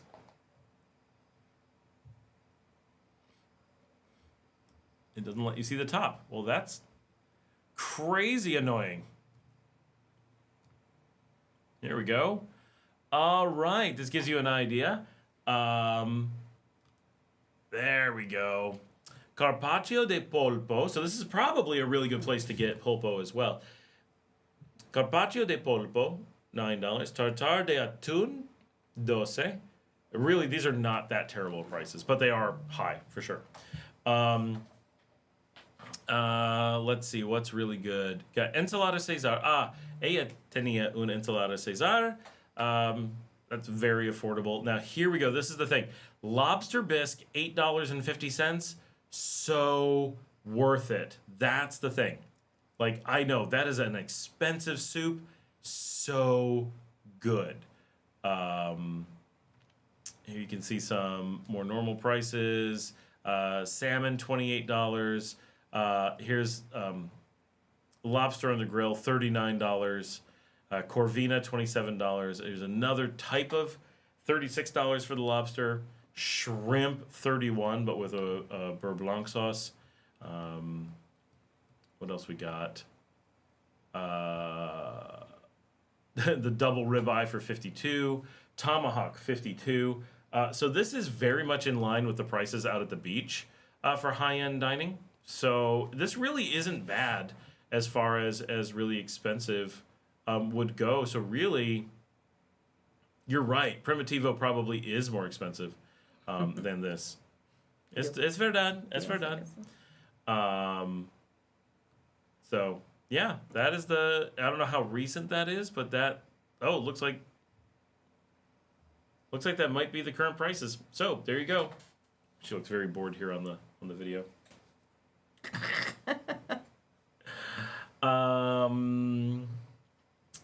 Diego says, I've only really had fish and shrimp. You know what we don't really get here that I love? This drives me crazy. I want fried clams. Love fried clams. It is a thing we eat in New York all the time. It's just like the fried shrimp here, just clams, but you cut them into strips, so they're real small, and they fry them. There's a little bit more breading compared to the amount of clam compared to shrimp. Shrimp's way more shrimp to the breading, so it's a lot of empanizado. And you dip them in tartar sauce, and they're fantastic. Absolutely delicious. It's a really cheap diner food. In New York, we eat them all the time. Anna says, wow, 50 years ago. Come to Nicaragua. Well, she's lived here for a really long time. Gooch says, Diego, you have to have both. That is true. For all 8, yeah, $200 for all 8, $6 for 8 lobsters. I wasn't trying to get them cheaper. I actually didn't want to cook. The lobster fried rice I made was really good. Oh, I bet that is. It's getting easier and cheaper to get Chinese ingredients. Oh, I'm excited about that. Oh, Diego says, I found the menu. It's on Google Maps. It is expensive. It's easier to find menus in Google Maps here. That is true, I guess. $1,700 for a ribeye. That's very much in line with, my restaurant.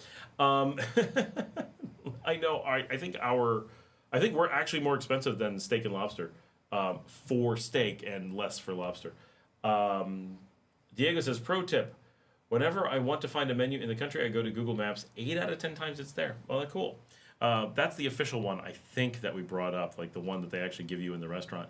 But we were very happy with it. And $8.50 to try a bisque, that's not bad, right? Let's go look at the other option, see if I can find it. Okay. Es de Primitivo. See, she's looking at Primitivo for comparative prices. And then she almost fell out of her chair. Un tomahawk? No sé. ¿Qué pasó?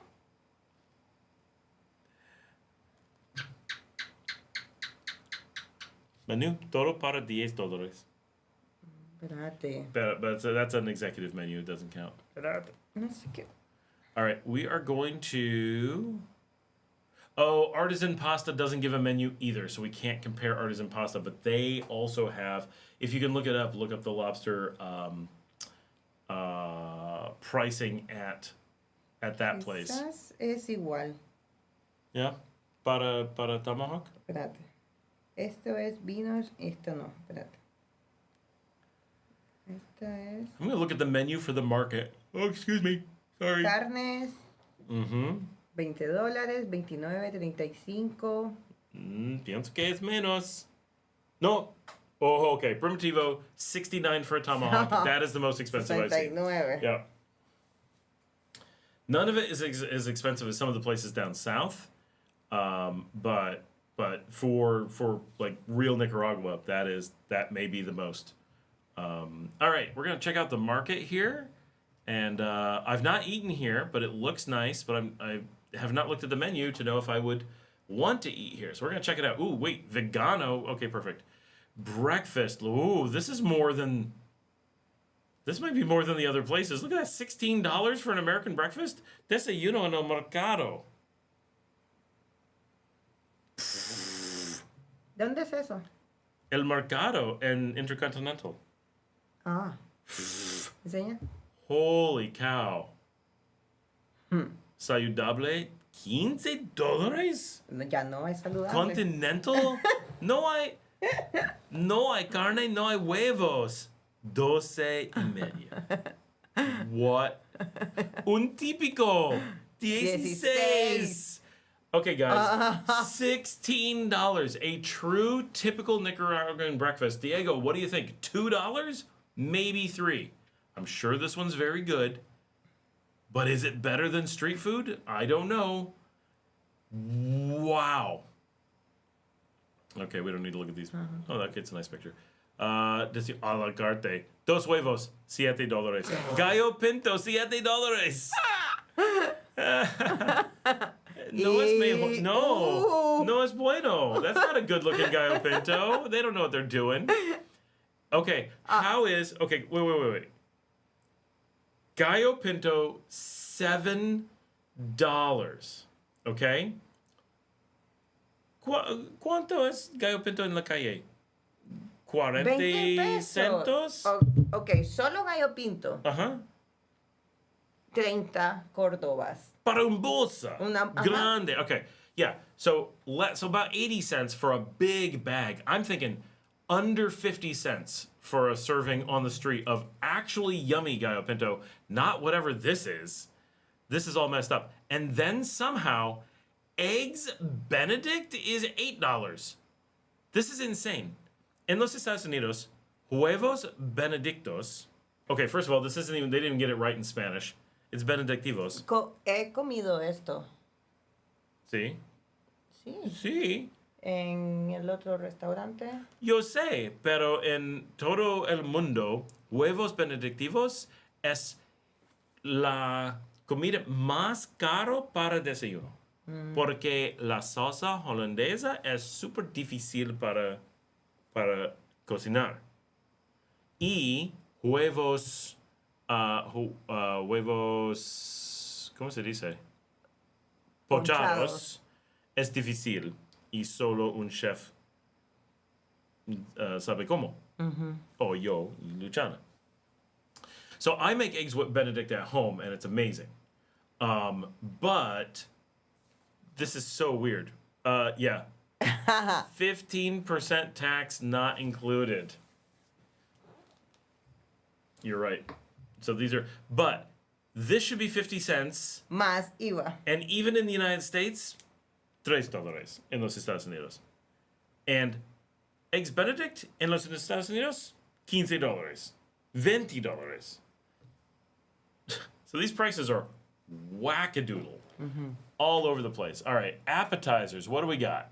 Okay, these are cócteles. Okay. Para un restaurante fancy, entiendo. Cócteles, ceviches. These are crazy for Nicaragua, but we understand.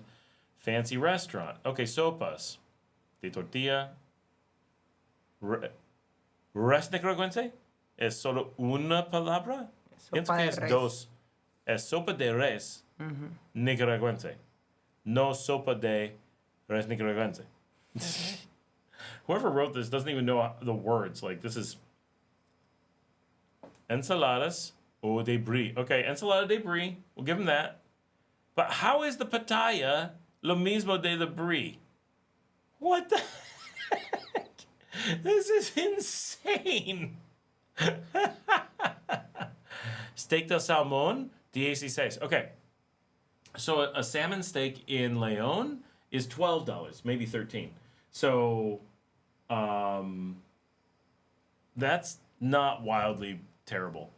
Corvina, $12. Right? They're very brave to put that gallo pinto in the menu. Right? That's insane. Right. Hamburguesas gourmet. Ah, pescado. All right. Wait. Carnes y pescado. Tradicional Angus Cordero Pollo. No hay pescado. Pues primitivo. Pienso que los precios no. En primitivo no es malo. Solo es caro, pero no es terrible.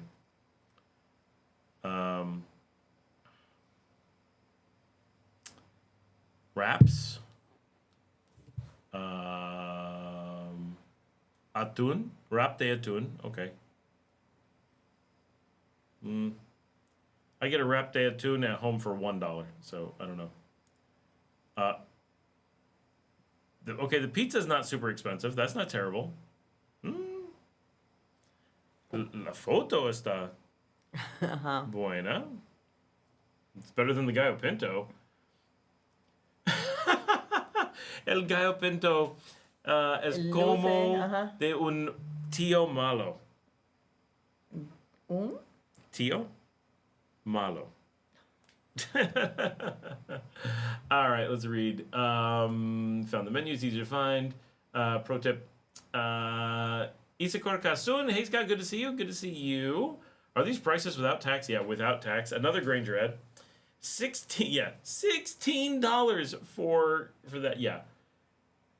I can get that for 100 cord in La Vaquita. The gallo pinto looked like it was made by a bad uncle. Diego, 600 cords for sopa de res. Es una locura. Damn. Sí, locura. Terrible. And what are these words? Parma y fungi. Pienso que es parma y fungi. Who made these menus? This is a really expensive restaurant for someone who can't type. Like, this is sloppy. Okay, pasta with salmon. Oh, that's good. Pasta with calamar. Smoked salmon, camarones, atún. All right. There's options. Okay. That does not look appetizing to me. No me gusta tagliatelle de mariscos. No. Se ve interesante. Oh, para ti. No para mí. Muchas gracias. Creme brulee. Luciana y yo tenemos creme brulee and artisan pasta. But it wasn't that good. Ooh, es fruta de basca aquí. Okay. Ella quiere probar. ¿Por qué es fruta de basca? Es creme brulee. All right, we're coming back. So, okay, that place has lost their minds. Some of these places are pretty good. They must have been smoking crack when they made this menu. The prices make no sense at all. Half the menu makes no sense. But they do have fruta de basca creme brulee, so I'm going to go. But I may just get creme brulee, and I guarantee you I'm not getting the gallo pinto. Won't do it. I might get the huevos benedictivos, but I don't eat ham, so they got to be able to. They got to be able to do salmon. But wowzers, that was nutty, completely, utterly nutty.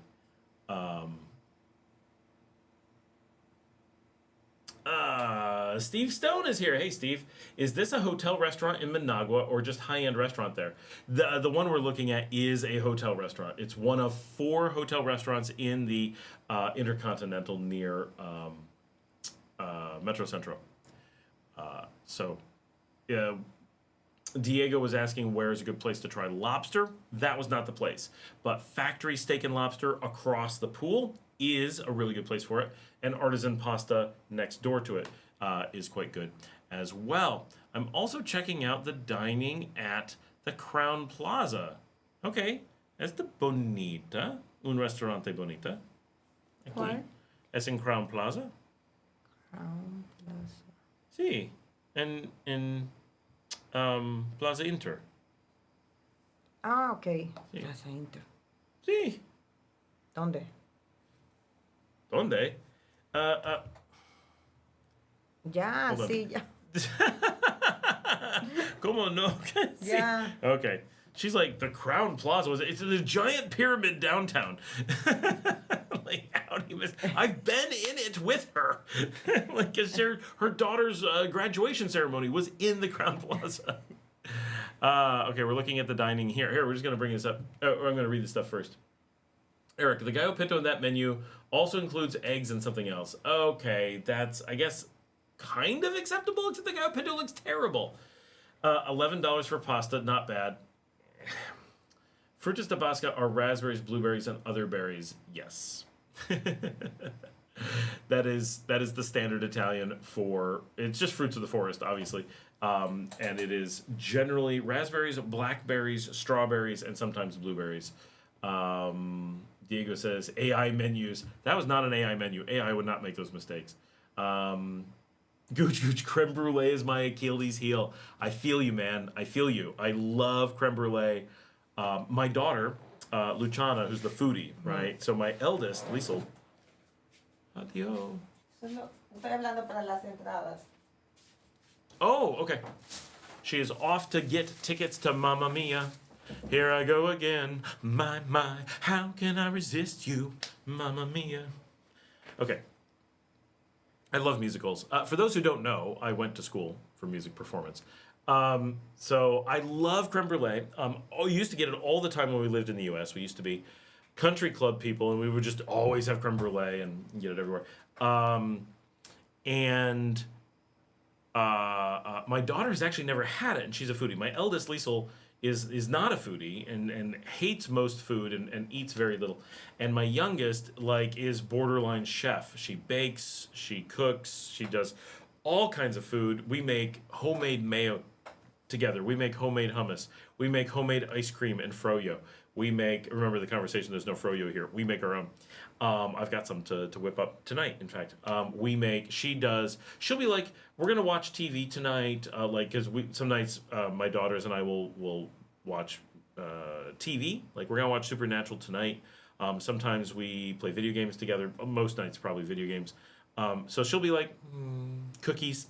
And she'll just go make cookies for us. Or I'm going to go make a cake. Or, and sometimes they want me to cook. But a lot of times it's something with me. She'll be like, let's go make, and we'll come up with something exotic and we'll go make it, right? So we started making our own hummus, our own mayo. We make hollandaise sauce. We do full-on smoked salmon, huevos benedictivos for the family. And we do poached eggs, and we import from Granada the English muffins, and we do our own homemade hollandaise sauce, and we've got this mastered, and so we're really into it. But she's never had creme brulee because my creme brulee torch is in storage in the U.S. and it has been for a long time, and so she's always been looking for where she could get creme brulee and try this out. By the way, remember, guys, to give us a thumbs up if you're on. If you weren't on earlier, we got to keep the thumbs up going on the show, and of course, consider that join button down there too. But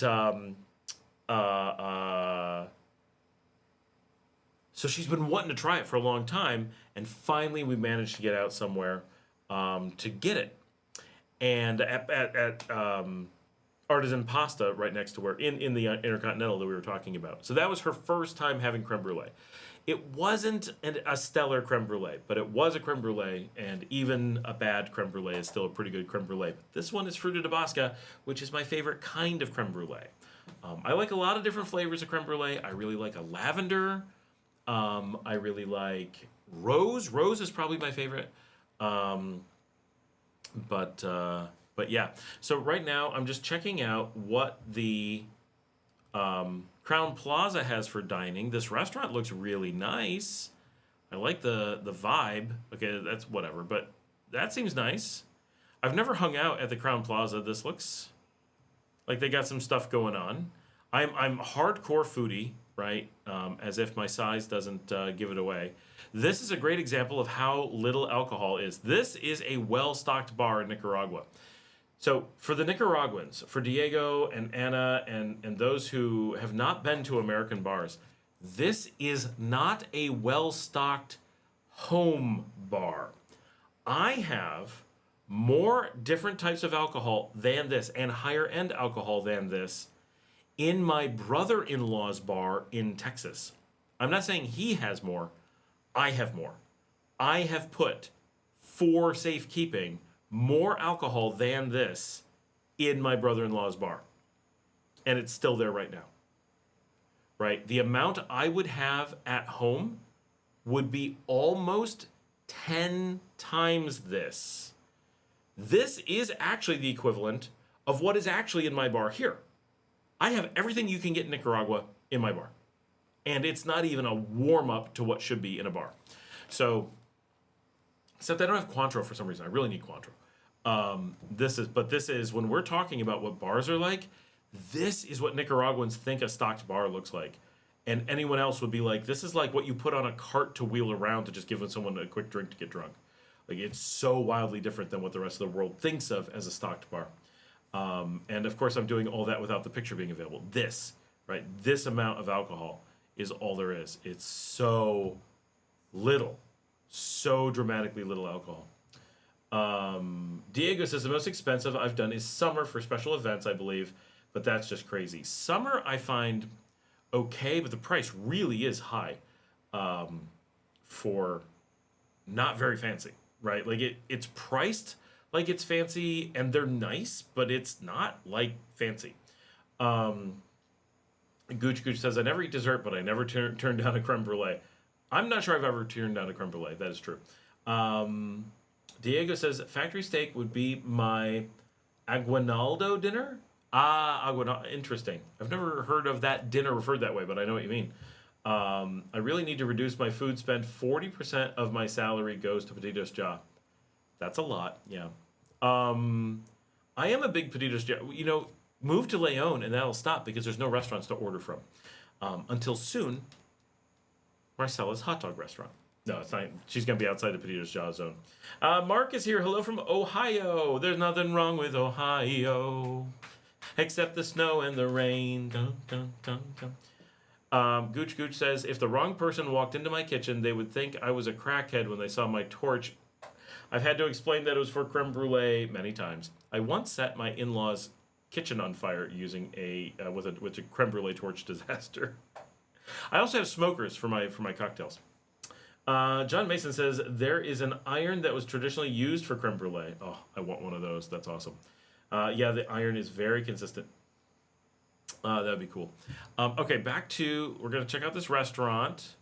Is it back? There, it's back. So this looks pretty nice, right? Like it's got a lot of potential. I like the layout. I need to go check it out. Seems like they know what they're doing. All right, so weekend special barbecues. Interesting. Breakfast with friends. I always like breakfast with friends. Continental breakfast. Okay. The Concord Bar. And that's it. No menu, no information. What? Well, that's boring. Our restaurant offers the most recognized dishes of international gastronomy in a modern, cozy, and safe environment. What does that mean? Within the new protocols. What does that mean? Where its wooden architecture features stand out, along with a large terrace overlooking the hotel pool. You sell standard food with wood furniture. Wow. Okay. They're not selling me too much on that. Oh, there is a new IHG hotel that looks really interesting in Granada. Who's been there? Who's been out to Granada to check it out? I'm going to go find it while we're here. Not to promote IHG. They're not paying for this. IHG should be paying for this. Like, oh, wrong thing. Like, I'm a Hilton member. That's where I go. Here it is, Voco Lake, Nicaragua. So all these others. So hold on, I want to see. Does the Holiday Inn Managua have food? Yes, Aguinaldo is the bonus that you get every year in December, or the 13th month, as we think of it, or should think of it.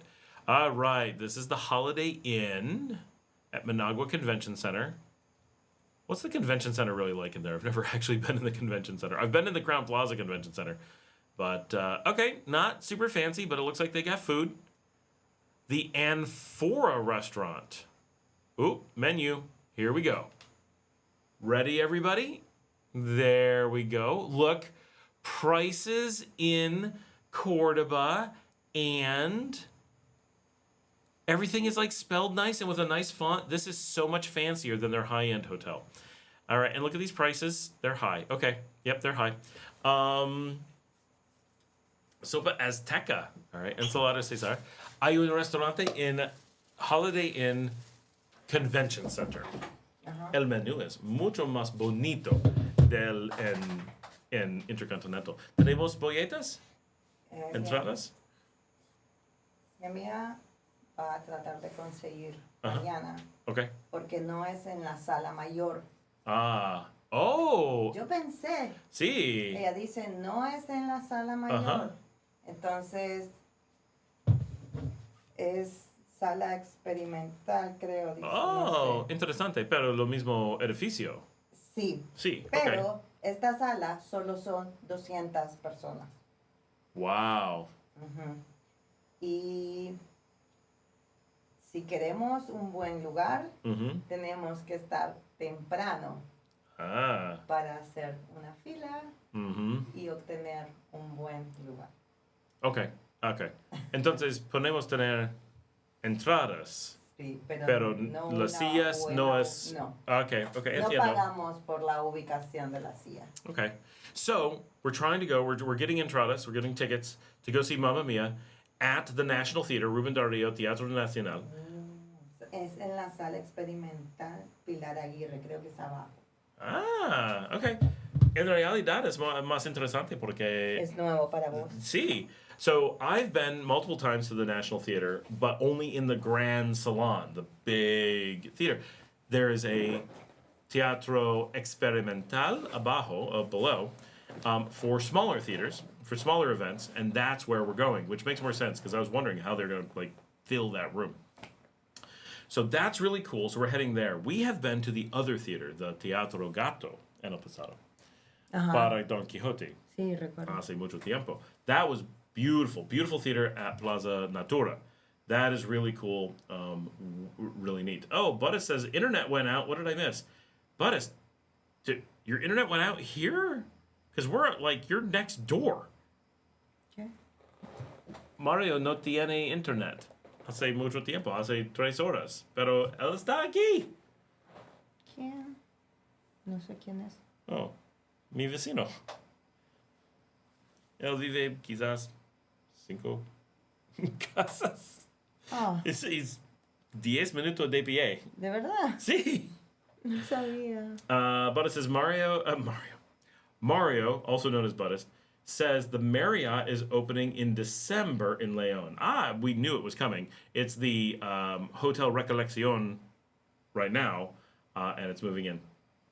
So Eric says, oh, Amphora is pricey. It is. So first of all, the name Amphora definitely sounds like a pricey place. That's the big thing that olive oil used to come in ancient Greece. Other things probably too, but what do I care? Just olive oil. That's what I love. Yeah, if you think creme brulee is your Achilles heel, olive oil. I can just drink it, and I'm not kidding. And balsamic vinegar, I can also just drink.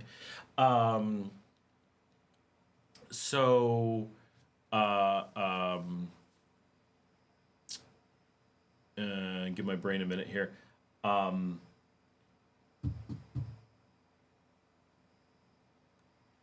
Nope, totally lost my train of thought. Okay, I'm just going to read these things. Kitchen, iron, Aguinaldo, internet went out. Marriott in Leon. Yeah, we've seen it. It's nearly open, so we're going to have a Marriott here. Yeah, so the Amphora. So this surprises me that the Holiday Inn has a restaurant that honestly looks better than a lot of the stuff at the Intercontinental. I've never gone to the Holiday Inn. I'm not a IHG member, so I don't really check them out. But I would check it out just to have something different. But I like that the menu is really nicely done, and I like that it's in Spanish and in Cordoba. That's all really good. That tells you who the audience is, right? They're trying to sell to discerning Nicaraguans, which is cool. Caro? No, pienso que no. Pienso que sí. Yeah, quizás. Pero, ensalada? Sopa del día. Ensalada. Ah, no. Sí. Sopa? Yeah. Fettuccine? No, está bien. Sí. Lasagna? El perro. Lo siento. Camarones. Camarones, salmón. Sí, no. Sí, más caro. Más caro. Pescado entero, 1,200. ¿Cuánto es eso? $32. Sí, quizás. No. Wait, oh, the puppy's here. We gotta show him. He's right. He took over the chair. There he is. Oh, he ran away. Okay. Okay. He wants to come up. Oh, ambos. Oh. All right, so not a ton of this looks super interesting. Filete de pollo a la parrilla. Tres leches, cheesecake, buñuelos. Okay, flor de caña dream. Postre del día. Es mi favorito. Es caro. Sí, es caro. Bebidas, cócteles.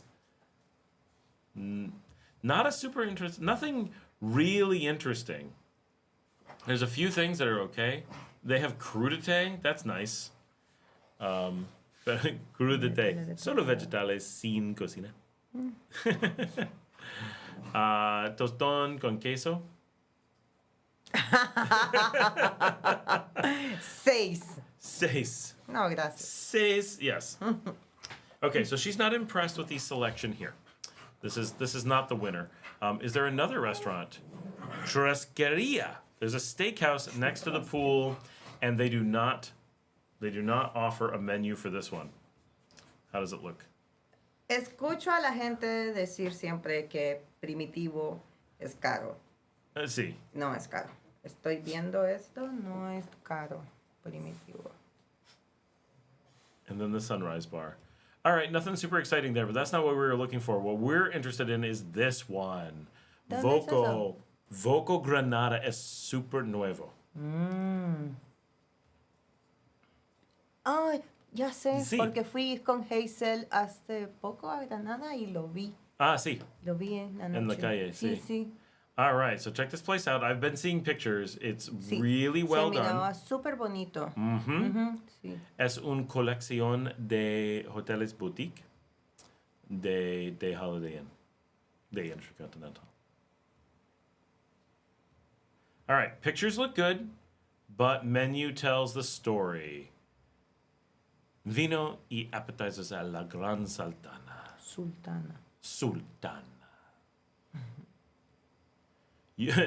Just to be clear for everyone, I lived in the actual Gran Sultana, not the copy. But Granada is known as La Gran Sultana because Granada, España, is La Gran Sultana because it was the final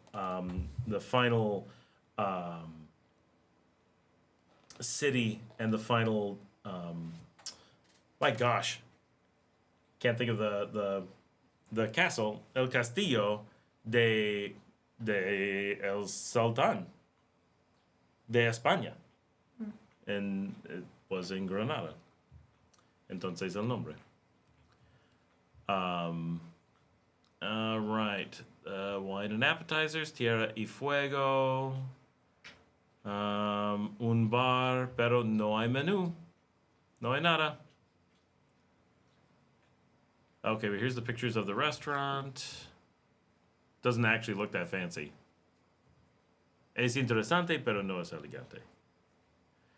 International fusion. Precious woods and waiter service. Oh, nice, you get a waiter. Okay, it's not super fancy when they have to tell you get a waiter. Ooh, this one's air conditioned. Okay, good to know, I guess.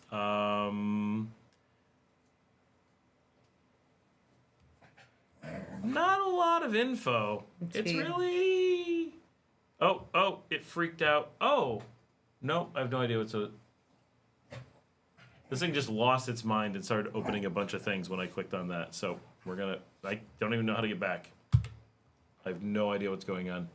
Oh, when you try to get more information, it forces open some email thing that should not even exist. And now we're trapped. I have no way back to you guys. I have no way back to the thing. Holy cow, that is not appropriate computer behavior. What the heck did it do? Weird. All right. And Forrest Pricey. But it says, no, I'm still stateside. Oh, you lost your internet because you're in the United States. Well, of course. Once you get to the first world, it'll be better. As long as you're in that backwater, everything keeps failing. Do you like Nicaraguan brown sugar cane vinegar? That sounds awesome. I've not seen that. Tell me where to find that. That sounds amazing. Waiting to finish treatment, dying to come home. All right, you gotta let us know when you're home, Mario. We gotta try out some of these restaurants. Eric says fettuccine for 400 cord is good. It's not pane e vino good. Gooch, do you import balsamic vinegar? I don't, but I would. There are very few ingredients that I pick up every time I leave the country or I get friends to bring when they come. You can find it here, but it's really hard to get. A plate of roasted pork meat for 500. Well, for being a fancy restaurant, I would try it. Yeah, that's not bad. Yeah, I expected hotel restaurants to cost more, but I also expect them to be top-notch. It depends on the style of hotel. The Intercontinental I expect to be top-notch. I'm surprised. I think that the Holiday Inn looks pretty nice. Voco is... The hotel looks really interesting, but the food just does... They're not selling it. We'll see. I'll go there. Gooch says, I think the most expensive meal that I've had was at Alania in Chicago. I think it was worth every penny. I'll tell the Buddy says, when I get back, I'll make you my green tea creme brulee. That sounds amazing. So the most expensive meal I've ever had was actually probably about $5,000 US at the Rainbow Room in New York City. Luckily, I didn't have to pay for it. But that was pretty good. And it came with a show. Like, they flew in a performer from Paris just for that show. So I was like, okay, that was pretty good. But my best food one, I actually got to be a number of years ago, guest of Netflix when they bought out a restaurant for the night. And they were doing special food for the Netflix crew. And...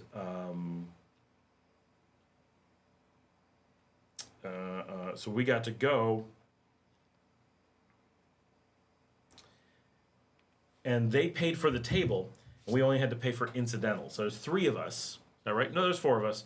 It was me and Yvonne, my hospitality manager, Valentina, her boss, who's now the CEO, and ¿Tenés sueño? Y hambre. Ajá. ¿Qué vamos a comer? ¿Qué vamos a cocinar? No sé. Hay bagels. Es normal para tener bagels en la noche. Quizás podemos hablar con Luciana, porque siempre ella quiere cocinar algo en la noche. Yes, Diego, 5,000 US for dinner. But it came with a show. It was the top of a high-rise private restaurant opened up just for us. Not that justifies a $5,000 dinner. Everyone I was with was like a CEO and stuff. The CEO of Intel was there. Senior vice president of VMware, which is now Broadcom. A bunch of banking people. Like it was executives having dinner, and it included drinks and stuff. Right, like it was really nice. Oh my gosh, Paul, my business partner here. Why do I feel like he was there? There's no way he was there. No, I'm thinking of a separate place. He's been to another place that was pretty expensive, but not like that.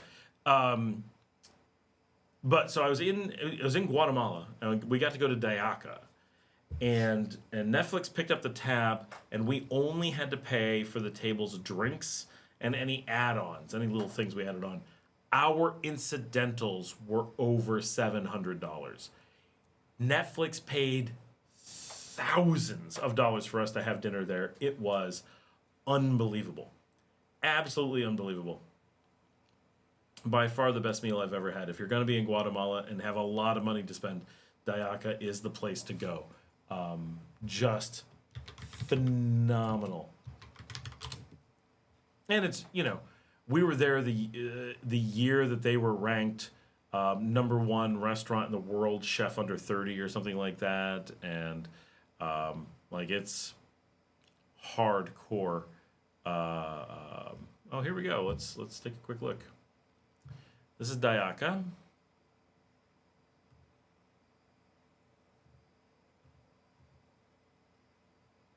That's the chef. I've met the chef quite a bit.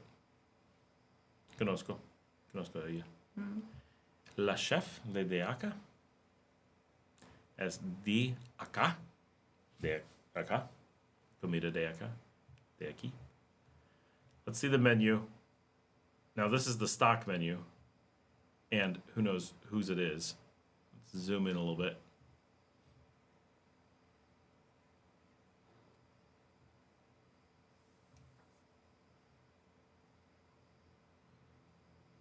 They only do one seating for dinner. And that's it. That's the menu.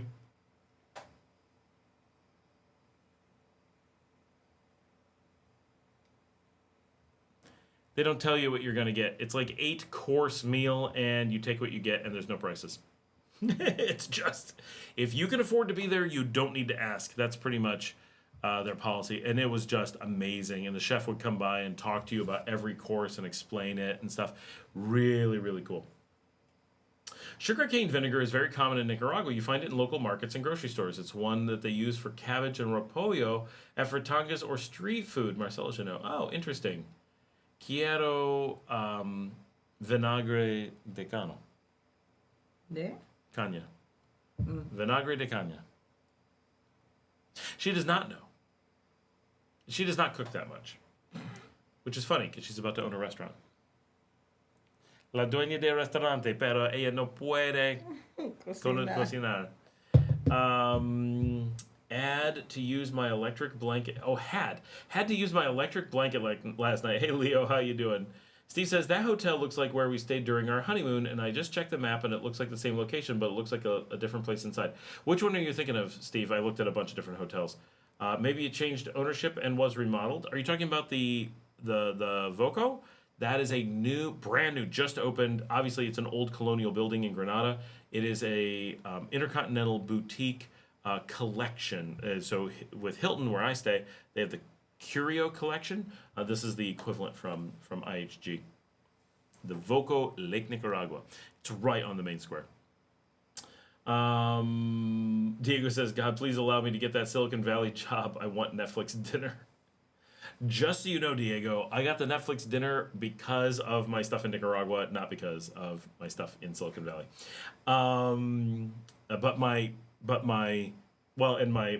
stuff at the Rainbow Room was because of my work in Wall Street. Eric says, bagels, can you use it for ham and cheese like a sandwich, or is it more ham, more sweeter snack? I'm not sure what you mean. We have regular bagels, like from New York. I don't eat meat. You could put ham on it. I put cream cheese on it. Diego says, I don't know what sugarcane vinegar is. I feel better that the Nicaraguense don't know what it is. I felt like I was missing out on something, but no, we just don't know. I will look for it. I will try to pay attention. Quizás Aida que no sé. No sé. Use it for repollo at frittatas. Oh, sugarcane vinegar. Maybe I'm mistaken. We don't know, Eric. We're lost. It's the same name, vinagre tinto. No.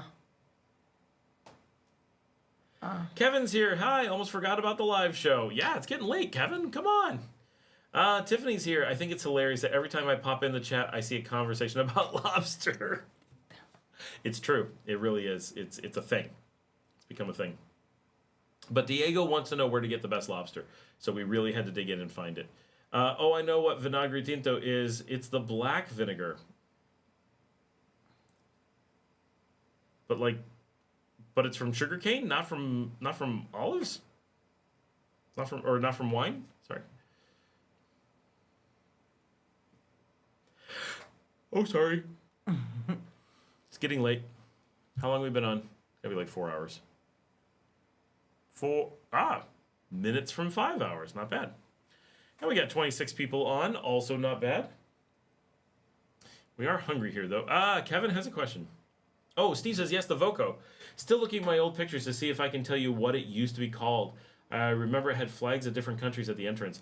I was never at it before it was the Voco, but I used to live not right off the square, but I lived walking distance from the square. So I'm used to it, what it used to be, but I never used it. So Eric says, yes, the black vinegar, is it not made from sugarcane? That I have no idea. So interesting, we'll have to look into that. I got a question. Do the crime statistics include the autonomous zone? Yes, they do. Yeah, absolutely. Those are big portions of the country, and we always refer to that's where the majority of the crime comes from, which is not actually true. It's where the highest rate of crime is. Obviously, Managua, with the big population from an absolute number perspective, has the actual most amount of physical crimes happen there, but the rate of crime is highest in the autonomous zones, as is the nature throughout the region, right? The Caribbean region, the Caribbean side is essentially always higher crime than the Pacific side throughout Central America. Tiffany says, "You're a trooper, Scott. I couldn't do a 5-hour chat. You definitely deserve a coffee." I do. Send in your coffees. You can buy me a coffee at buymeacoffee.com/ScottAlMiller. Almost made it. And also, give me a thumbs up. Make sure, because we only have 39 likes. I want to see 42 in the next 3 minutes. See if you guys can do it. More thumbs up on the show. But definitely feel free to buy me a coffee or 10. It really does make a big difference. Have you spent much time on the Caribbean side? I really haven't. I've spent none in Nicaragua. Believe it or not, 10 years here. I've never gone out there. But keep in mind, I used to live in Panama and went to the Caribbean side because it was 45 minutes, not 12 hours. And I work in Belize on the water. I don't really work on the water, but like I stay on the water when I'm there. So and when you're in Belize, Belizeans are like, "Oh yeah, we got family in Nicaragua." It's exactly the same but nicer. Like it's just the safe Spanish speaking but still English speaking Caribbean. They're like, it's exactly the same. So even the Belizeans are like, it's not worth it. Don't bother. But I spend time in Belize, and I'll be there hopefully in a week or two, and again around February, mid-February is the current plan. So I get time in the Caribbean. Have always gotten time in the Caribbean. I like the Caribbean. I don't have like I don't like the Caribbean. I prefer the Pacific, water-wise and culture-wise, and by far food-wise. I do not like Caribbean food. I mean, I like food everywhere. Like I'll get over it, but. If I'm going to go to the Caribbean, like I want to go to the Caribbean, right? I want to go to the Lesser Antilles, not the Nicaragua coast, the Honduras coast, whatever. Like I will, but it just doesn't grab me in the same way. It's not like, look at these really cool things. It's like, yeah, that's just a weekend vacation kind of thing. Diego says, "Let me find some in my house and look." Oh, he's off to find the vinegar. Found a picture, Hotel Colonial. We were there during La Purisima. Purisma? ¿Qué? ¿Dónde? No leo. She can't see the screen. Purísima. Purísima. In Hotel Colonial in Granada. Ask Marcela what type of vinegar she uses for repochetas. ¿Qué? ¿Qué tipo de vinagre para repochetas? Fue... No recuerdo. She doesn't know. Whatever's in the cupboard.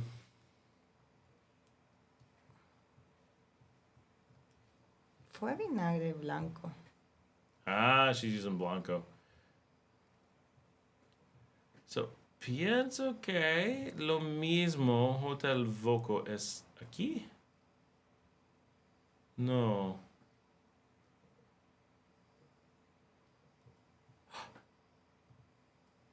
Es más o menos nuevo. Social Hotel. Ah. Fue un hotel israelí antes.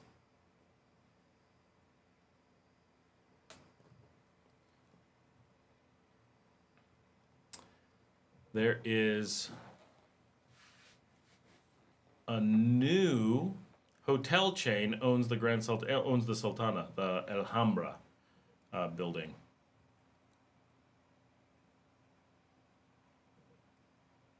Huh. Okay, let's put it on for you guys. So this is Socialtel, which is, I think, a hostel chain.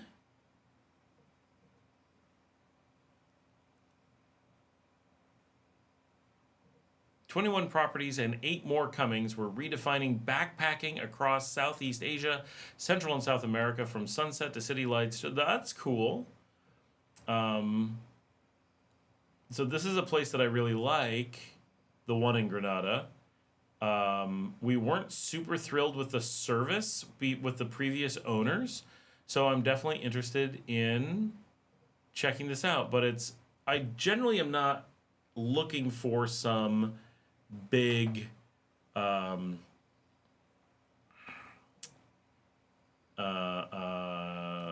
like organized. I don't know. There could be times I want to do this, but not normally.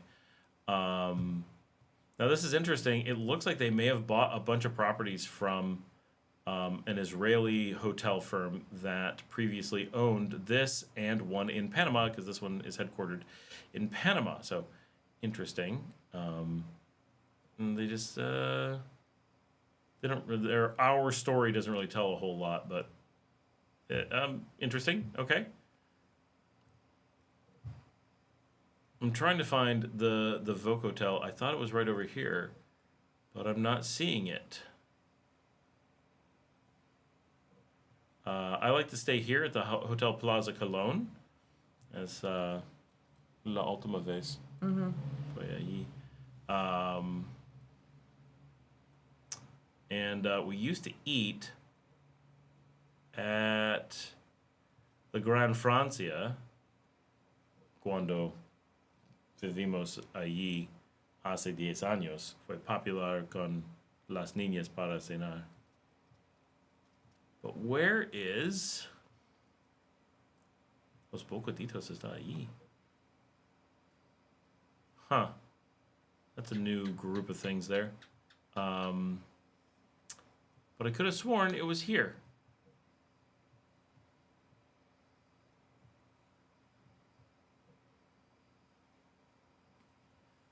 All right.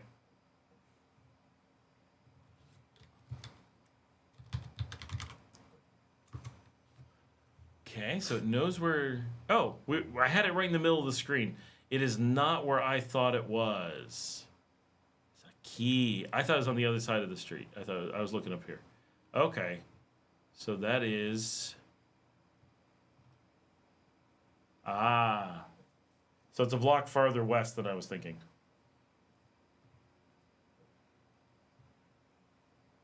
That's nice. I like that. Don't like... This does not do it for me. No me gusta. But this is very nice. Mm-hmm. Nice. Ah, es lo mismo de Casamango. Ah. Me gusta. Sí. No me gusta. Está bien. Es una foto. Sí, okay. Okay, me gusta. Es bonito. Super bonita con un bar en semicírculo.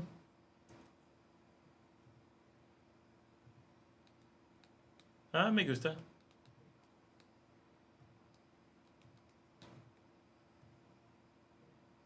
No me gusta pancakes.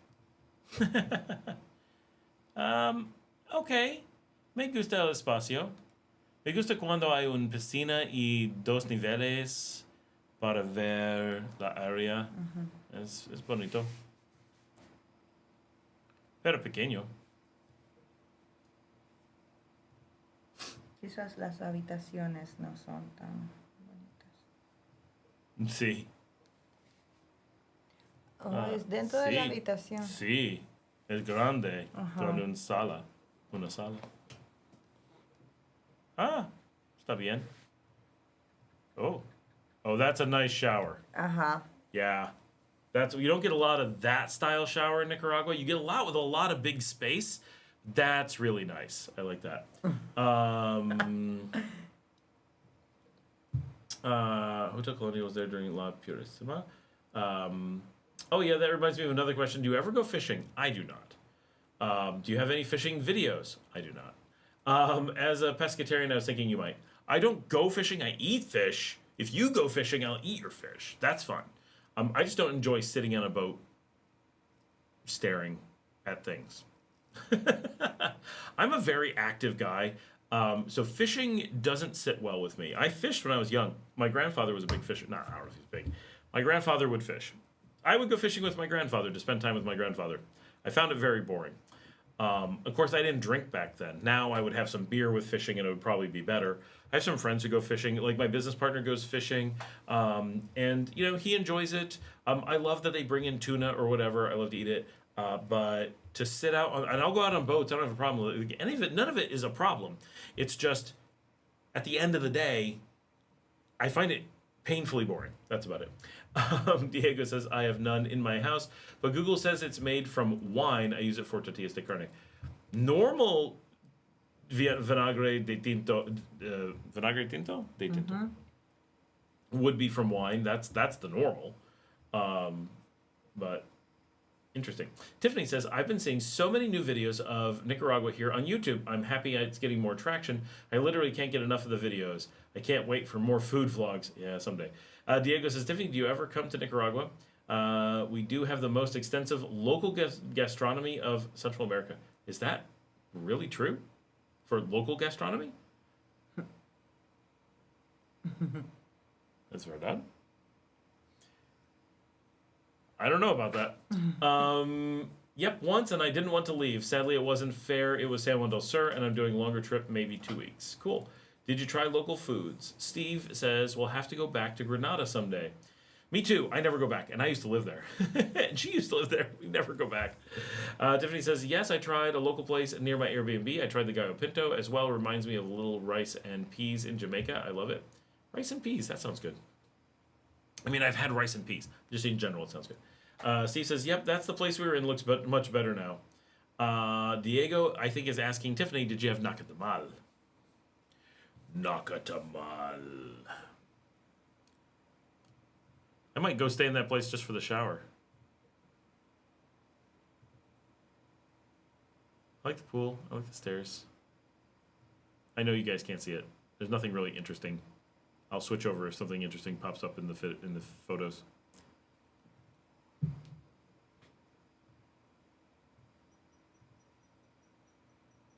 La cama no. No está especial. Ugh. Seriously, like, this is their bed design? Come on. That doesn't even look comfy. I feel like my feet would hang off and hit the wood. Because my feet always hang off. That's a little bit better. I hate wood knobs on the edge of beds. No. No. No. Es terrible. Why? Why put posts on beds? That's just things for you to run into. That's the last thing I want in a bed is uncomfortableness. No. No. They're not selling me. The pool I was happy with. The restaurant's only so-so.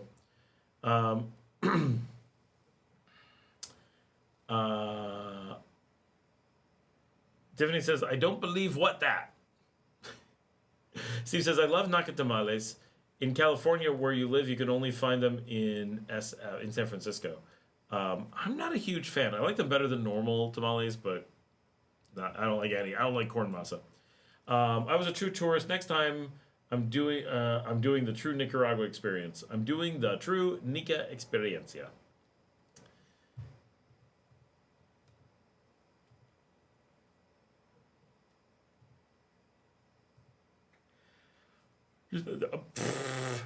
Es un mesa plástica. Okay. Random plastic table. ¿Es en el lobby o en un cuarto? Yo sé. Parece una habitación. Quizás. That is not in the hotel. Nice shot of the pool, but same pool over and over. The gallo pinto's a little bit better, but it's still not great. No es super bueno. The omelet only looks so-so. I get better omelets and way better gallo pinto at home, I can tell. That's all the photos. Didn't blow us away. Might not be my go-to in Granada. The Hilton needs a place in Granada. That would be handy, but this is the place, for those who are wondering, this is the place that we've been using in Granada. This is the Hotel Plaza Colón. Very authentic. It's been around for forever. It is the classic place to go. Nothing like super crazy, but we're very happy with it. The pool is big, nice space, lots of trees. Bathrooms are nice and modern. Location is perfect. It's on the square. Lots of rooms. Don't need video. Nice, like you can sit out on the balcony and you're looking right at the cathedral. Like it's perfect.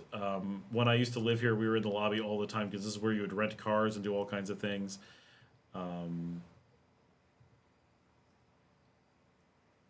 It's definitely got a comfier look.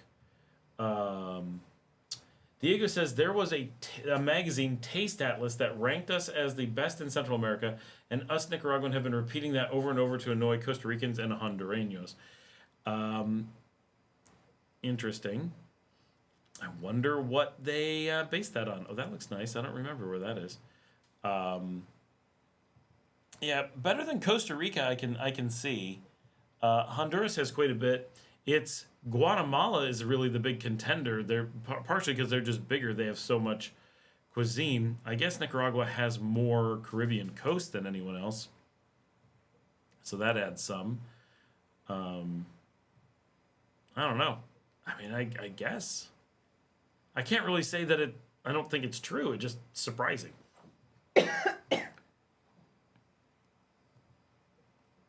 It is a nice pool. I recommend this place a lot. It's like the perfect location. If it's your first time in Granada, this is where I would want to be. It's not crazy expensive. The location is absolutely perfect. And it is a traditional Granada mansion. So, you know, and the food is Nicaraguan. This isn't American restaurants doing Nicaraguan. This is actually Nicaraguan. So your gallo pinto is not going to be embarrassing or whatever. Yeah, they've got a lot of nice spaces. You'll notice there's 2 pools in there. A lot of nice plants, a lot of nice balconies. Anyway, so that one's really nice. I've never stayed here, but I'm really interested in what? It's just a Calzada Pops Boutique Hotel Maharaja, the Hotel La Calzada. There, the Hotel Dario. This one looks really nice and is right in the middle of the pedestrian way. That's whatever. There we go.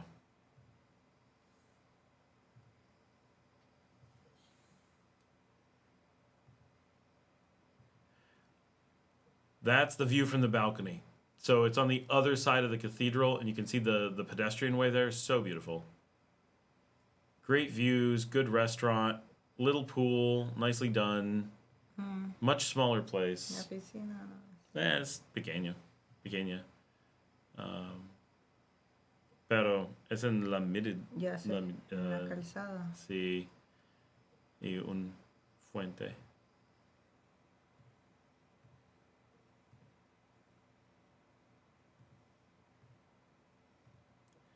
She's not super impressed. Oh, un algo. Un otra. Pero pienso que es la otra. Sí. People are mixing photos together to trick us. No sé. Who knows? Anyway, I do want to look at this one. No conozco. Okay. What? Why is there this?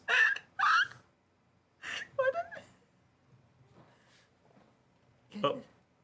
She's like, what is this? We don't know. This place is crazy. Probably a lot cheaper than the others. The pool's fine. The birds are wacky. No. Ya conozco. ¿Sí? Es una esquina, sí. Sí. Lo vi. ¿Sí? En la noche. Sí, y el bar es bonito. Oh. Vi el bar. Okay. Fuimos en la noche, Hazel y yo. Sí. Y vimos el bar y se miraba bonito. El concepto, la música. Es una esquina. Sí, sí. Recuerdo. Oh, yeah, sí.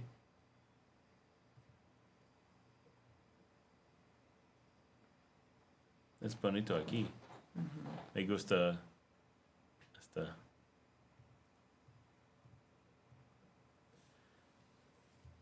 I'm not sure what that is, but it looks better than a lot, I guess. Not a great photo, but what am I doing? Is that an eagle? I think it is. All right, let me catch up on the. By the time I'm back, Scott might have his own tour company. I've thought about it. I definitely want to do a tour company, but when would I have time? But I would love to go out and do tours. I love going places like, what are we doing today? I'm taking people around and we're going to restaurants and hotels and like cool towns and like, that would be fantastic, right? I love doing food tours and stuff. So I could be like the tour guide for like fancy food of Nicaragua. I'm down for that. El 21 de septiembre fui con Hazel a Granada. Ah, sí. El 21. By the time I'm back, Steve says the bed cushions are very hard. Hopefully they replace them. Hopefully they replaced them a long time ago for other reasons too. Diego says there was a magazine. Okay, we already read that. Nice pool. Are the wood floors common in Nicaragua? They're not unheard of, but they're not common because there tends to be a lot of just humidity and water for everything. Wood floors don't tend to hold up well. They take a lot of extra care. Certainly you can do it, but they're not super common. Tile and stone are definitely the norm. According to Taste Atlas, the ranking is Nicaragua 1, Salvador 2, Guatemala 3, Honduras 4, Costa Rica 5. Costa Rica 5, obviously, but is that an eagle? Yeah. Oh, an American owns it. Yes, it's the... Yeah, I know the place. Diego says, I know nobody with wood floors. I've only seen that in the U.S., to be honest. Well, we just saw, there's places in Granada that had really nice wood floors. That's why she was asking. The wood floors at the boutique hotel were stunning. They really are. And there's a couple places here that we see with wood floors from time to time. I have a hotel that has wood floors. Diego says we just have like ceramic tile. El Simple tiene pisos de Madura. ¿De? Madura. El piso en el habitación grande para la familia. Madera. Madera. Madera. Ah, madera. Lo siento. Okay. She was saying they do not have floors made out of bananas. Maybe they do. Okay. Madera.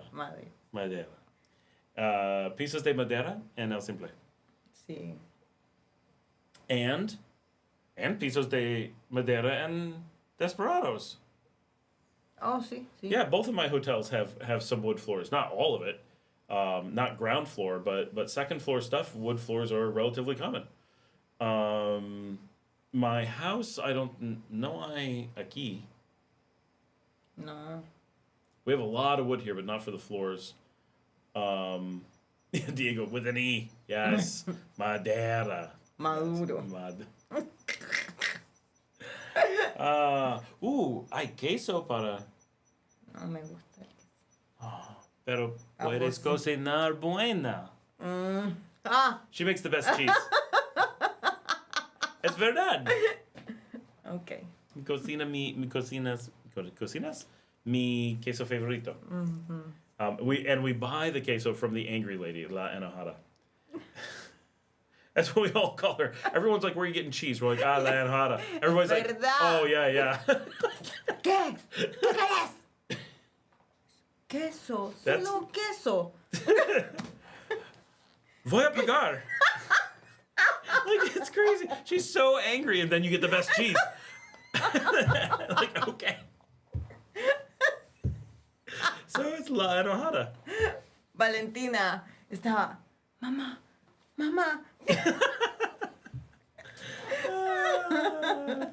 That's how we roll here. Life is so entertaining in Nicaragua.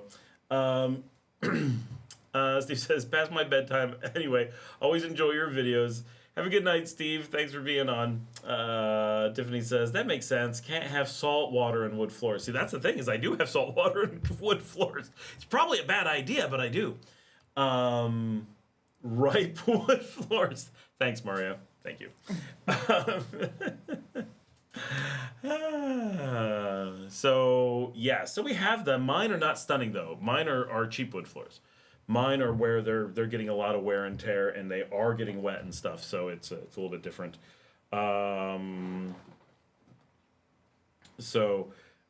they absolutely do exist, and if you want them, you absolutely can do them. People will know how to put them in, or you can find someone who knows how to put them in correctly. Like all that's fine. But are you going to find them around every corner? Are they normal? No, they're not. They're not super common. And if you want to have like beautiful ones, that's going to be really tough to take care of. If you want to have cheap ones like me, where and escondite también. No, es cerámico. Es segundo nivel. ¿Todo? Sí, porque la lluvia. Solo es madera. And okay, yeah. So I have 3 places currently. 2 of them have wood. One is wood for the entire 2nd floor. One is wood only for. So originally, my oldest property has one side is a modern, but built in '92, concrete structure that is a pool and 3 hotel rooms below and 3 hotel rooms above, and they're all relatively modern, tile, concrete, air conditioning, except for the one room right on the beach is open air, so we really don't air condition it. But the front one downstairs is air conditioned, walk out into the pool bar, and it's an indoor pool. As far as I know, es en mi mente, es seguiré yo, es el simple es el única piscina adentro en toda la playa. I think we have the only indoor pool in the region, in the beach area,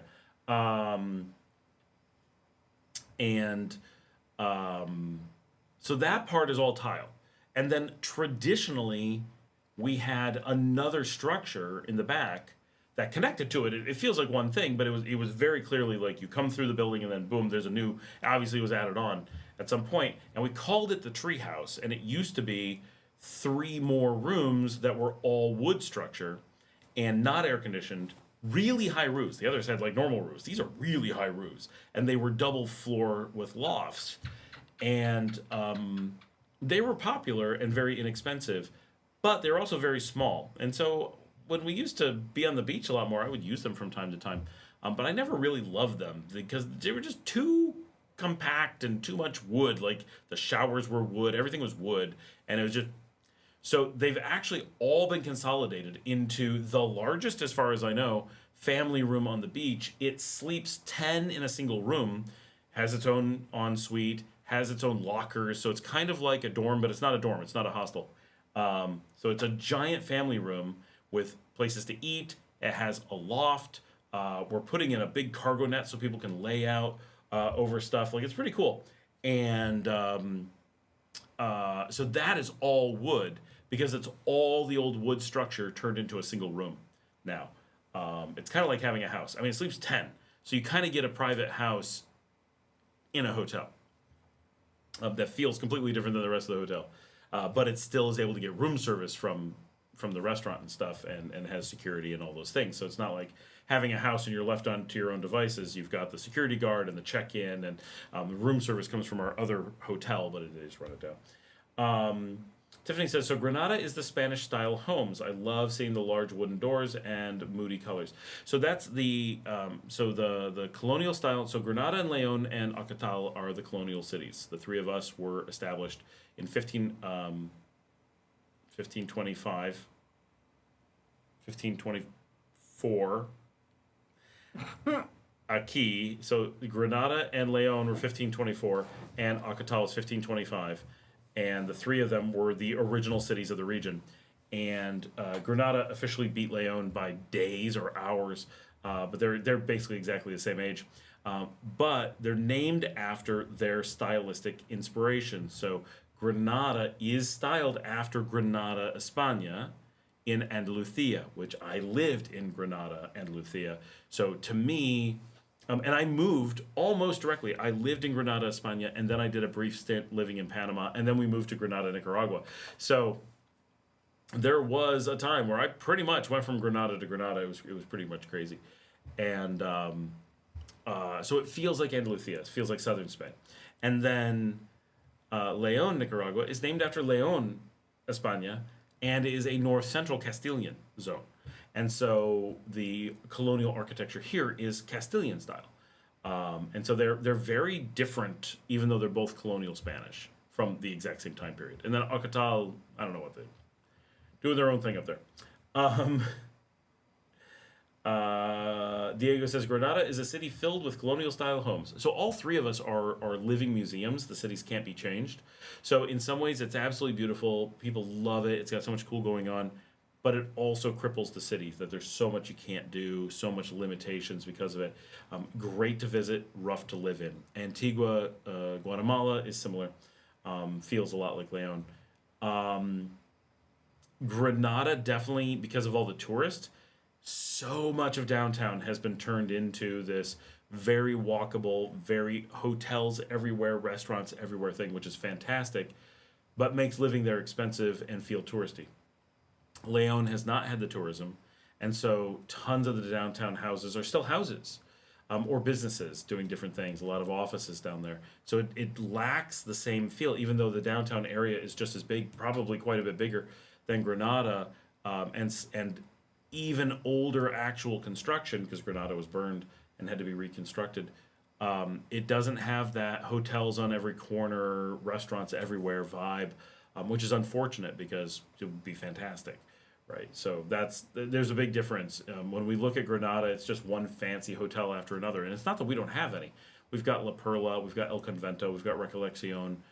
They exist, but if you were to start making a list of like fancy hotels you want to go check out, Granada, we'd be here for 30 minutes as we wrote them all down. Here, I think I just named them. Right, if I'm missing one, someone let me know. Right, like that's kind of it. So it's very different in that way. And I like that variety. There's so much to do in Granada, like just activities. I wish we had some more of that, but we do have the ocean, so then we're cheating there. Interior decorating is one of my hobbies of sorts, so I love seeing all the designs and architecture in Nicaragua. It reminds me of the Caribbean. I think that's why I like Nicaragua so much. I mean, we are Caribbean, just to be clear.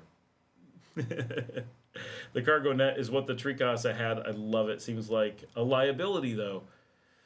Yeah, not my idea. Where it's going is kind of cool, but I don't know. It's funny that we actually call it the treehouse. But who did you say had it? Oh, Tricasa. Okay, yeah. Oh, yes, which is treehouse, right? We are not. I've never been to Tricasa. I've heard it's really nice.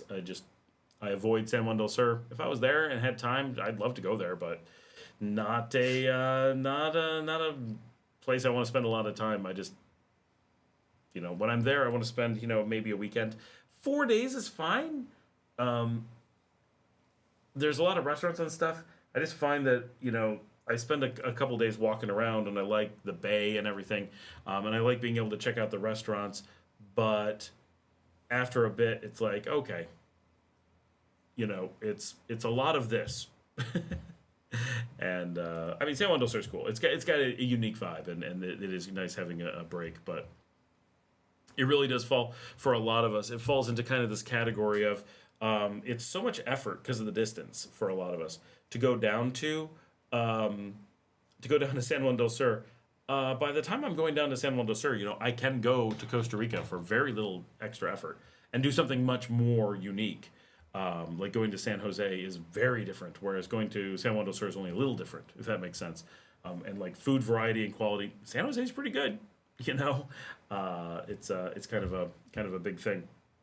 I'm finding out I've got to do some driving.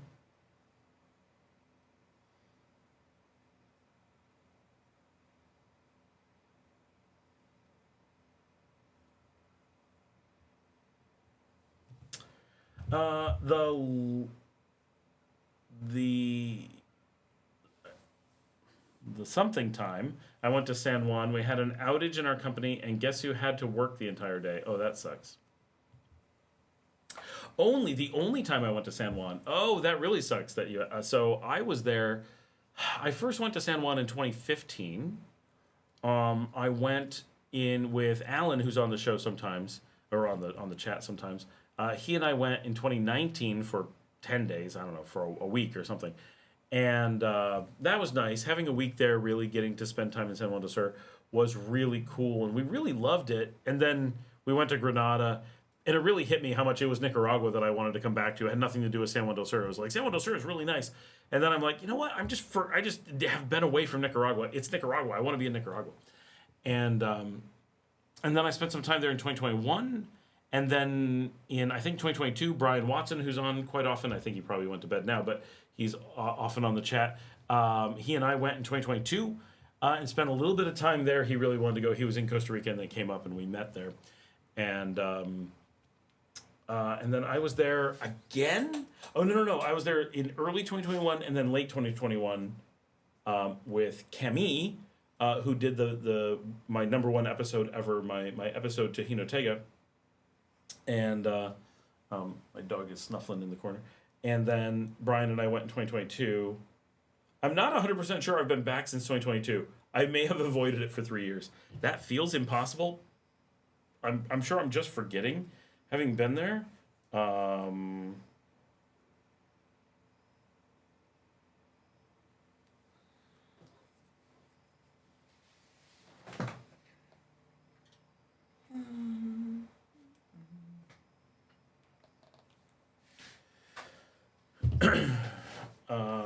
But yeah, it makes sense. Scott likes the authentic, untouched Nicaragua. He loves the unsaturated, no expats Nicaragua. That is me.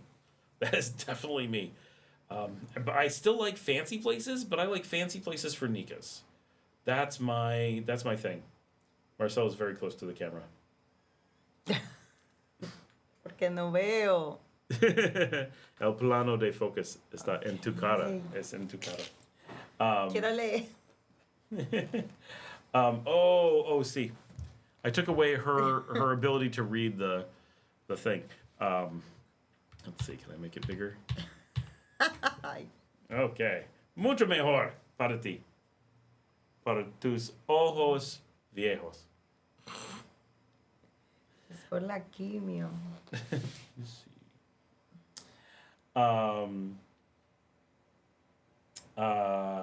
Yeah, I like fancy places.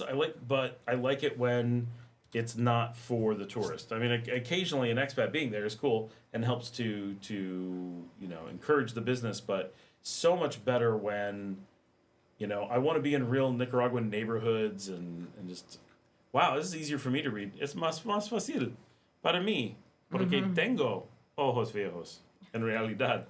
Regarding the new social hotel in Granada, if you look at the pictures, you will see Selena on the wall, and at least one. The Selena chain of hostels for digital nomads went under in 2024. Oh. I was wondering, wow, they were expanding like crazy. So one of my besties was the social media manager for Selena, I want to say 2019, 2018, somewhere back then.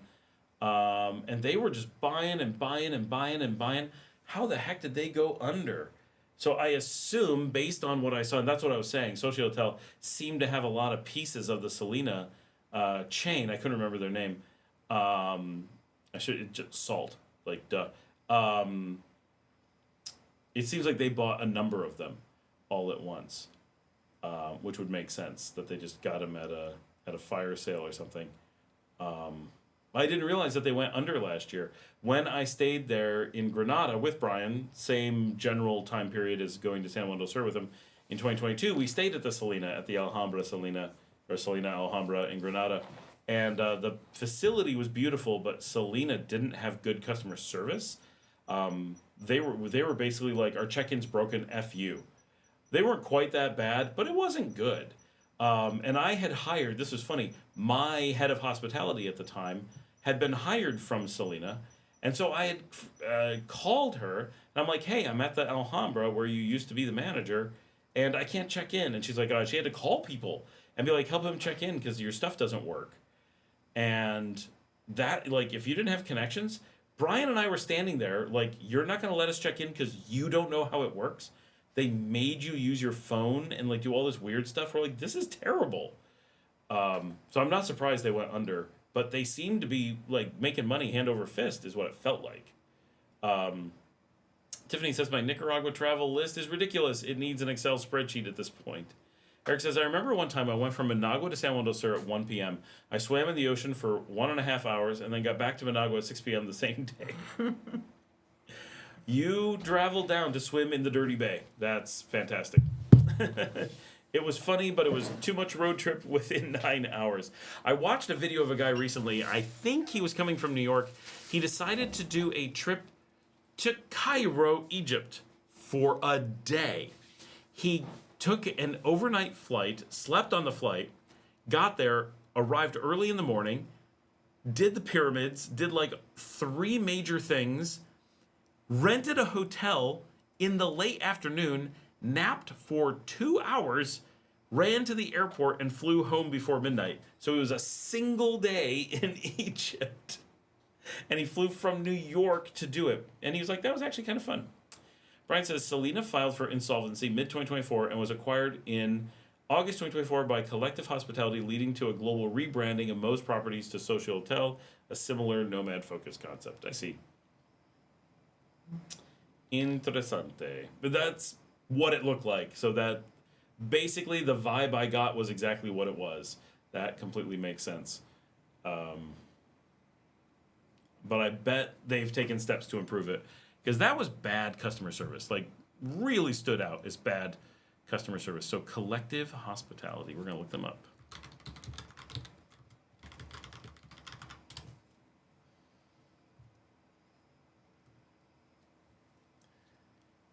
Thailand party hostels. That's the thing that pops up. All right. Hybrid hotels. Collective Hospitality is a global connector fostering bold, authentic experiences through a hybrid of communal and engaging stays, designed for modern explorers. They own something called the Epic Party. Oh no, that's their Castaway, the Epic Party. Be part of the Fantasy Bodega. They have Slumber Party. Adventure Hard, Party Harder, Sociotel, Live Social, Be Social, and Find Your Path, something else. So they're a party hostel chain. Interesting. I mean, someone's got to do that. I think that is a spot where Selena was lacking. They basically had way too little party at the Selena, but their audience was all partiers. And so I get that. Brian says the new owners are pushing for quiet work rather than the former party vibe. Oh, that's weird. Their website is 100% party. Every other word on the website is party. Like that is their party is like the only thing they have. Diego says I did New York City in 2.5 days, from 5 a.m. to 11 p.m. without stopping. In 2.5 days. Yep. Brian says there's still 11 properties under the Selena name, but 8 or 9 of them are in Mexico. Interesting. Well, it takes a little bit to rebrand, I suppose. But yeah, party hostels not my thing. They're a lot of stress to deal with. I owned a party hostel, right? I had the busiest party hostel in northern Nicaragua, and western Nicaragua really. And it was cool having the biggest party on the beach. It was a neat thing to be able to say, and I'm glad we did it, I guess, but not worth it. When I heard Thailand, Mexico, nomads, I thought, more passport bros. Yes, I think it's very well. Selena was definitely a passport bro brand. That was big on who they were. So these kind of got that vibe a little bit. We'll see. I think I'll probably avoid staying there. It sucks because they have some beautiful properties. The Alhambra is fantastic. It should be a really nice fancy hotel. Instead, it's a party hostel, which, party hostels are great, but put them in party hostel spots, right? San Juan del Sur is loaded with party hostels, but they're in old dumpy buildings. It's like perfect, right? Finally, a use for this stuff, like good use of it. But taking like classic downtown buildings that should be, you know, meant for quiet, fancy, nice stuff, and then making it a party place kind of sucks.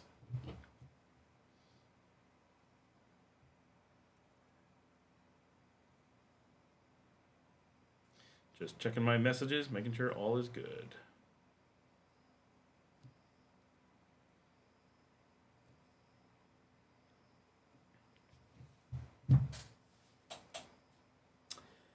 Yeah, pretty much any place that's in Thailand that becomes a. I mean, it's. You kind of have to be in Thailand because it's where everyone goes, but it's where everyone goes. Right? It's so not on my radar. And my wife's like, I love Thailand. I'm like, I'm so not interested. Like, I used to be. It's become so popular, and like, it's just. Like, the food sounds amazing. There's a lot of things look cool, but the prices, the rules, the problems, the taxes, the just you can't digital nomad, the regulations, the risks. There's just so much. It's like, why? I live in paradise. I don't need that. 13-hour flight, no thanks. Yeah, that too. But I really want to go to Cambodia and Laos and Vietnam. Those three, all three are very high on my want to go list, along with Malawi, Tanzania, Uganda, Rwanda, that region I really want to go see. I'm willing to travel, but and 13-hour flight, that's kind of like going to Argentina, so that's all right. But I don't want to go 13 hours and end up in just a bunch of passport bros. Like, that ruins it. And the Americans who go to a lot of those places have such a strong tendency towards being creepy. Like, it's Asia encourages a bad group of American travelers. So it's obviously they're big countries. You can get away from all that. But they are kind of overrun, you know. Vietnam is not, right? Cambodia is not. But when I first wanted to go to Laos and Cambodia, like, people were like, no one's ever been there. Now they're standard vacation spots. It's like, I mean, I'm glad. One of the many reasons I'm glad I live in Nicaragua, because we've managed to escape that all this time. Everybody's turning into a vacation spot except us. It's like, all right. Estás aburrida. Lo siento. Sueño y hambre. ¿Qué? Tengo sueño y hambre. Oh, y hambre. Not the passport pros, anything but them. It's true. Go to Angkor Wat, Google it. See, that's exactly, it's all tourists there. So my daughters specifically won't go to Thailand because of, or won't go to Cambodia because of Angkor Wat. Like, all of that is so not of any interest to them. They find it all offensive, and I'm just completely disinterested. My wife went. She's like, it's amazing. I'm like, it looks really cool architecture, but I don't support any of the stuff they do with it, any of the way they treat it. I'm not so. My desire to go see it. If I'm there, I'm definitely gonna go see it. Don't get me wrong, but you know, I don't think that any of it's like particularly good. I don't like going to see, like, in general. I don't go to see cathedrals or mosques. Like, it's cool that they are attractive components of a city landscape. Like, that's cool. Someone wants to go, I'll walk through it. Like, that's cool. Whatever. But going to see other people's churches is very low on my interest list, right? It's the worst part of the culture, and it's the worst traditionally and currently, and it's literally just useless architecture, right? It's not like a house. A house is useful architecture, or other third spaces, places for people to hang out. These are just ruined buildings that you can't use, and so it doesn't, for me, it doesn't have the interest of a house. Is it beautiful? Is it neat architecture? Is there great history with it? Yeah, of course. If I'm not doing something else, do I want to see that? Yeah, of course. But to, like, go out of my way to go see it, just not interesting. Diego says, do you need 13 hours to go to Argentina? Is it that far? It's really freaking far. It's not quite 13, I don't think. It's a lot.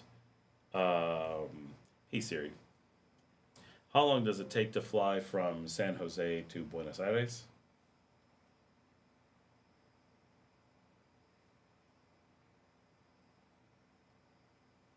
We're going to get a rough guess. Yeah. 15 hours, 48 minutes, but that's from the US. So you have to subtract because they got the wrong San Jose. They don't know where things are. So you have to subtract about 3 hours, 4 hours. So it's about 12 to 13 hours. Yeah.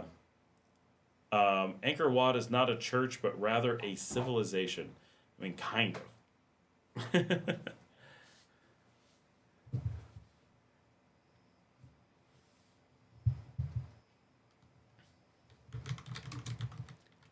El perro, por favor. Yes, sir.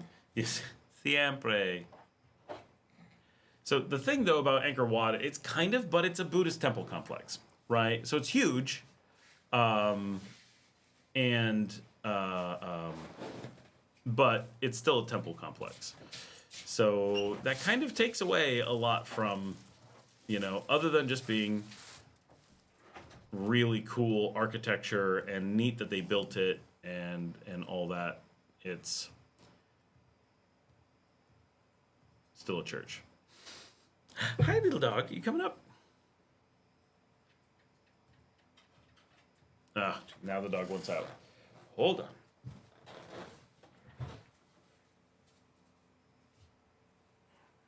Why did you come in?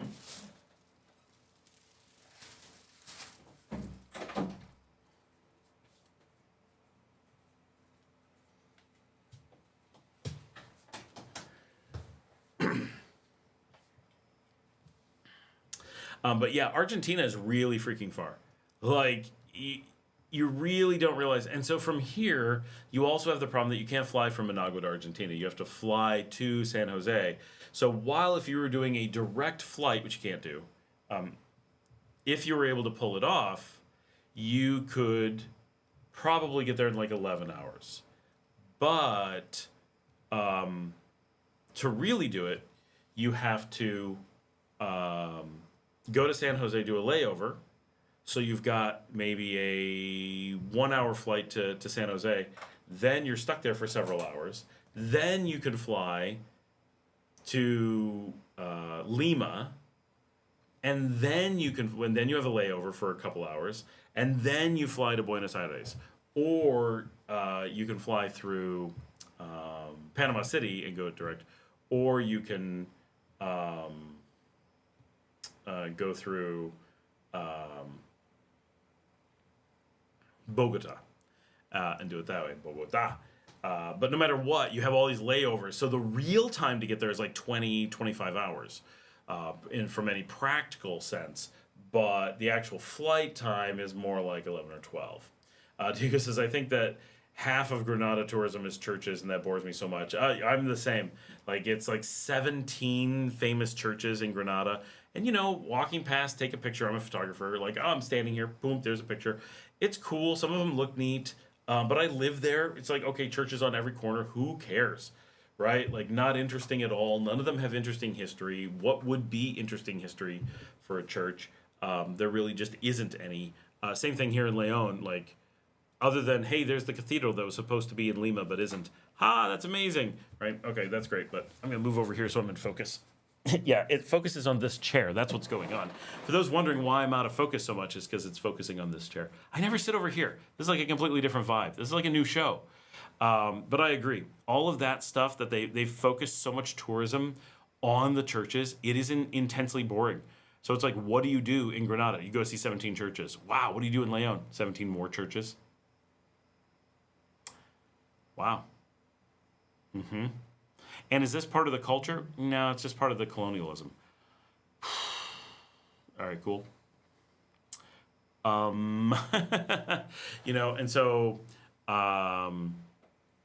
Nicaragua in general lacks tourist attractions. But if you think about it, if you go to a normal city, what tourist attraction? If you go to Dallas, Texas, what do they have for tourist attractions? We had a president assassinated in the middle of the street. That's like the big thing. there's an X on the ground where he was shot. So you can go, you know, run into traffic and stand on it. There you go. Nothing to do in Dallas. But what would you do? Most places, you know, places you want to live are not places you want to do things. I use Orlando as the example all the time. Cities I would never want to live in or near. Orlando is really high on the list of places I would never want to live. But is it cool to go on vacation to Orlando? Honestly, yeah, it is pretty cool, right? It's all tourist, all doing fun things, all these things for tourists. Now, does it wear thin after a while? Yeah, unless you're dropping buku dollars on Disney or Universal, it gets pretty boring pretty fast. And even if you are dropping buku dollars on Disney and Universal, it gets pretty boring after a few weeks. Yeah, you get a few weeks, which is pretty incredible, but you're spending just outrageous amounts of money, and it does wear down pretty quickly. Are there any flights to Costa Rica? Yes, there are. Sansa flies there. My business partner goes every few weeks. I remember I was told there wasn't anymore. No, there definitely is. Yep. Tiffany says, Orlando, nope. The traffic, nope. The food, okay, maybe. There is definitely some good food. There used to be a food hotspot when Disney was into doing good food. Now they've completely abandoned that, so it's not at all a good food place. But there was a time. Gotta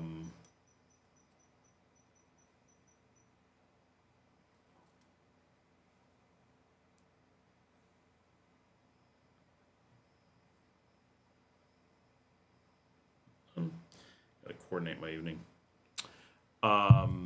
There was a time that Disney was one of the world's greatest food destinations. Now it's not even a good place to eat. Like, that's how big the gap is.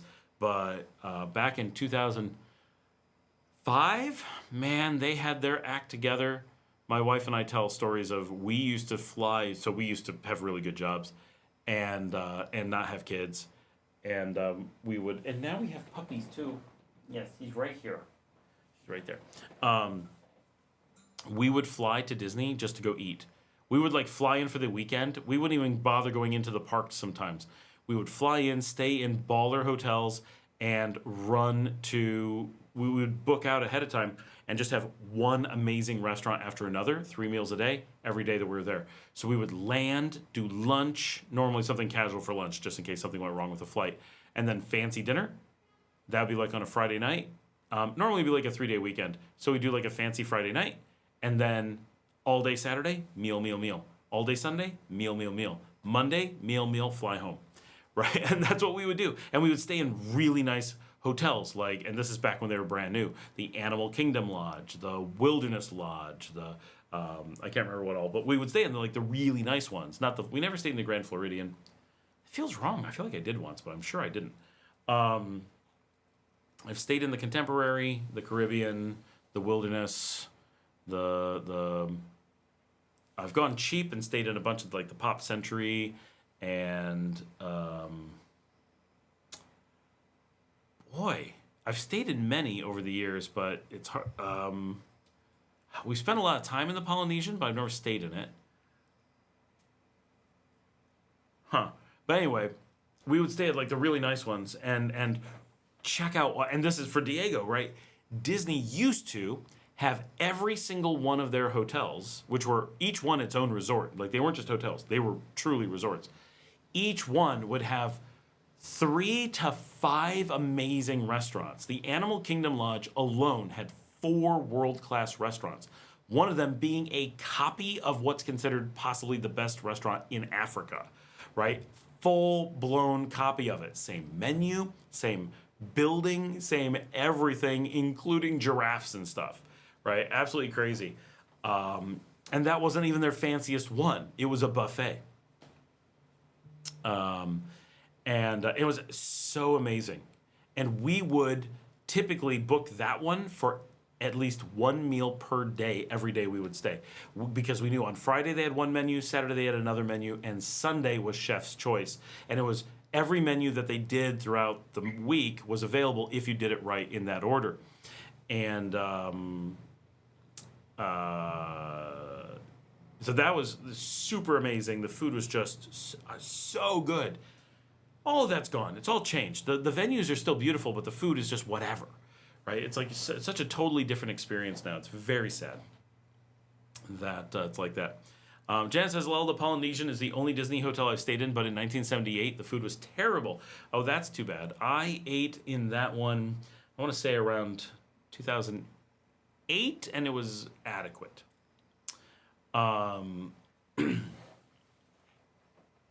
Yes, it has to be called the Bright Line, not the Bright Side, because as we know, Florida has no bright side. Certainly in the 1970s, the Polynesian would had to have been terrible, but it did get much better. It was pretty good, but nothing special when I ate there in 2008. We did my eldest, so I was there in 2009.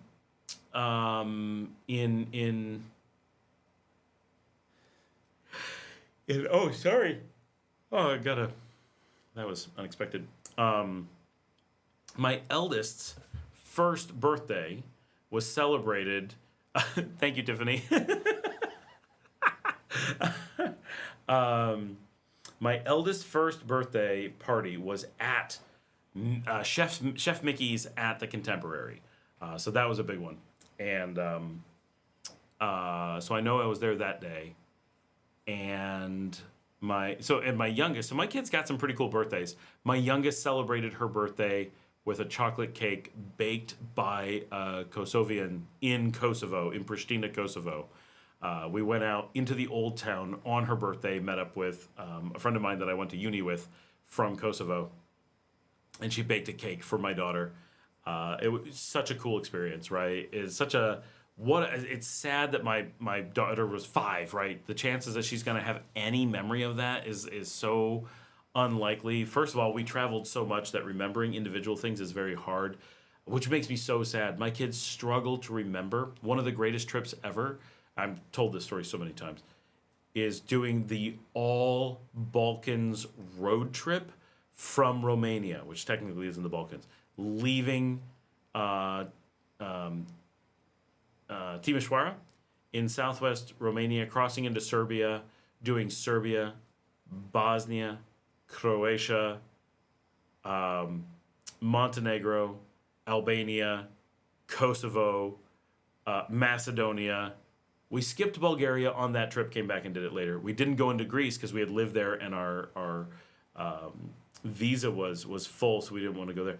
And then back up to Serbia and back to Romania. So we did this loop and hit every country in the Balkans. We didn't hit Slovenia, which is not really the Balkans, but was formerly part of Yugoslavia, and didn't do Greece on that particular trip, and came back for Bulgaria. So we could have made it a little bit more. But doing all of the former Yugoslavia, like as a single thing from Romania, was so epic. We did it over like 2 weeks.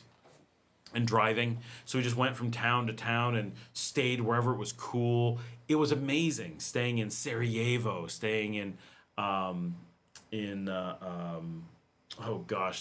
really famous port of Croatia. I can't believe I can't think of its name. Going to Petrovac, Montenegro, which was incredible, staying on the Albanian coast, staying in downtown Pristina in Kosovo with friends who had been through the war, and I was on the phone with them during the war, like with tanks coming down the street. Going to Macedonia, we were in Macedonia on the day that the government fell. It was so unbelievably cool doing that trip, and celebrating your birthday in Kosovo. Come on. How cool is that? Diego says, when I went to Disney and Universal, I only ate gigantic hot dogs. That's very Nicaraguan of you. But I was so happy to be there. The giant roller coaster at Universal was so cool. Tiffany says, I'm waiting for some extraterrestrial to show itself here in Florida. It would just make sense at this point. This is why I like the idea of living the slow, quiet life again. Florida just isn't it. Tiffany says, you went on the Hulk, possibly, if it was big and green. I'm very out of touch with roller coasters. Haven't done them in decades. I get vertigo. I can't do anything like that, which is kind of a blessing, right? So having vertigo really sucks, but I've carefully not triggered my vertigo in a very long time. And while the few times that I did get vertigo were pretty awful, one including an amazing, I was on a date with one of the hottest girls in my high school. I was 17 at the time, and we went to a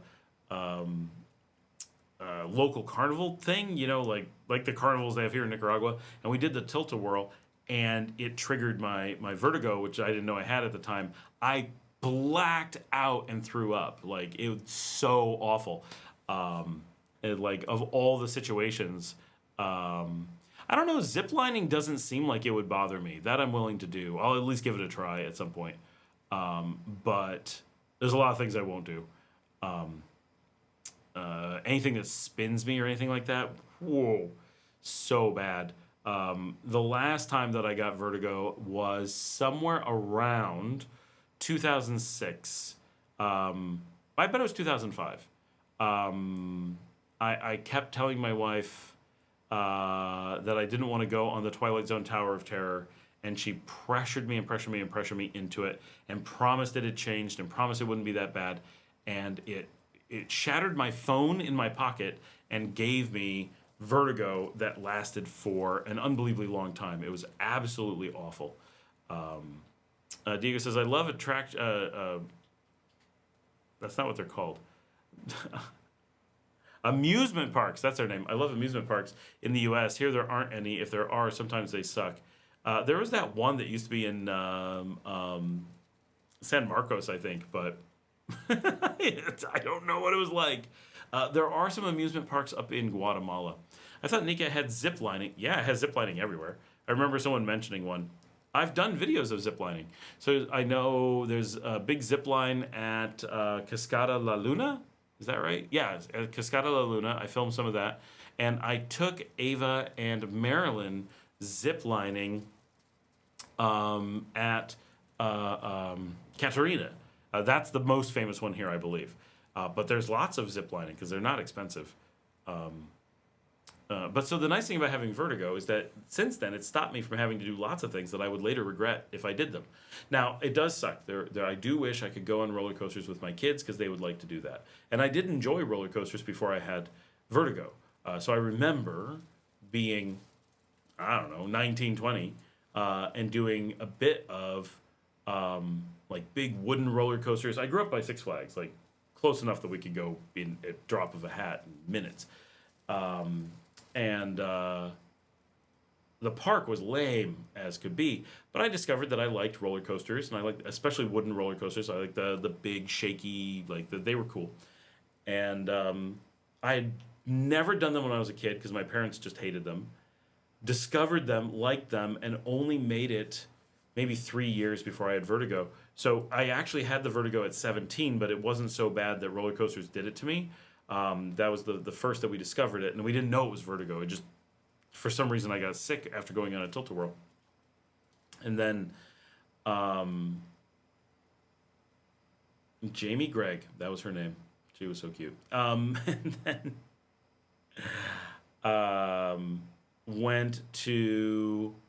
did okay for a few years, and then somewhere around 22 or 23 years old. Oh no, I can picture this.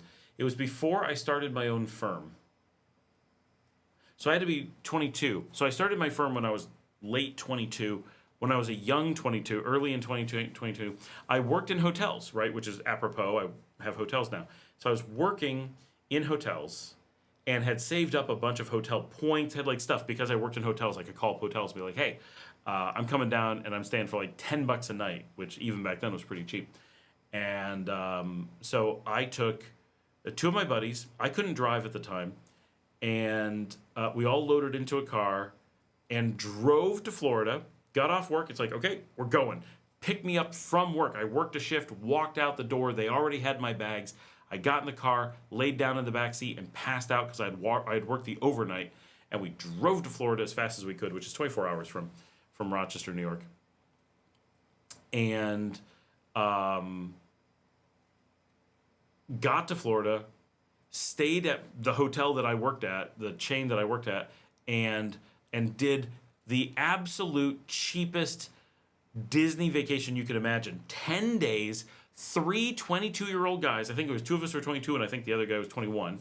And we did like young bachelor party Disney for 10 days, and it was the best trip. This is like one of those memories for the books trips. And we spent almost nothing. I did 10 days in Disney. They did 9, and they were determined to go to whatever the trashy beach is there. Why can't I think of the name? Not Myrtle, that's South Carolina. Going to anyway, the trashy beach in Florida, right there near Cape Canaveral, but not actually Cape Canaveral. And they did that for a day, and we're like, that was stupid. I'm like, yeah. Is it Daytona? That must be Daytona. But we did the whole week in the park. So we had time to do every ride over and over and over and over and over. We went during the slowest time of year. So we had decently empty parks, had it to ourselves. We saved Daytona. Thanks, Tiffany. That is definitely the one. I'm going to read these real quick just so I catch up as they're scrolling past. I went to Santa's Something Forest in Miami. It was my first amusement park. That place was cool. I did not want to leave the States after that. I told my aunt to adopt me. Diego says, I would love to go skydiving, planning to go to Florida or Texas to do that next year. Santa's Enchanted Forest. That one, I love that one, but Orlando's another level. Tiffany says, I enjoyed hand gliding 5 years ago. That seems cool. Ethan Schenk is here. Hey, Ethan, how's it going? Sorry, we're pretty late in the day. We're not going to be here for too long. Definitely Daytona. It seems so cool. And bungee jumping as well. Yeah, dirty water beach. Well, it's dirty people at the beach. It's got to make the water dirty. Anyway, so it was amazing because we had so much time in Disney that we never were pressured. We could do every ride we wanted, unbelievable amounts of time. We could just enjoy the park. And it was my buddy Eric. Like, we're like super tight. And then our friend Mark that we were not as close to. But so Eric and I had been friends since we were like, I don't know, 4. It was just such a totally relaxed, fun, chill time across the board. We were just able to, like, all of us enjoyed the same things. None of us wanted to do roller coasters. All of us wanted to do like the Epcot stuff, like the educational rides and the really heavily themed rides and the Pirates of the Caribbean, the Jungle Cruise. We were all willing to be kids and just have fun with it. None of us were like, oh no, we have to be all alpha male and pretend to like only certain things because we're scared of what people will think of us or anything like that. Nothing like that. We were just straight up having fun, able to just let go. If we saw cute girls, we could follow them through. All of us were single. It was just such a fun trip and we were enjoying the food, and doing a lot to stay cheap, but we would go out for drinks and do lots of things. And all of us, we were in our, 2022. So we could stay out and barely sleep. And we're like, we'll sleep when we're at the end of the week. Right. And so we would go out, we went to the piano bar a few times. We would talk to girls in the park and be like, okay, where does the crew hang out afterwards? So we'd find out where people were on different nights and just go to different bars at night. And so we were, during the day, doing every possible ride. We were at every single park at Rope Drop. We stayed until every single park was closed every day. And then we went to all the adult entertainment stuff, the bars and the non-park stuff every night until they closed. And then we would sleep like 4 hours and do it again. So we got just absolutely maximum entertainment out of Disney. And that's when we did things like we did I remember the Living with the Land with their the boat ride through the hydroponic gardens and stuff. We did that so many times. We're like, this is so much fun. And Eric and I were both farmers. And so we were like, this is amazing. Like, we really were into it. And then we discovered that there was a backstage tour that you could actually take an hour or 2 hour long walking tour with a PhD through the grounds and like get like college, like graduate class work for a couple hours on it. And we're like, absolutely. So we did that. And like, no one, like, I'd never been to Disney with people who did that stuff. It was always like, you have to spend time with, like groups that had different interests or just whatever. This was so just, we got to enjoy it so extremely. It was so good. And I remember we bought textbooks. That Living with the Land tour, at the end of it, there's a little gift shop, and they sold every major university textbook on hydroponics that you could get your hands on. I bought them all. That was part of my souvenirs that we drove back in the car. I still have them somewhere in storage. And it was we were so into that stuff, and like we could do Spaceship Earth, and we could do the World of Motion, and all, and those, so many of those really great rides are gone now, and we would just do them over and over, and we all enjoyed them, and just it was so relaxing. And I always was such an extrovert. Well, I'm getting to that part. Wait. So here goes how extreme it is. So we were having a bunch of fun on probably our 9th day. We were winding down. We were just doing every ride for the 10th time. And we were on the, it's not there anymore. I mean, kind of is. The log flume in Frontierland. It was the Brer Rabbit one. Now it's the Princess and the Frog one. I can't think of the name of it. Anyway, we were doing that big Splash Mountain. We were on Splash Mountain, and for those who don't know, it's a wide log flume, so you can sit 2 or 3. We're guys, right? So we were sitting 2 and 1 behind, I think, or 1 was in front, and I think Eric and I were behind. And the water's disgusting, but we don't care, right? So we had baseball caps, and we would put our baseball caps in the water and splash each other, right? No big deal. But there were some kids behind us, some girls behind us, and we accidentally splashed them. And I didn't realize it at first. And when we realized we had splashed them, I turned around, I'm like, oh my gosh, I am so sorry. Like, we did not mean to splash you. And their parents were behind them. And their parents are like, no. Like, this is cool. My kids are having so much fun because you guys are having so much fun on this ride. We actually were wondering, they want to go around the park with you. Would you be willing to take the kids? We were 3 guys, 22, 22, and 21. These kids were 8, 10, and 12, right? So they're kids, right? So we're at an age to babysit. Like, it wasn't like and we're like, what? And they're like, look, we live local to the park. We can come here anytime. This is not a special trip for us. We came up for the day. We, the adults, are tired of this park. We would love to sit in a restaurant and do nothing. You guys are having so much fun. Our kids think you're the greatest thing ever. Would you just take them for the day? Would you be willing to take them for the day and like go around the park with them? And we're like, okay. So we ended up babysitting an 8, 10, and 12-year-old, all 3 girls went with us, and we just did rides with them, whatever they wanted to do. We're like, we've done everything. We don't care. What do you guys want to do? And we just did rides with them for the rest of the day. And honestly, it was the best day in Disney ever. We had so much fun. Spent the whole day, because it was like morning. It was like our first ride of the day when we ran into them. And they spent the whole day with us. And once or twice we'd swing by this restaurant, and they just check in with their parents. And be like, hey, we're here. And their parents like, have a good time. And they just sat there having a beer all day or whatever, having some food. And they were just so thankful to not have to do the park. And we were kind of bored of doing the park. And these kids are like, we do the park all the time. And so we just rode rides together. We would do over and over on Big Thunder Mountain. And we were just partying. So we're screaming on the rides and yelling to people, and we would get crowds chanting and stuff. And and this story, every time I tell it, people are like, what happened now? You took on kids for the day? These parents, first of all, they just gave you their kids?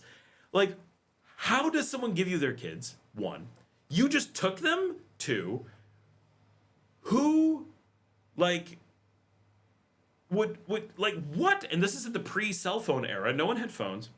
They're like, this is crazy. But the reality is in Disney World, there's no safer place. There's no way they weren't safe. So much security, so much monitoring. So it isn't as scary as it sounds. But they're like, this is America. You never, ever don't have possession of your kids. Like, ever. Like, absolutely crazy. And we're like, it's the craziest story now to say, but this is 1998, and it was just as crazy then as it is now. But it really was. It's one of those memories that's like, that was such a great day. Those kids had so much fun. They were just like, this is the best thing ever. We were like the cool uncles that showed up, and we were bored and had nothing particular to do, and it gave our time purpose and direction.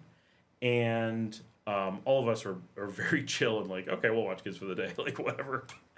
And it was basically like a party, and we just had a great time.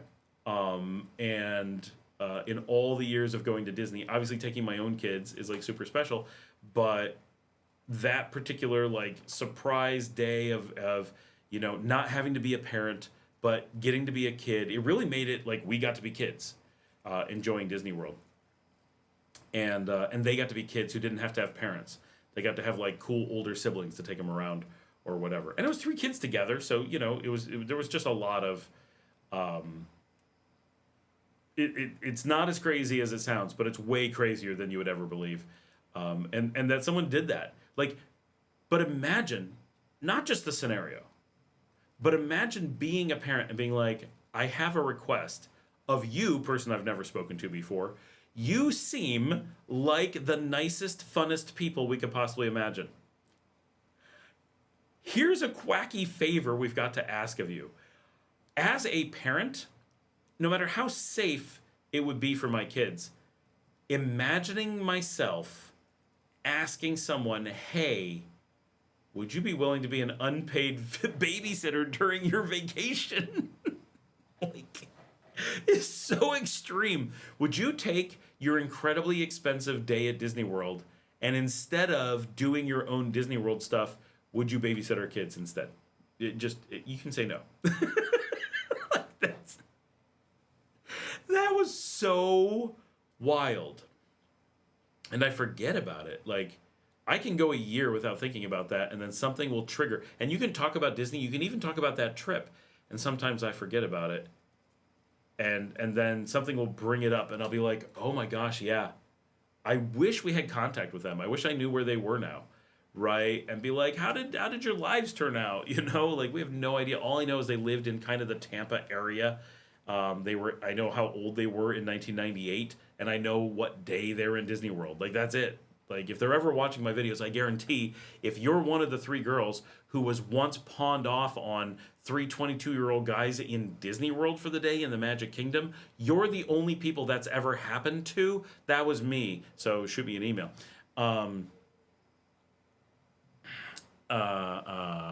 It's crazy. Absolutely crazy. All right, I'm going to read these things. We're pretty much at the end of the night. I've got a lot of people on, but I've got to drive people home. I've got to cook dinner. I'm watching shows with my kids, and I got to do Duolingo before the end of the night. That one's pretty minor. But due to erosion, the beach has been disappearing, so it won't be there for long. It's been all over social media, sadly. That really sucks, although it is a nasty beach. So, of all beaches to lose. The cheapest trip to Disney back in the day was free. Got tickets at a 7-Eleven booth offering timeshares. Fun time. Wow. Diego says, you were always such an introvert. I really was. Next time you go to Orlando, Diego, go to those presentations for some timeshares. You get free trips. Hotels and dinners. My neighbor's mom milks them. She's always on vacation. That's amazing. I didn't know they still did that so much. Diego says, we did that as well. We had to spend half a day in a timeshare tour, but we got the ticket. I did the timeshare thing. Well, my aunt did, and I was there for the ride. I was a little kid. Those parents are crazy. I would never give my kids to 22-year-old strangers. Well, you're just boring, Diego. Like, come on. Tiffany, do you know if I can sign up for them as a foreigner? I don't know. Tiffany says, that's crazy. They're super trusting. They are, but, you have to think about this scenario. We didn't say, hey, we'll take your kids. That we apologized for splashing them without knowing they were there. We literally didn't know anyone was behind us. And then accidentally splashed them. And were mortified. And we were random, not people who had tried to hang out with their kids. So when they were like, hey, random person. Well, a random person is actually quite safe with your kids. A random person is going to go to great lengths to protect your kids. Had there been some horrible tragedy going on, we would have, as average people, gone way out of our way to protect their kids had we known there were kids there. Right, so an average random person with no other selecting factor is actually pretty safe in general. So that factor, whether they were thinking about the way that statistics works or not, I don't know. But those statistics were actually very strongly in their favor. There was very, very little chance that we were dangerous, right? And we were in Disney World. It doesn't matter how dangerous we are. We're in Disney World. The safety is extreme. You have to think about, like, they were, think about, you send kids to school, right? You do realize that even well-planned, no school, even back then, like now, obviously, but ignore that. go back to the 1990s. No school would be remotely as safe for their kids as with us. So if they ever let them go to public school, or even worse, private school, if they did anything but homeschool, then every day they were putting their kids in so much more danger than they were with us. So while it sounds crazy, and maybe it is, but you have to then step back and say, but not as crazy as letting them go to school. Would you react that, wow, it's crazy that they go to school? Then it actually wasn't crazy. It just feels crazy because no one ever does it. Asking strangers a favor of taking your kids, that's crazy. But the actual safety that they were at was easily hundreds or thousands of times safer than being in school, especially back then, because schools didn't have security. They had bullies, and other kids are the danger. Teachers are, it's sad, but the rate of, the average teacher is very safe, but the safety of the average teacher is much lower than the average safety in society, right? Because like certain other places that tend to be around kids, people who are intentionally around kids are often the highest rate of dangerous people for kids, right? Because they put themselves into that dangerous situation, or in that situation to be dangerous. And so that type of environment, a school, is the highest risk environment that you traditionally and today put your kids into on a regular in society, right? Obviously, churches are more dangerous, but not nearly so many people do that. People don't leave their kids there very often, but they actually give their kids to a school and let them go. Holy cow, right? That's not as safe as the grocery store. That's not as safe as the bank. That's not as safe as a Walmart. That's not as safe as probably just walking down the street. That's actually where dangerous things happen. So it's when you think of it in that context, oh no, we were probably, short of being in Disney World with their parents, it was probably the safest activity they would do on any given month or maybe year, for real. Just given the whole statistics and situation and level of security and where we were and everything and visibility. So Tiffany says, but then it was a different world. It was, but not as much as you might think. Well, okay, I guess now it's a different world. Tiffany says, not sure. I'll ask my neighbor's mom, though. I doubt it. For the timeshare. I don't think they'll care. Don't ask, don't tell. Yeah, exactly. Why say you're a foreigner? If they don't ask you, that doesn't matter. Tika says, it's always so sad and weird to me that kids in the USA are so isolated and usually don't go out and play on the streets anymore. They can't. In many cases, it's illegal. Kids are, parents can get in big trouble for letting their kids outside. It's absolutely crazy. And it's really crazy because the things that are safe, they can get in trouble for. But the things that are really dangerous, like schools and churches, no one would ever think of calling the authorities on you for putting your kids in school or church. That's where the danger is. Right now, partially that's where the danger is because it's the only places that kids can go. So of course that's the only place that's dangerous. But even when kids could go play in the woods, play in the ditch, play in the street, whatever, they were still the most dangerous things. That was the most dangerous part of your day.